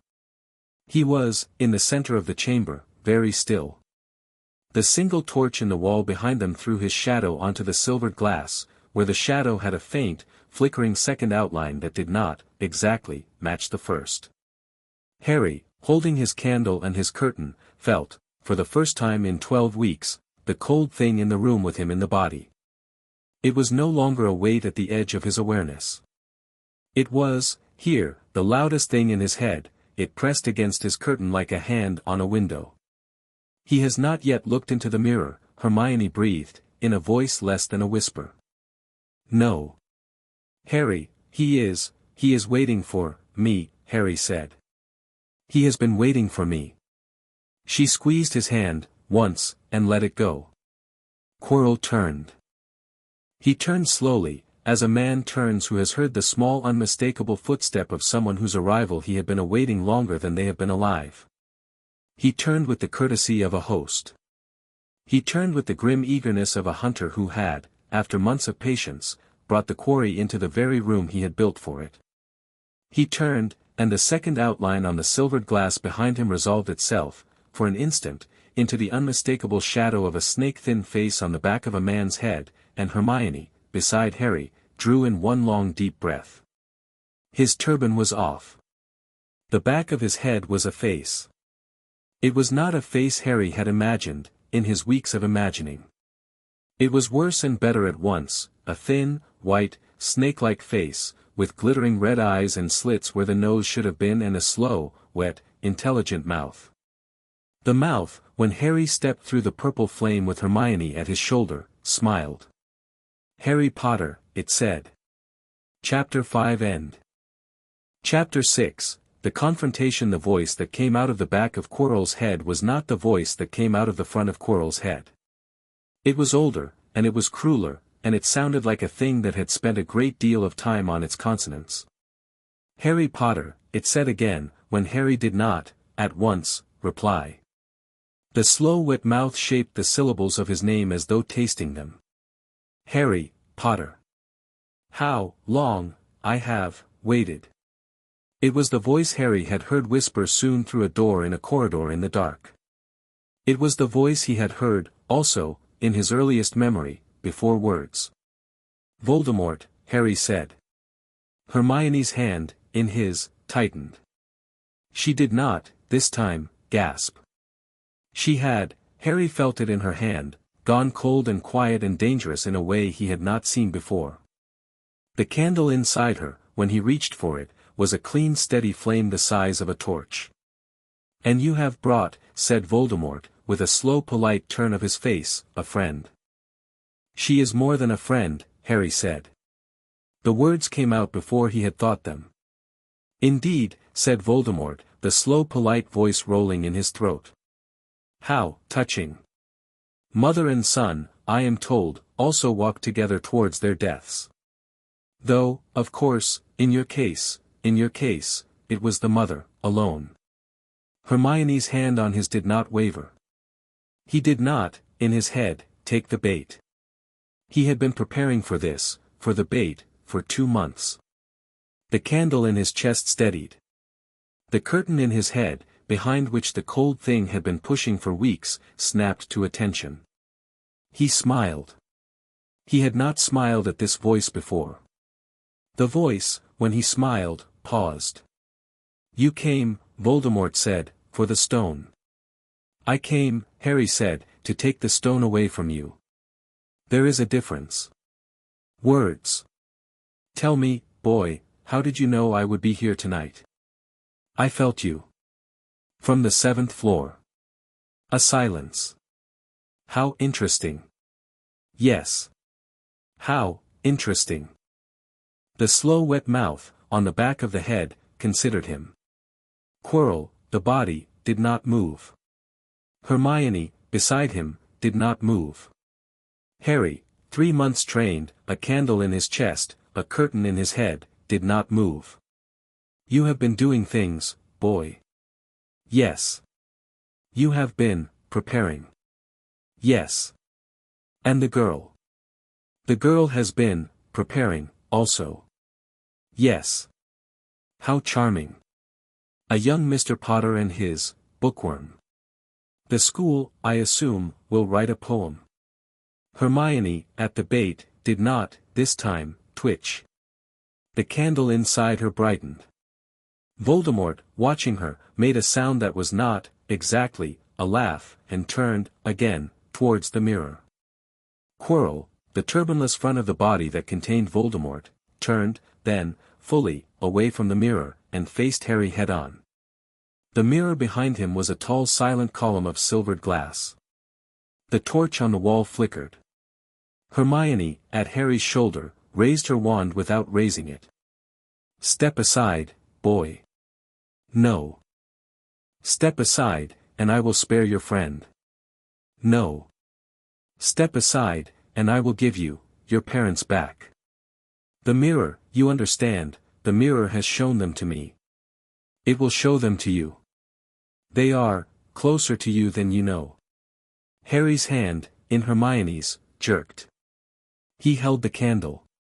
He held the curtain. "I want," he said, slowly, "to give the stone to Dumbledore." "That is a small wish, boy. It is the wish I came with." "Then come," said Voldemort, and stepped aside, and gestured, with a curiously courteous flick of his pale hand, towards the mirror. "Stand. Look. Tell me what you see." Hermione's hand, in his, went still. He stepped forward. He did not, to his own surprise, when he thought about it later, close his eyes. He did not need to. He had spent 2 weeks rehearsing exactly the version of himself he was going to be in front of this mirror. He had not, in those 2 weeks, rehearsed himself out of the wanting. He had rehearsed himself, instead, into something else. He had rehearsed himself into the boy who, looking into a mirror that showed his parents, was capable of also wanting his friends to live, and his school to stand, and an old man with half-moon spectacles to be the one who decided what to do with a small red stone. He looked into the mirror. He saw his parents. He saw them clearly, for the first time. His father had untidy black hair, like his. His mother had eyes the same shade of green. They were smiling. They were holding, between them, a small red-headed boy, not Ron, not exactly, although there was a Weasley quality to him, who had been added by the mirror in the way that mirrors do, the way the mirror filled in the longings of a person looking. They were also holding, at his mother's other side, by the hand, a small bushy-haired girl, with a tooth too big for her face and eyes too clever for her age, who, in the mirror, was looking up at him as though she had always been there. Harry took a long breath. He held the candle. He held the curtain. He said, in his head, very clearly and in his own voice, "I want to give the stone to Dumbledore. I want my friends to live. I want to walk out of this room." In the mirror, his father, his mirror father, reached into the pocket of his coat. His father took out a small red stone. His mirror mother smiled. The mirror girl smiled. The mirror boy smiled. His father held out the stone. It dropped, through the silvered glass, as if no glass existed, into Harry's pocket, with the small warm weight of an apple in autumn. Harry exhaled. He stepped back. He turned. Voldemort, behind him, had been watching the back of his head. Voldemort's red eyes were very bright. The slow wet mouth had gone, briefly, still. "Well," said Voldemort. "Well, Potter. Well done." "Yes," Harry said. "Now give me the stone." "No," Harry said. The next 30 seconds of Harry Potter's life would go down, in his own private memory and in the memory of the school, as the moment the Year 1 defense syllabus stopped being a syllabus. Hermione, beside him without warning, beside him in the way she had been beside him on the staircase to the room on the night of their first promise, beside him as if she had been beside him always, said, very calmly, "Lumos Maxima," and the chamber went white. Voldemort, as a being descended, in part, from shadow, screamed. Quirrell, as a man, screamed. The torch on the wall, ironically, went out. The chamber, lit by Hermione's wand, was as bright as a noon field. Harry did not pause to look. Harry, with the cold thing covering its faces, drew his wand. Harry said, silently, Expelliarmus, and Quirrell's wand, the bone-white wand of the cold thing, leapt out of his hand and across the chamber and, to Harry's surprise, to his pleased surprise, straight into Hermione's outstretched left hand. She caught it on the second try. She tucked it into her belt. She did not lower the lumos. Voldemort was already turning. Voldemort was already moving, even, past the brightness of the charm, the way a parasite of cold and patience pushed a host. Quirrell took 2 steps towards them. Quirrell raised his hand, wandless, now, and a thin crackling line of red light shot at Harry from his palm. Harry did not need to think. Harry, 3 months trained in every defense the room could give a first year, said, silently, Protego. The shield bloomed around him and Hermione like a blue glass bell. The red light hit it. The bell rang. The light scattered. Harry, on its echo, said, also silently, Stupefy, stupefy, stupefy, and 3 bolts of red light, smaller and tighter than any Quirrell had managed, cracked across the chamber. 2 of them missed. The third hit Quirrell in the chest. He buckled. He went down on one knee. The cold thing on the back of his head, in fury, lifted a thin pale hand of its own, a hand that did not, exactly, exist on Quirrell's body but seemed, in the brightness of Hermione's lumos, to be made out of the air around the host, and threw, at Hermione, a snap of green light. The green light was, Harry recognized with absolute and instantaneous clarity, the color of one curse and one curse only. He moved. Hermione. He stepped between her and the green light and he raised his wand and he shouted, with everything in his chest, silent casting be damned, Protego Maxima. The shield he raised was not, by Hermione's tutorial, the shield he was supposed to be able to raise. The shield he raised was, Hermione would later swear, in her log, that this was so, the shield of a 5th year. It bloomed in front of him in a great arched dome of pale blue, and the green light hit it, and the green light splashed against it the way water splashes against a window, and the green light, when it had finished splashing, was gone. The dome held. The dome held for a count of 2, on a curse that should have killed him. Then the dome broke. It broke into a small shower of pale blue sparks that fell, gently, onto the flagstones around him. Voldemort, he could see, now, that the second presence on the back of Quirrell's head was, in some real and terrible sense, the source of the killing curse. The puppeteer of Quirrell's hand, paused. Hold him, Hermione said. Hold him. Petrificus. Harry, half a beat from her, said it. Quirrell's body, from the knees down, locked into a marble stillness. Hermione, beside him, simultaneously, said the same word. Her Petrificus took Quirrell at the elbows. Quirrell, with what remained of his upper body free, screamed again, this time, a screamed plea of his own voice, the small wet scared man under the cold thing, the man he had been, briefly and badly, before. The cold thing, behind his head, did not scream. The cold thing was moving. Harry felt it. The cold thing had, in seconds, decided to leave. It was rising out of Quirrell's body. It was a thin black smoke. It was in the chamber, between Harry and the door, and it was coming for him. "Harry," Hermione cried. The cold thing rushed at his face. Harry held his curtain. The curtain held.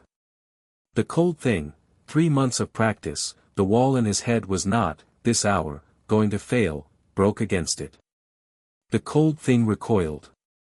The cold thing, in a thin shapeless shriek, fled along the chamber, past Hermione, who, with her wand arm raised, had just become the brightest thing in the chamber, brighter than the torch, brighter than the Lumos Maxima, brighter than her own candle had ever been, and along the floor, and through the purple flame, and out. It was gone. The chamber went, comparatively, quiet.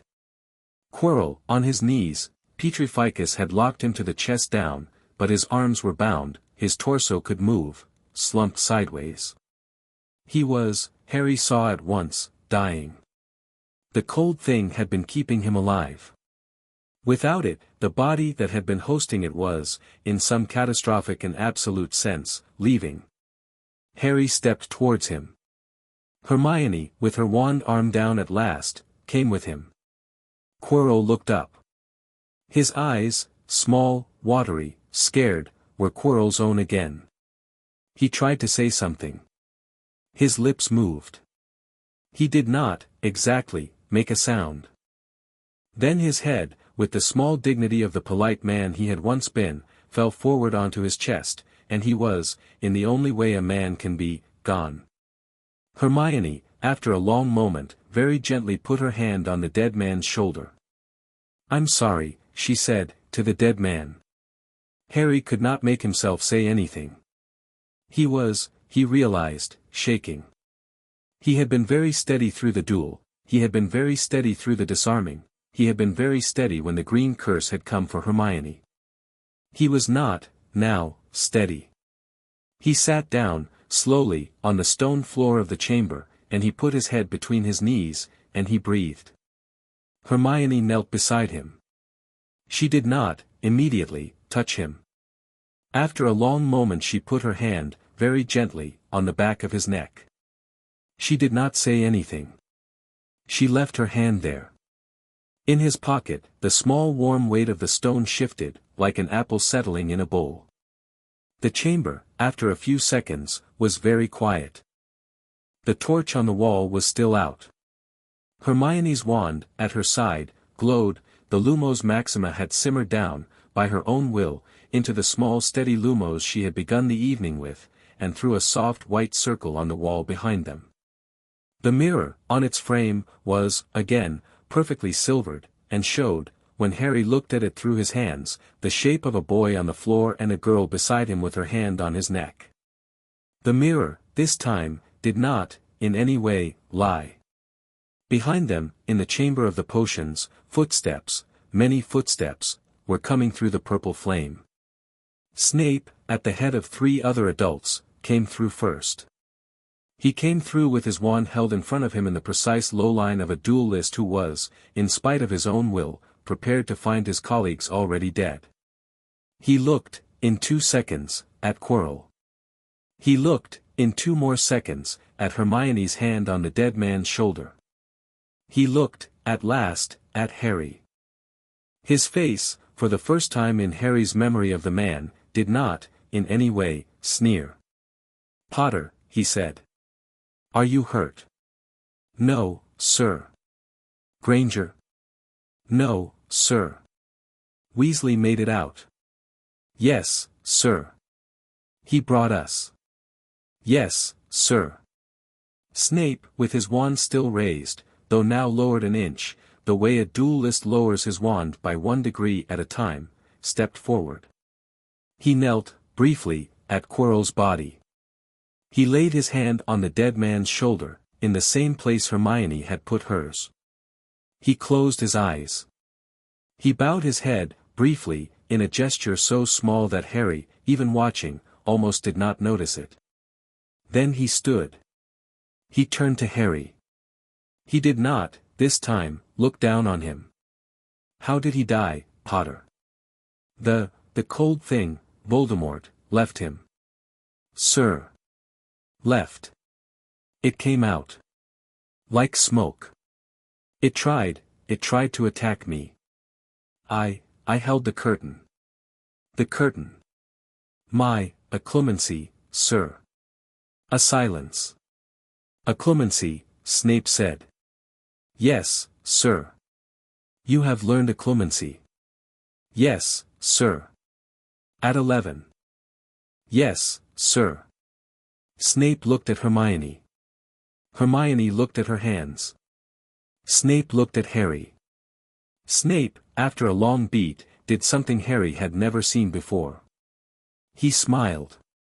It was not, exactly, a warm smile, it was, more accurately, the smile of a man who had, after a long campaign of disappointment, been forced to accept a piece of evidence to the contrary. It rearranged, in 2 seconds, every conclusion Harry had been forming about Severus Snape since September. You are full of surprises, Potter. Yes, sir. Your mother was, also. Yes, sir. I will speak to you. Later. Yes, sir. Behind Snape, Dumbledore, who had, as the rumors had said, been in London, but who, on the way back, had been intercepted by an owl and had apparat to Hogsmeade and run to the castle, came into the chamber. His robes were astonishingly purple. They were, however, dust-stained at the hem and rumpled at the cuff, in a way that suggested the owl had reached him in the carriage between London and the Three Broomsticks, and that Dumbledore had not, in any sense, slowed since. He looked, briefly, at Quirrell, and his face did something that Harry could not read, and then he looked at Harry, and his blue eyes were wet, and his mouth was, against every line of his beard, smiling. Mr. Potter, he said. Miss Granger. Mr. Weasley is, I am told, on his way down with Madame Pomfrey. We have, I think, much to discuss. Harry took the stone out of his pocket. He held it out to Dumbledore on the flat of his hand. The stone was still warm. It had begun, in his pocket, to give off a small steady heat, the way a coal gives off heat after a fire has been put out. Dumbledore did not, for a long moment, take it. He looked at it. He looked at Harry. He took it. He bowed to the boy. Yes, he said, very softly. I think we do. He closed his hand around the stone. The stone, in his hand, did not, Harry watched closely, give off the same heat. The stone went, when Dumbledore folded his fingers over it, perfectly cool, as if it had decided that, now, in this hand, it had nothing to prove. Severus, Dumbledore said, without looking away from Harry. If you would be so kind as to escort Mr. Potter and Miss Granger to the hospital wing. Madame Pomfrey will wish to look at them. I will follow shortly, after I have spoken with Quirinus. Snape inclined his head. He laid his hand, briefly, on Hermione's shoulder. He laid his hand, briefly, on Harry's shoulder.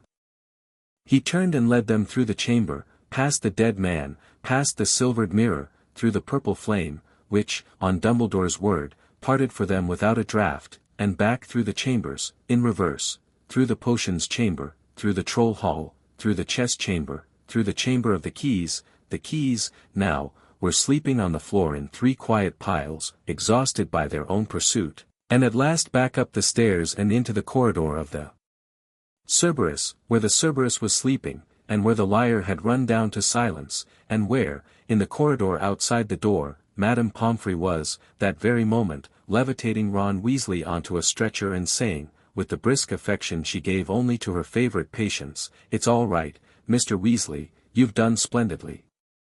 Hold still, dear, while I set the elbow." Ron, on the stretcher, looked up. His eyes met Harry's. He grinned. "Did you get it?" "We got it. And we're fine." "And, Hermione, I'm fine, Ron." Ron lay back. He closed his eyes. He grinned, anyway, with his eyes closed, the same grin he had grinned earlier when he had said got there. Madame Pomfrey, with the briskness of a woman who had been called at 10:30 on a Sunday night, finished the elbow with a series of small precise charms and turned, in turn, to Harry and Hermione. You two. Up. Beds. Now. Madame Pomfrey, now, Mr. Potter. He went. The hospital wing, that night, was quiet. Madame Pomfrey put Ron in the bed nearest the door because, she said, the patient she expected to keep longest should be the easiest to check on. She put Hermione in the bed beside Ron. She put Harry in the bed beside Hermione. She drew the curtains around them, but she did not draw them tightly. She left, between Harry's bed and Hermione's, a hand's breadth of curtain through which they could, by leaning, see each other. Hermione, when she leaned, was already leaning. Hi, she said. Hi. Are you, I'm here. Yes. You. I am here. She reached, between the beds, and her hand found his. They lay like that, on their sides, with their hands touching across the gap, as Madame Pomfrey, in the next bed, fussed Ron through a tonic. Ron, after his tonic, was asleep within the minute. Madame Pomfrey, after she had drawn the curtain firmly around Ron, drew the curtain less firmly around Harry and Hermione, and said, in a voice intended to be mock-stern, I expect to find you both with both hands inside your own curtains in the morning, you understand. Yes, Madame Pomfrey, Hermione said, perfectly composed. Harry felt her hand squeeze his. Madame Pomfrey went away. The hospital wing was very quiet. After a long time, Hermione said, You, Harry, the green curse, you stepped in front of me. Yes. Harry, Hermione, you would have done the same. I would have, but, you did. She did not, immediately, answer. At Halloween, Harry said. With the troll. You did. That is not, it is. She was quiet. Don't ever, she said, after a long minute. Don't ever do that again. I won't. Harry. I won't. You will. I might. Harry. Hermione. Try not to be angry with me. Tonight. She squeezed his hand. She closed her eyes, briefly. She opened them. I am not angry, she said. I am, you are alive. I am full of, yes. Yes. The hospital wing was very quiet. Some time later, Harry had drifted, almost, into sleep. Hermione had not. Dumbledore came in. He came in alone. He came in quietly. He carried no light. He stopped at the foot of Ron's bed, briefly. He set, on the small table beside Ron's bed, 3 chocolate frogs. Then he came to the foot of Harry's bed, and he stood, looking down, with his hands folded inside his sleeves. Mr. Potter. Sir. Are you well enough to talk? Yes, sir. Miss Granger. Yes, sir. May I? He sat down, neatly, on the edge of Harry's bed. He looked, briefly, between them. He smiled. The smile, on him, was, again, wet at the eyes. I have, he said, in his ordinary low voice, to apologize to you both. Harry blinked. Sir. I underestimated you. I have, in fact, been underestimating you both for some weeks. I had a private suspicion, which I shall not, at this hour, defend, that you, Mr. Potter, would not, in your first year, find the corridor on the 3rd floor. I had a similarly private suspicion, of which I am, this hour, ashamed, that even if you did, you would not, on the night Quirrell moved, be capable of doing more than dying bravely. I was, in this, mistaken. I am, I cannot tell you how delighted I am to be mistaken. Sir, let me finish. I had a third private suspicion, which is now, splendidly, irrelevant. It does not matter. What matters, this evening, is that you have done, between the three of you, what I had thought it would take a much older and much sadder set of three to do. You have taken a stone from a mirror that does not give it lightly. You have driven, for the moment, a parasite from a host. You have come out, the three of you, alive. He looked at Hermione. He looked at Harry. Miss Granger. Mr. Potter. May I ask? How did you do it? Hermione, in her own bed, smiled. The smile, on her, was small, tired, completely unrepentant. She said, Sir, there is, on the 7th floor, a room. Ah. You know it, sir. I have heard, said Dumbledore, of a room that the castle keeps for those who need it. It kept it for us, sir. It does that, occasionally. Sir. Yes, Mr. Potter. Are we in trouble? A long silence. Then Dumbledore laughed, a single, surprised, beautiful laugh, the kind of laugh a man laughs when he had been, for some time, expecting bad news and has had, instead, a piece of news that pleased him so far beyond his expectation that the only response his body had was laughter. In trouble, he said. In trouble. Mr. Potter. You have, in 12 weeks, between the three of you, taught yourselves a substantial fraction of what I, as headmaster, have spent the last decade trying to convince Professor Quirrell to teach the school. You have, between the three of you, outthought, outfought, and outprepared a man who was, in no small measure, the most dangerous wizard of his generation and who is now, briefly, a wisp of smoke fleeing east across the forbidden forest. You have done all of this without injuring a single one of your classmates, without breaking a single of the rules we usually break our heads over, and, by my count, without lying to a single member of staff. We have rather lied, sir, by omission. I will allow, Dumbledore said gravely, that omission is, technically, a kind of lie. You will, however, find, Miss Granger, that I have, in 50 years of headship, never once awarded a house point for honesty by omission. No, sir. I shall, however, on this occasion, make an exception. He stood. He clapped his hands, very gently, once.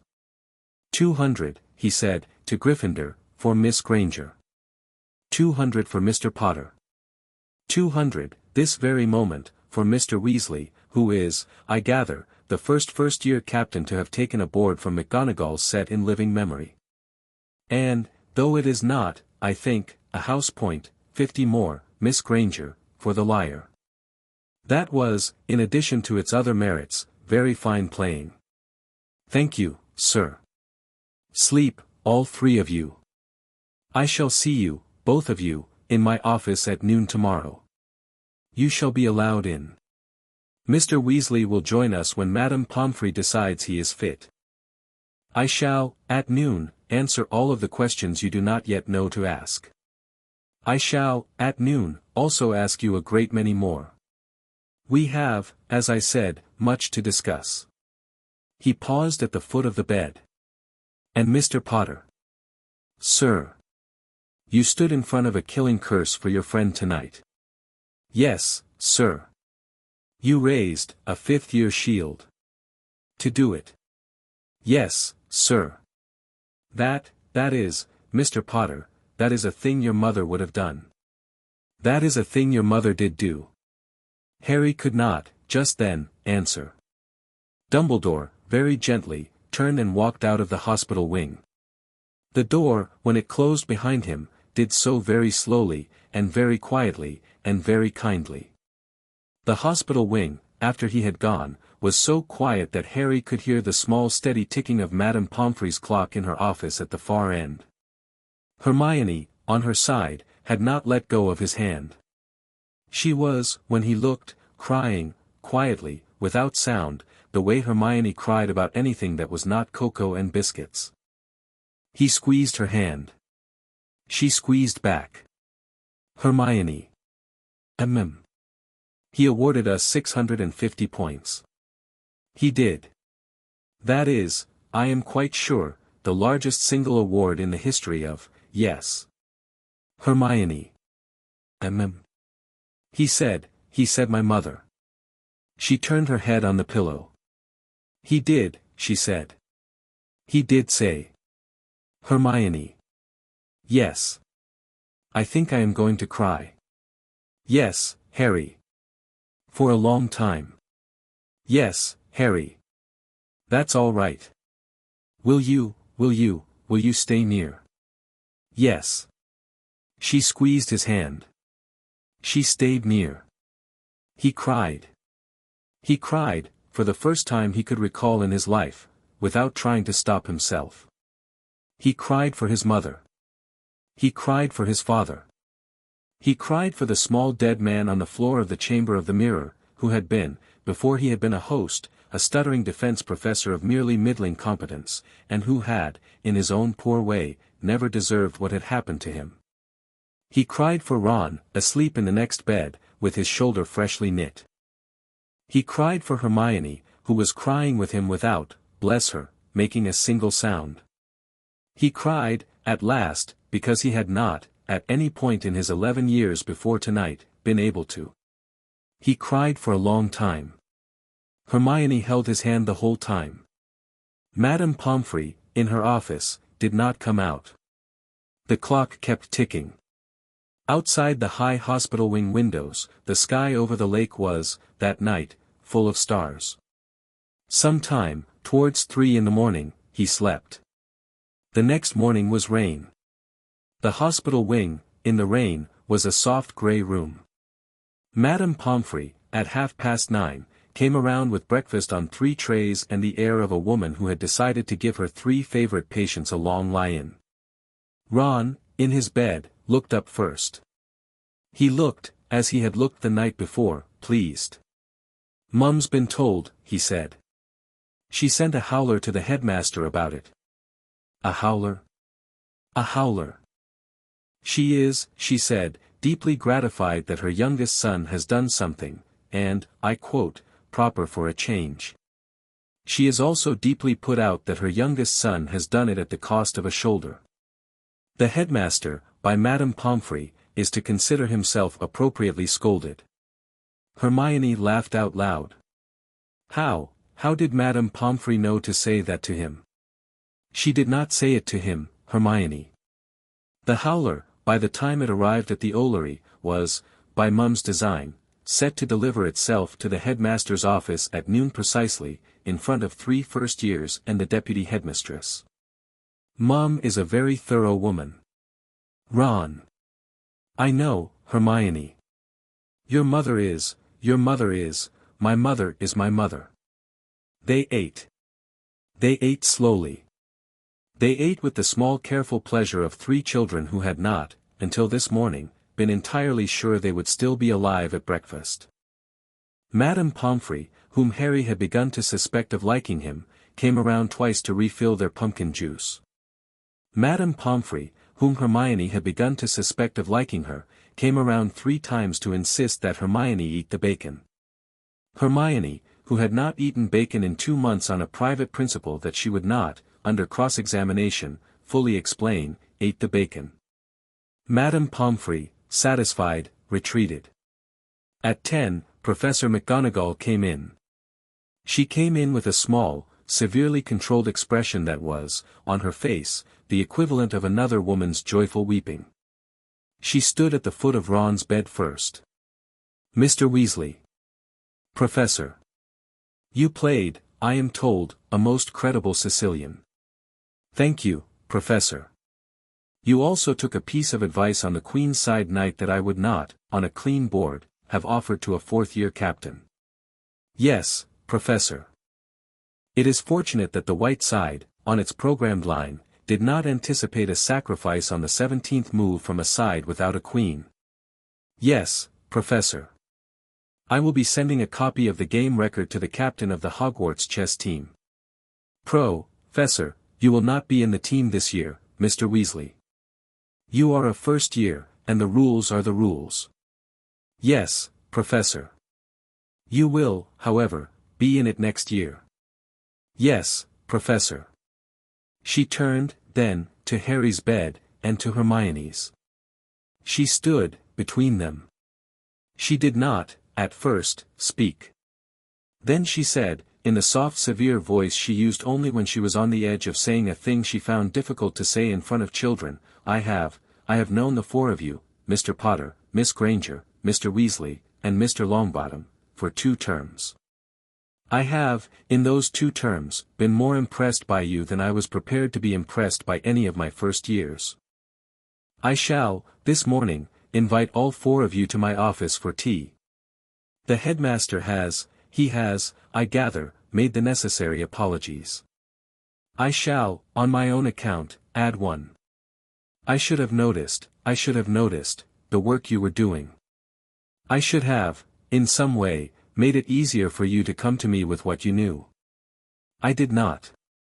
I have known, since November, that something in this castle was, wrong. I did not manage to put it together. You did. You did, before I did. That is, Mr. Potter, Miss Granger, that is a thing about which I have a great many feelings. Thank you, Professor, Harry said, gently. Tea. We will be there. We do not, I think, blame you, Professor. Be off with that, Mr. Potter. Yes, Professor. She turned. At the door, she paused. She turned back. Mr. Potter. Yes, Professor. Your mother, I have always thought, would be, thank you, Professor. Well. Quite. She went out. She did not look back. Hermione, in her bed, was crying, again, very quietly, in the same Hermione way. Ron, in his bed, was eating bacon with extreme deliberation, the better not to look at either of them. Harry, in his bed, lay back and let the rain on the high hospital wing windows write its slow patient line on the morning, and felt, in his chest, the small steady candle that, by this stage, was less a discipline than a presence, was less a thing he held than a thing he was. At 11:15, Madame Pomfrey released them. She made them swallow, between them, 3 further tonics of varying color and 1 really quite vile pellet of something that tasted of mint and rust. She made them eat, between them, 4 more pieces of toast. She made them drink, between them, 2 more cups of pumpkin juice. Then she let them go. They walked, the 3 of them, from the hospital wing, down the staircase, along the second-floor corridor, around past the defense classroom, which was, as of this morning, locked, with a black ribbon tied around the handle in respect for its late occupant, up to the gargoyle that guarded the headmaster's office. Hermione, in front of the gargoyle, said, "Sherbet lemon," and the gargoyle, which had been standing in the wall for centuries with, by Hermione's reckoning, no good reason to expect a Muggle word from a first-year Gryffindor, hopped aside as though it had been waiting all along for someone to be polite to it. They went up the spiral staircase. Dumbledore opened the door at the top before any of them had reached it. Behind him, Fawkes sat on his perch and, at the sight of them, made a small high musical sound that none of them could afterwards remember in a way that did it justice. "Come in," Dumbledore said. "Come in. We have much to discuss." They came in. Dumbledore's office was, that morning, full of a quiet brightness that was not exactly sunlight. The instruments on the shelves whirred and clicked. The portraits on the walls, past headmasters, all snoring faintly in the manner of the elderly recently embarrassed, pretended to be asleep. Fawkes, on his perch, watched them with the patient attention of an animal that had decided 3 first years deserved a good look. Dumbledore gestured to 3 chairs. The chairs, when they sat, were comfortable in the way of armchairs at home. The room had not made these chairs, Hermione thought, but the room had, perhaps, been taught some things about chairs by them. Dumbledore sat, behind his desk. He laid the small red stone, on its black velvet square, on the desk between them. The stone was, in the morning light, the color of a held breath. "You returned this to me last night," Dumbledore said, "without my having to ask. I should, first, like to thank you. It has been a long time since I had reason to thank a first year for a thing that took every adult in this castle 3 months." "Sir," Harry said. "Mr. Potter." What was it? Really? The cold thing. The voice. What was Quirrell? Dumbledore did not, for a long moment, answer. He looked at the stone. He looked at the three of them. He looked, briefly, at Fawkes. Fawkes inclined his head. Dumbledore nodded. "I owe you the truth," Dumbledore said. "I owe you, in fact, more than the truth. I owe you a context. I shall give it to you. You will have, before this conversation ends, more questions than I can answer, that is, I am afraid, the nature of truth in matters of this kind. Begin, however, by understanding that the man behind that voice is not, in any conventional sense, dead. He has been, for some 10 years, less than a man and more than a memory. He is, I shall not, this morning, give you all of his names, but he is, in the ledger of any Auror office in Europe, listed under one. Voldemort. The name, in the office, did not, as it had, in the chamber of the mirror, in the corridor on the 3rd floor, drop the temperature of the room. It only sat in the air. Hermione, in her chair, exhaled. He is also, Dumbledore said, the man who, 10 years ago, came to Godric's Hollow looking for you, Mr. Potter. He is the man who, that night, killed your father, who killed your mother, and who, when he turned his wand on you, was, against every law of magic he had spent his life mastering, brought low. He is the man who has, since, been a wisp in the woods of Albania, looking, patiently, with the patience of an old, slow, very intelligent thing, for a body. And Quirrell, was a borrowed body. Yes. Sir, why did Voldemort want the stone? Because the stone, Mr. Potter, makes the elixir of life. And the elixir of life would have given him, for the first time in 10 years, a body of his own. And the stone, sir, why was it here? Because Nicholas Flamel is one of my oldest friends.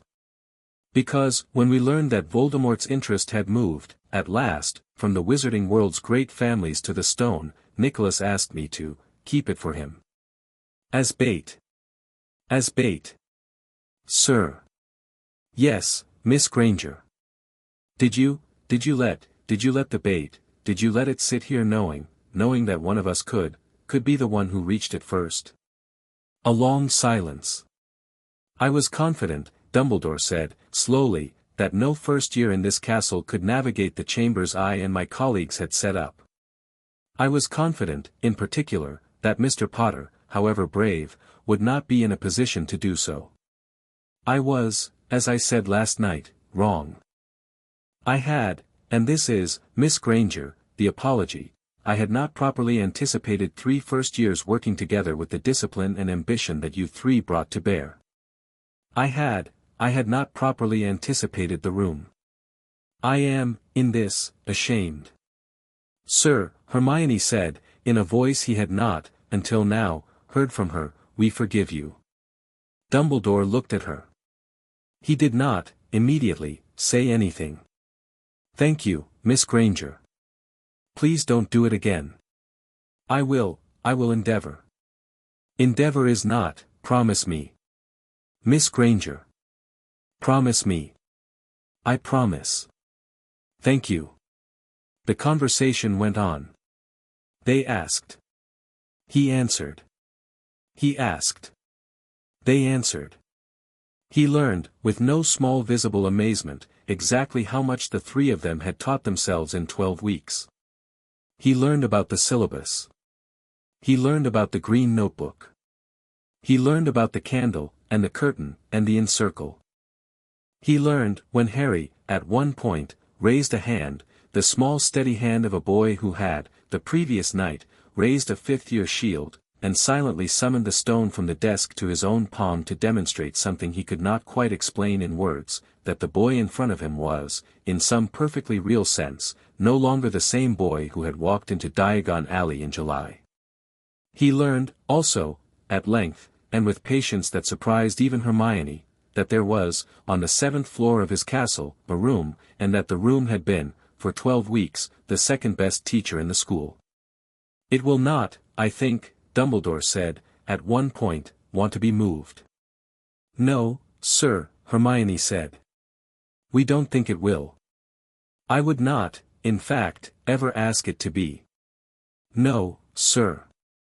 I would, in fact, ask the three of you, when you wish, to continue, when you return next year, to use it. With appropriate caution. With appropriate accountability. Yes, sir. I shall add to that, as headmaster, that I should be very glad if you would, occasionally, allow Professor McGonagall to know, in advance, when the room intends to become, on a given evening, a dueling hall. We have, in the castle, an old set of training shielding tapestries that, when hung in such a hall, double the safety of any drill. Professor McGonagall would, I think, enjoy bringing them up. Yes, sir. Would she, sir? Hermione said, half a second later, her face brightening for the first time that morning. Train with us. She would, Miss Granger. She would, in fact, be insulted if I did not have asked you to ask her. Then we will ask, sir. Excellent. By noon they had drunk 3 cups of tea each, and Dumbledore had, to his own, Harry could see, mild surprise, laughed 4 times. At 1 o'clock, exactly, the door of Dumbledore's office burst open and a howler the color of geraniums sailed in, hovered, opened itself, and gave them the unfiltered opinion of Mrs. Molly Weasley on the safety of the school. When it had finished, and when it had, at the end, said, in a softer tone, "Ronny, dear, I am very, very proud of you.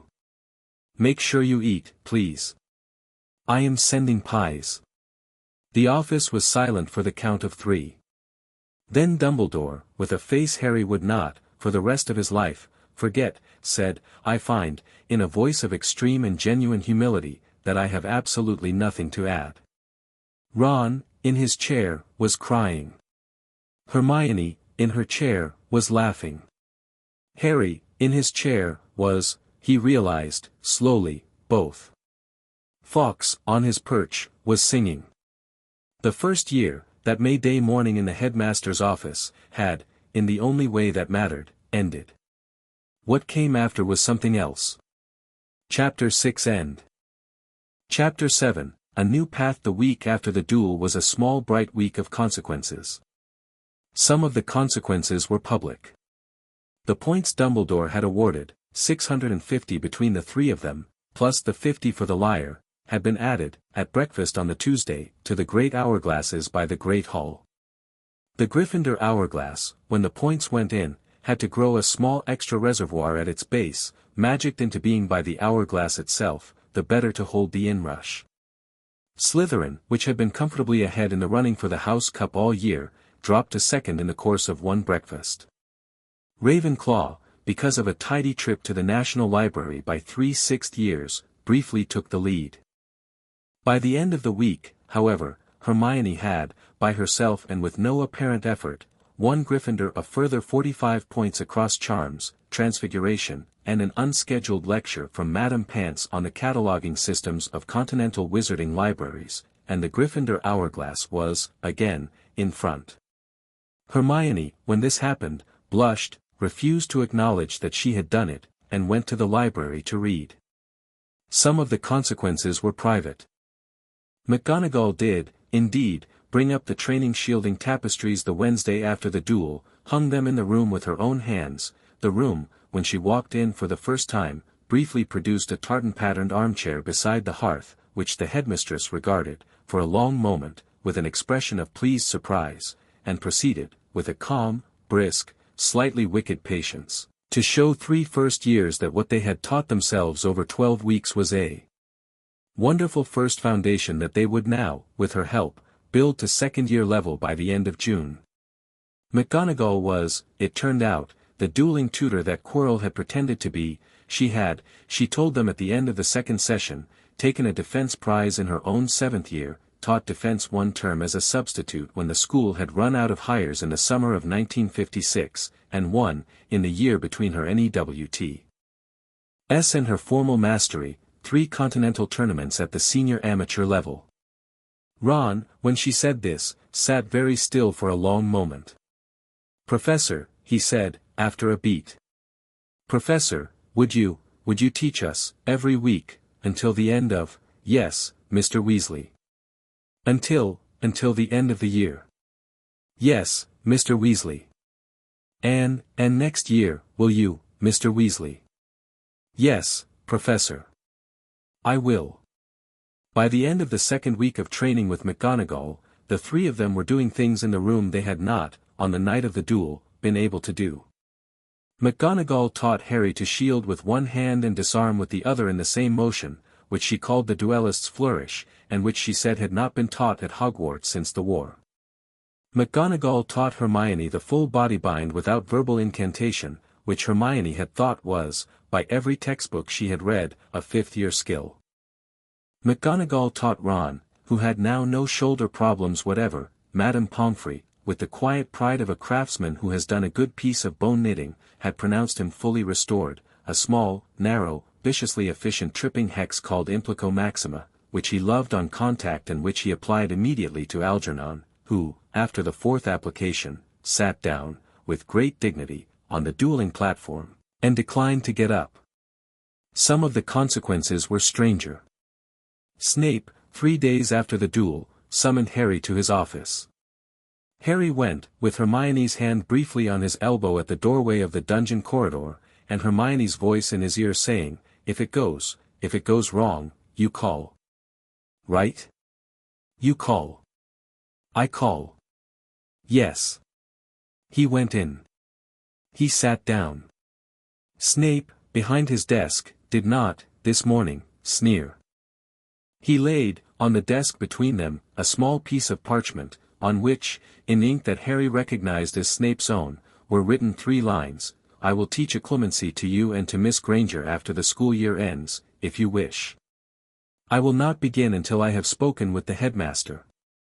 I will not, in any way, hurt you." Harry looked at the parchment. Harry looked at Snape. Snape, after a long moment, said, "I knew your mother." "Yes, sir. I was, at one time, her friend." "Yes, sir. I was, also, briefly, in my own great folly, the one who carried, to a man I should not have carried it to, the prophecy that ended, that began, sir. I am the reason your parents died, Potter." A long silence. Then Harry, very quietly, said, "Sir. I do not know what I am supposed to say to that. I am 11. Snape closed his eyes, briefly. "You are 11, he said. "Yes. But, sir, last night, I have decided I am going to be the kind of person who decides what to do with what is given to me. Even when what is given to me is, what is given to me. So, sir, I shall accept the lessons. I shall not be your forgiveness, sir. I shall not be your enemy. I shall be the boy who learns occlumency from a man who knew his mother. That is, I think, a good place to start." Snape did not, for a long moment, speak. Then he reached across the desk, and he took the parchment, and he folded it, and he handed it to Harry, with a small, careful movement that Harry would later remember as the most respectful gesture an adult had ever made to him. "Thank you, Potter." "You are welcome, sir. Tell Miss Granger I expect her in the second lesson." "Yes, sir. And, Potter, your father, in spite of every reservation I had about him in school, in spite of every lifelong personal grudge, in spite of every, sir. He would also be very pleased." "Thank you, sir."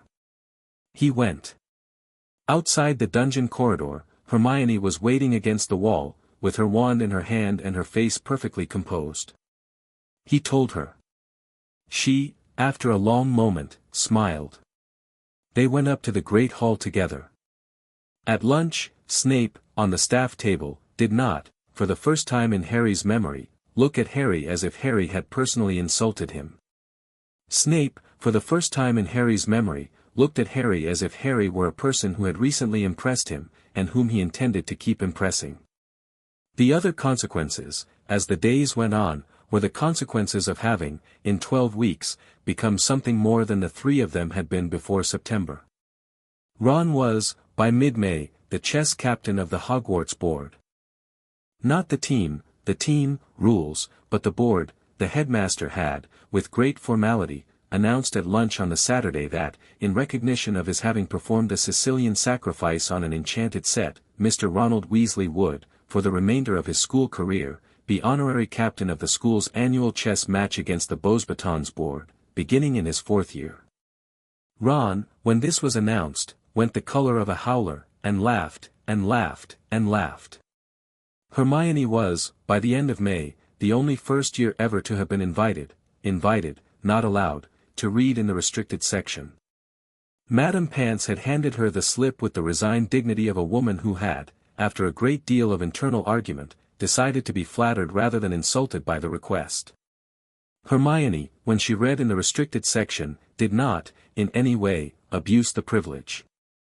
She read, with her quill at the ready, 2 specific books that Dumbledore had recommended and 1 further volume, Practical Cantation Beyond Childhood, which had been on her own private list for some time. She did not, at any point, let the privilege go to her head. She did, however, when no one was looking, smile. Harry was, by the end of May, the youngest seeker in 50 years to have caught the snitch in 3 consecutive matches at Hogwarts. He was also, by the end of May, the youngest student in living memory to have, in a dueling exercise with Professor McGonagall in the Room of Requirement, raised, on demand, a pure full-shape Patronus. The Patronus had taken the form of a stag.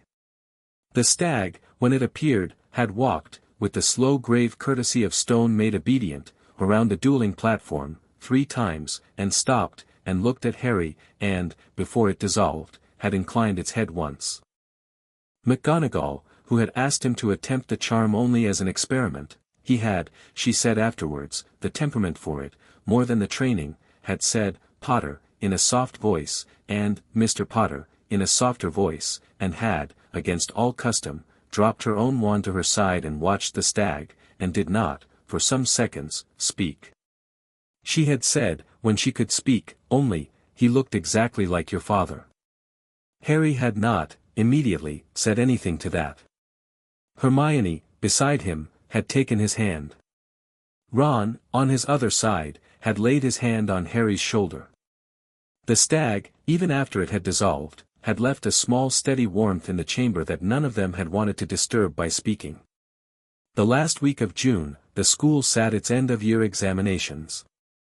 They went, all 3 of them, into the examinations with the calm preparedness of children who had, in 12 weeks, taught themselves, between them, 3 years of magic.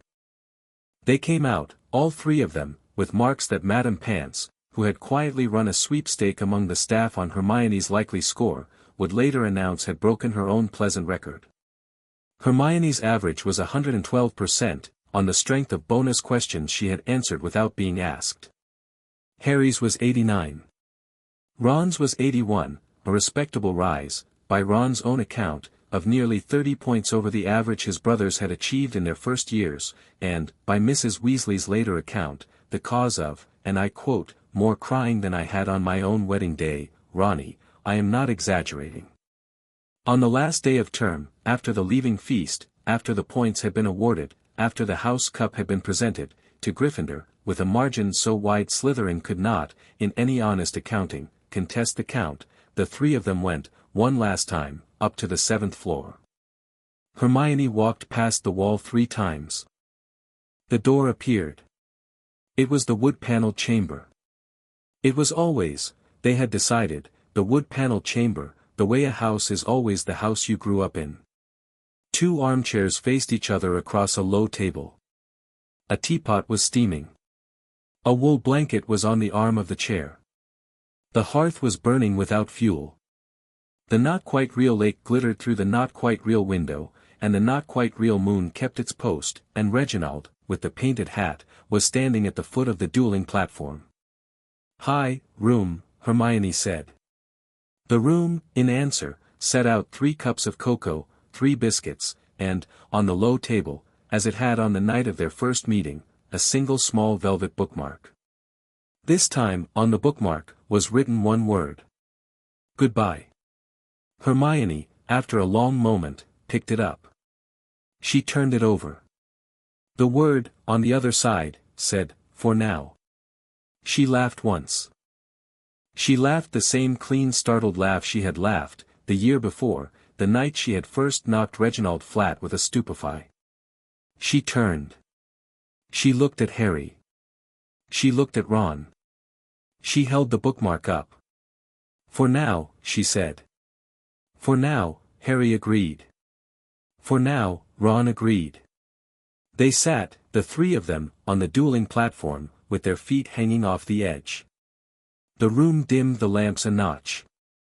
Outside the not-quite-real window, the not-quite-real moon was full. They drank their cocoa. They ate their biscuits. They looked at one another. They did not, for some time, speak. They did not need to. After a long minute, Ron said, "Next year." "Next year," Hermione said. "Next year," Harry said. "Bigger plans. Bigger plans. Sirius Black. Sirius Black. And the chamber. And the chamber. And what is the thing that Dumbledore, the Horcruxes," Hermione said, quietly. The word, in the room, sat in the air. Hermione, after a beat, looked at Harry. She had not, since the morning in the headmaster's office, spoken the word out loud. Dumbledore had spoken it to them, in that conversation on the day after the duel, with the great careful slowness of a man explaining a thing he had hoped never to explain to children. He had, after speaking it, sworn them to hold it in their 3 heads alone, and to bring it back to him when they were ready, and not before. They had held it. They had held it in their 3 heads for nearly 6 weeks. It was, however, a thing one ought, occasionally, to say aloud, the way one ought, occasionally, to look at a thing one was afraid of. "Yes," Hermione said. "Yes," Harry said. "Yes," Ron said. The room, on the low table, set out a small leather-bound book, slim, very old, whose title Harry, when Hermione picked it up, could not read. The cover, when Hermione tilted it to the lamplight, said, in a hand none of them quite recognized, "A beginning of the end of things that should not be." "Right," Hermione said, in the voice of a girl who had, on her first night in this room, said, "I am about to make a syllabus." "Right," Harry said. "Right," Ron said. The room dimmed the lamps a notch. The teapot refilled itself. Reginald tipped his hat. The cocoa in the cup stayed warm. Hermione opened the book. Outside the not-quite-real window, on the not-quite-real lake, the not-quite-real moon kept its post. They began, again. Some hours later, neither Harry nor Hermione nor Ron, afterwards, could agree on the number of hours, because the room had, with great courtesy, allowed time inside its walls to behave in whatever way it pleased the 3 children. They put the book away. They had, in the hours, made it through the first chapter, in which the great unfortunate idea of splitting the soul was, in slow careful prose, laid out as a piece of theoretical magic. They had not, by the end of the chapter, decided what to do with what they had read. They had only decided, in the way they had decided, on the night of their first meeting, to keep the room a secret, that the chapter was, again, a thing they were going to keep, between the 3 of them, until they were ready to take it to Dumbledore. "Tomorrow," Hermione said, "we are on the train. Tomorrow. Anne, we will see each other, in the summer." "Yes. My parents have invited Harry. For 2 weeks. In August. Harry blinked. What? They sent me a letter. Yesterday. They have decided that any boy I have written to 43 times in 2 terms is a person they ought to know. 43. It is 43. I have counted. I have written to you 43 times. 44, by tomorrow morning, when I will write to you on the train. Hermione. Yes. You are very precise. I am. Your parents want me to come. Yes. For 2 weeks. Then Mrs. Weasley wants, Mrs. Weasley wants you for the rest of the summer, and Ron has been told to ensure it. Mrs. Weasley, by Ron's account, will not, this time, accept an alternative. What about Ron's father has, on his own initiative, written to your aunt and uncle. He is, on the record, your guardian's correspondent for school matters, and he has assured them that you are required, by school rule, to spend the summer in the wizarding world, and that they need not have any further responsibility for you between Septembers, except as a postal address. Hermione. What? When did Mr. Weasley do this? In May. After the duel. Dumbledore, when he met with us, also asked Ron, in particular, if we would be willing to bring this up with his parents. Mr. Weasley, on the day Dumbledore wrote to your relatives. They wrote back 2 days later. They did not, in fact, object. Harry, in the chair, looked at his hands. He looked, for a long moment, at the small green notebook in his breast pocket. He looked at the wool blanket on the arm of the chair. He looked at Hermione. He looked at Ron. He did not, for a long moment, say anything. You will come, Hermione said, more softly than was strictly necessary. Won't you, Harry? I will come. For the 2 weeks. For the 2 weeks. And then to Ron's. And then to Ron's. And then back here. And then back here. Together. Together. The room, in answer, did the only thing the room had not done all year. It held a single steady tone, very low and very long, like the chord at the end of an organ recital, like the sustained fundamental of a tuning fork, like the small held note that comes before a familiar piece of music begins. It was the room saying, in the only voice the room had ever spoken in, the voice of arrangement, yes. Hermione, when the tone ended, was crying. Hermione had, over the course of the year, become a person who cried more easily than she had been at the start, and who had decided to be, on principle, less embarrassed about it. Ron, beside her, took her hand and held it. Harry, on her other side, took her other hand and held it. They stood up. They walked, the 3 of them, to the door. At the door, Hermione turned. She bowed, a small, careful, slightly muggle bow, the kind one used in the parlors of London old houses, to the wood-panelled chamber. Ron, behind her, bowed, less elegantly, but with absolute sincerity. Harry, at the back, bowed last, and longest, because, he understood, watching Hermione's hand go briefly to her own bookmark and then to the small green notebook in her breast pocket, he had begun this year as a boy in a cupboard under a stair, and was leaving it as a boy who had, in 12 weeks, found the first room in his life that had, in some functional and absolute sense, been his. Thank you, he said, to the room. The room, in answer, went into the small careful silence that, in 12 weeks, Harry had learned was the most expressive answer it had ever given. They went out. The wall, behind them, closed itself, neat and unhurried, as it had on the night of their first promise. The corridor was empty. The Barnabas the Barmy tapestry, on the wall opposite, hung in the dim, the small painted wizard in its center still trying to teach trolls ballet. Harry, on the way past, lifted a hand to him. The painted wizard, after a beat, lifted a hand back. They went down the staircases on the inner edges of the steps. They did not speak. The torches in the second-floor corridor were lit. The torches in the first-floor corridor were not. Mrs. Norris, ahead of them, was elsewhere. Filch, ahead of them, was, by Hermione's notebook, asleep. Snape, by Hermione's notebook, was in his office, marking. The cold thing, Harry, listening for it the way he had learned to listen, was not, that night, in the castle. It was, Hermione would say next morning, on the train, halfway across the channel. They reached the Gryffindor common room. The portrait of the fat lady, who was, this last night, dressed in her best, smiled at them as they approached. "Where on earth have you three been?" "For a walk," Hermione said, with absolute composure.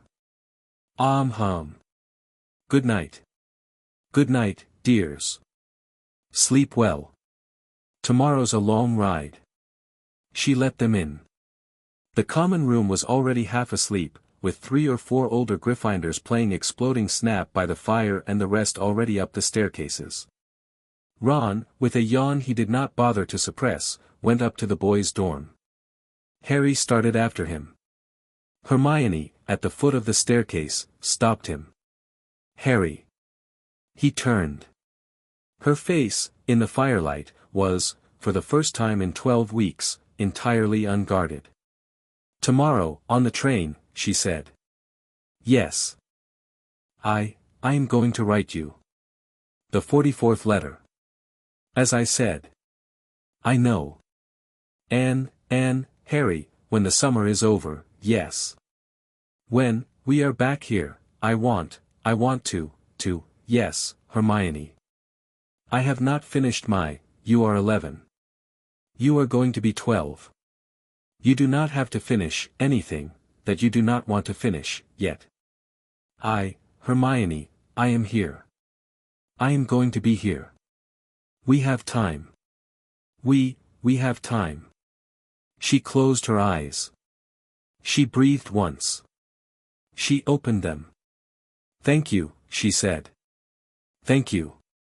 She rose, briefly, on the balls of her feet, and pressed a small dry kiss to the corner of his mouth, quick, neat, almost accidental, and was up the staircase before he had quite registered it. The portrait at the top of the staircase, an indignant matron in a lace cap, said, very firmly, "Not in the common room, Miss Granger," and Hermione, at the top of the staircase, said, in the very best Hermione voice, "I am 11, ma'am." It was a peck, and the matron, at the top of the staircase, in spite of herself, smiled. Harry went up to the boys' dorm. In the boys' dorm, Ron was already in bed with Trevor in his hair. Neville was already asleep. Seamus was reading a Quidditch magazine. Dean was sketching a dragon. Harry climbed into bed. He drew the curtains. He took out the small green notebook. He turned to a fresh page. He wrote, with the calm careful hand he wrote in when he was telling the truth, Year 1. He underlined it. He turned the page. He wrote, "For my friends. For my mother and father.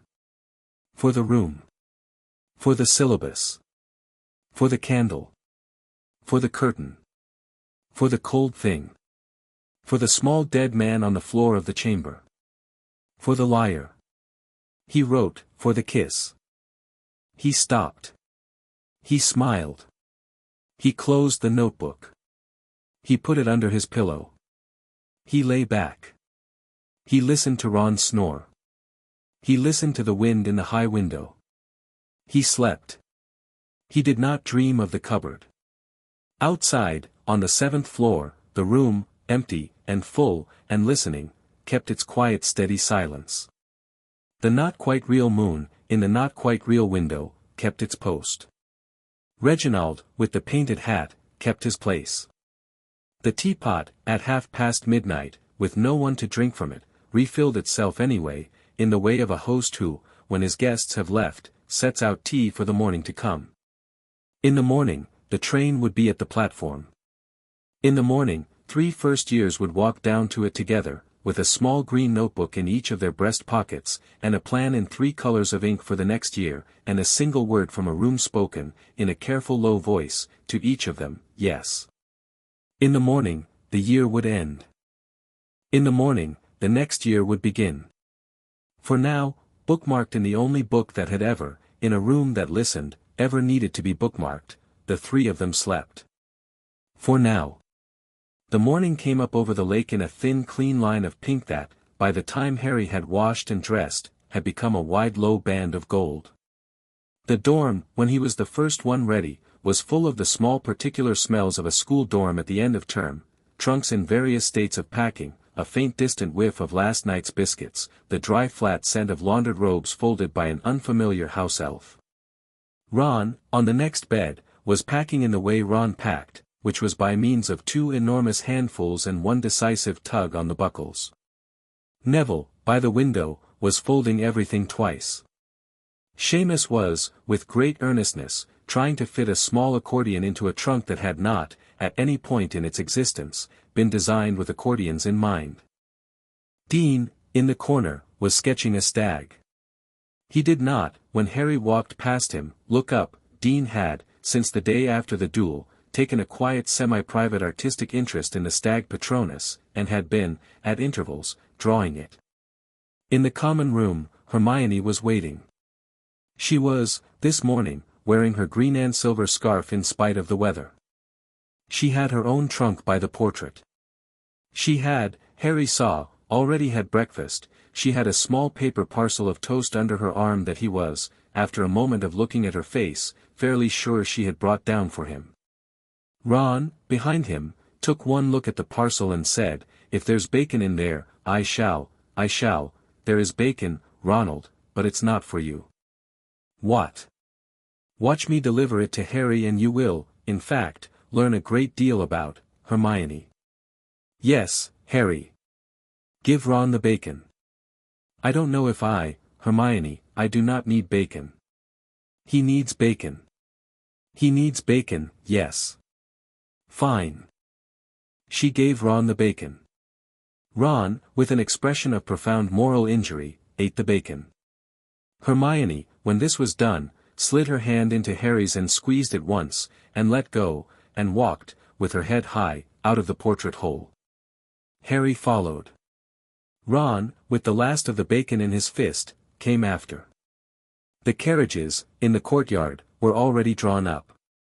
The thestrals, invisible to most of the school, although Harry, since the night of the chamber, had begun, sometimes, to see the faintest outline of them, the way one saw a candle through a curtain, stood in their patient lines.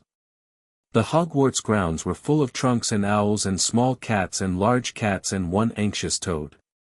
Seamus, half a courtyard away, was still trying to fit the accordion into the trunk. Hagrid, by the lake, was waving with a handkerchief the size of a tablecloth. Hagrid. Hermione called, before Harry had thought to. He came to them. He hugged Harry first, lifting him a foot off the ground, and then, with great dignity, hugged Hermione in a way that did not, in any reasonable assessment, lift her off the ground but did, briefly, lift her hair into the air. He shook Ron's hand. His eyes were, Harry, who had begun, in the last 12 weeks, to read faces, clearly wet. "Look at ye," he said. "All three of ye. Look at ye. The headmaster told me, ye know, what ye did." Harry, Hagrid, it's all right, I brought ye out of that house in July and I'd thought ye were a small lad. And ye are. Ye are a small lad. But, Harry, I'm all right, Hagrid. Honest.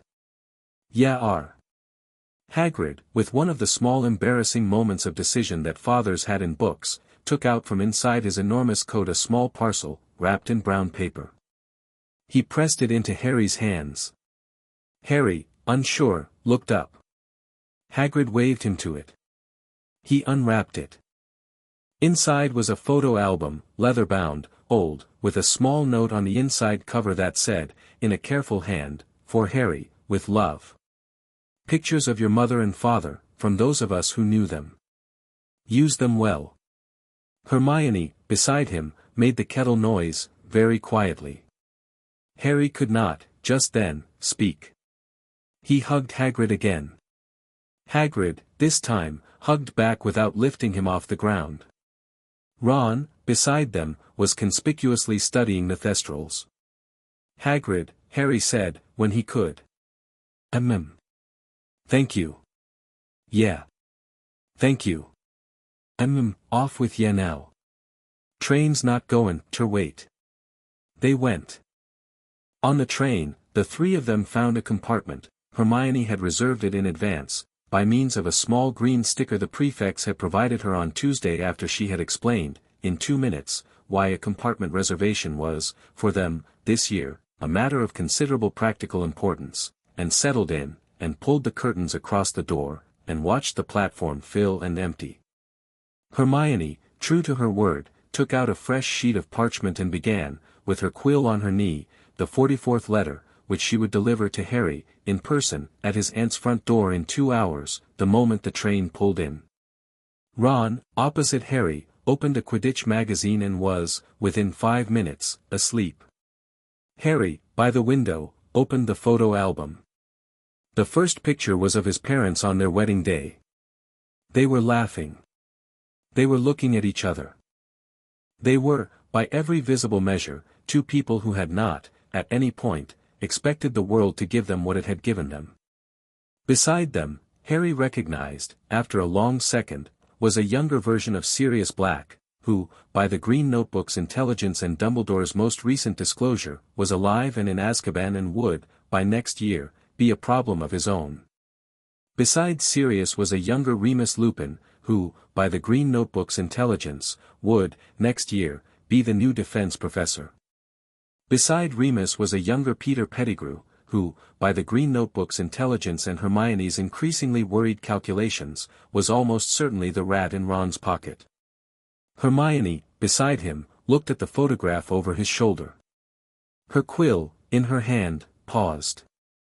That is Pettigrew, she said. That is Pettigrew.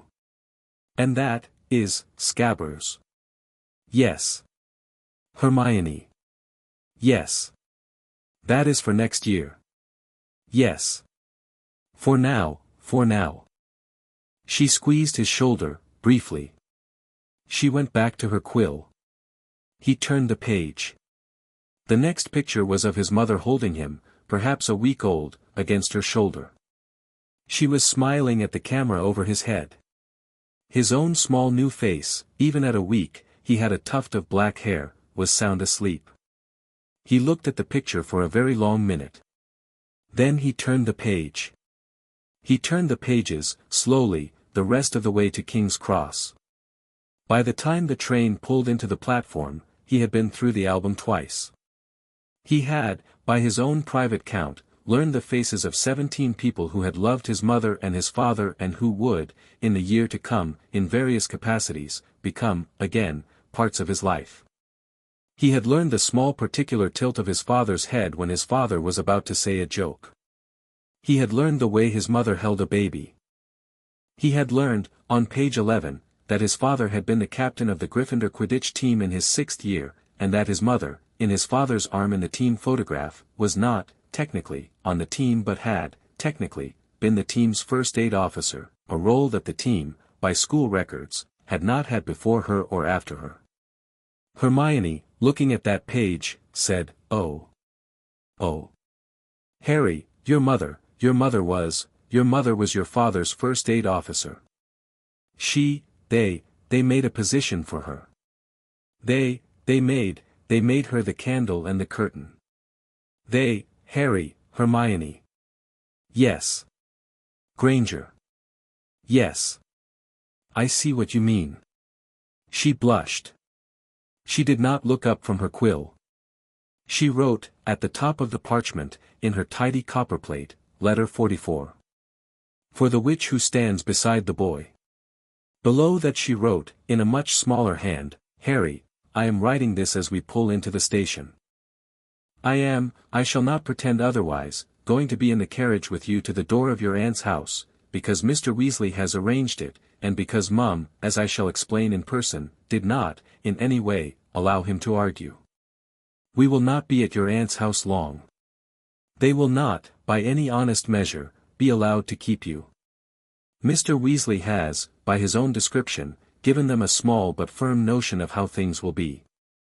We shall, accordingly, take you home with us within the hour, and you shall live, for a fortnight, in the second bedroom of a small terraced house in the suburbs of London, where my mother has been baking an alarm for the last week, and where you shall be fed too much, and where you shall, at last, have a summer. With love, H. She folded the letter. She handed it to him. He read it on the platform, beside her, with his trunk at his feet, and Mr. Weasley, a few yards off, in earnest conversation with a thin nervous woman who turned out to be Aunt Petunia. Hermione's parents, Hermione had, by then, run forward and been hugged by both of them, and dragged her father by the sleeve back to the train, were standing at a discreet distance, pretending not to listen. Mrs. Weasley, behind Mr. Weasley, was hugging Ron in a way that suggested Ron's shoulder, however well it had healed, was at risk of injury again from his own mother's enthusiasm. Harry folded the letter. He put it in his breast pocket beside the small green notebook and the small folded paper from the room that had said "Come back." He looked up. He looked at Hermione's parents. He looked at Hermione, who, from a few yards away, met his eye across the platform and smiled the small careful Hermione smile that he had, over 12 weeks, come to understand was her most expressive and most private gesture. He smiled back. He walked over. He shook her father's hand. He shook her mother's hand. He said, in the small careful voice he used when he was telling the truth, "Hello. Thank you for letting me come. Thank you for having me.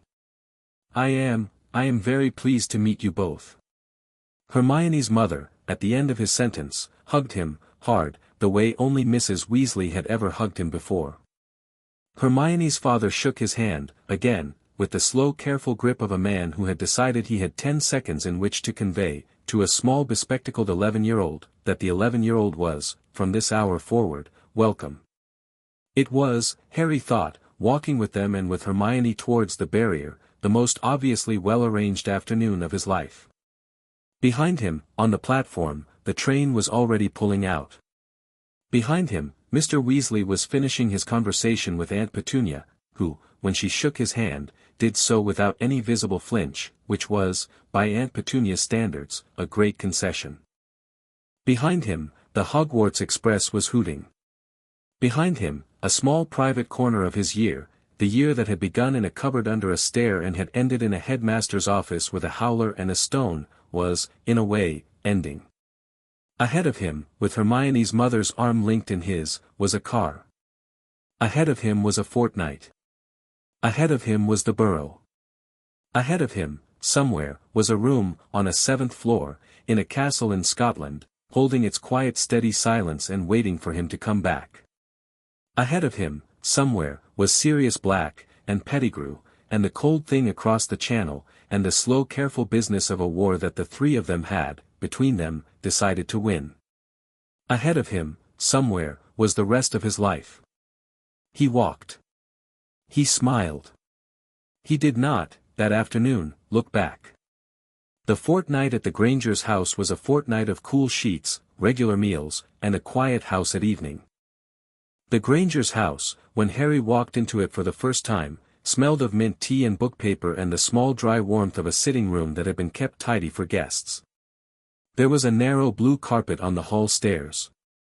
There was a row of well-loved books on a shelf in the small front room. There was, in the dining room, a single round table with 4 chairs around it, the 4th of which, when he counted, had been added to the usual 3 for him. There was a bedroom, at the top of the stairs, with a small window that looked out over a back garden full of tomatoes, and on the bed in the bedroom were laid, in neat order, 2 pairs of clean pajamas, a face flannel, a toothbrush, and a single small carefully framed photograph of Hermione, age 7, on a beach in Cornwall, that Mrs. Granger had set out, Hermione later swore, entirely without her daughter's permission. Harry, on the first evening, sat at the dinner table and ate 3 helpings of shepherd's pie and a bowl of crumble and felt, for the first time in his life, that he had, in some fashion that did not require a Hogwarts to administer it, a place at a table. Mr. Granger, on the second evening, took him to the back garden after pudding and showed him, with the patient pride of a man who had spent too long in a job that did not allow him to show off his hobby, the row of tomato plants he had been training, by trial and error, into a kind of upright single-stem cultivation more common in the south of Italy. Mr. Granger, in the garden, was a different man from the man who had sat opposite Harry at lunch. He was, in his garden, extremely chatty. Harry, holding a small green tomato in his palm, learned more in 20 minutes about the soil ecology of suburban London than he had learned, in 11 years, about anything not directly related to either Hogwarts or the cupboard under the stair. He filed it. He thought, with a small private clarity, that he was going to remember the way Mr. Granger held a stem. Mrs. Granger, on the third evening, took him aside after Hermione had gone to bed and asked him, very quietly, whether he was, on any reasonable understanding of the word, all right. He had to admit, no clear answer for her. He had, in 12 weeks, become a person whose definition of all right had, in some functional way, expanded in 3 directions at once. Mrs. Granger, listening, did not press. Mrs. Granger, when he had finished, took his hand in both of hers, small, dry, faintly soap-smelling, and said, in the low careful voice his own mother might, in another version of his life, have used, Harry. Whatever you decide to be, you are also, this fortnight, allowed to be 11. Be 11 if you can. We will, none of us, mind.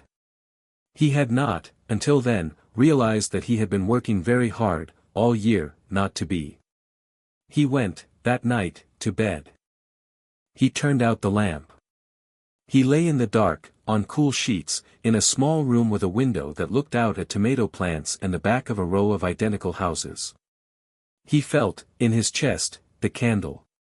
He felt, in his head, the curtain. He felt, in his pocket, the small green notebook. He felt, on his bedside table, where Mrs. Granger had put it without explaining herself, the photograph album. He listened to the small thin sound of 2 adult voices murmuring, 2 doors away, in the room where Hermione's parents were going to bed and saying small careful sentences to one another about the small bespectacled boy in the spare room. He cried, briefly. He cried in the small careful manner of a boy who had decided, recently, that crying was a thing one was allowed to do. He slept. He slept well. In the morning, Hermione, when she came down to breakfast, slid her hand into his under the table and squeezed it once, a small, plain, firm squeeze, and let go, and drank her orange juice, and did not look at him, and Mrs. Granger, at the head of the table, did not, with any visible expression, comment. It was, Harry thought, precisely the sort of morning a person could, with a little practice, get used to. Chapter 7 End.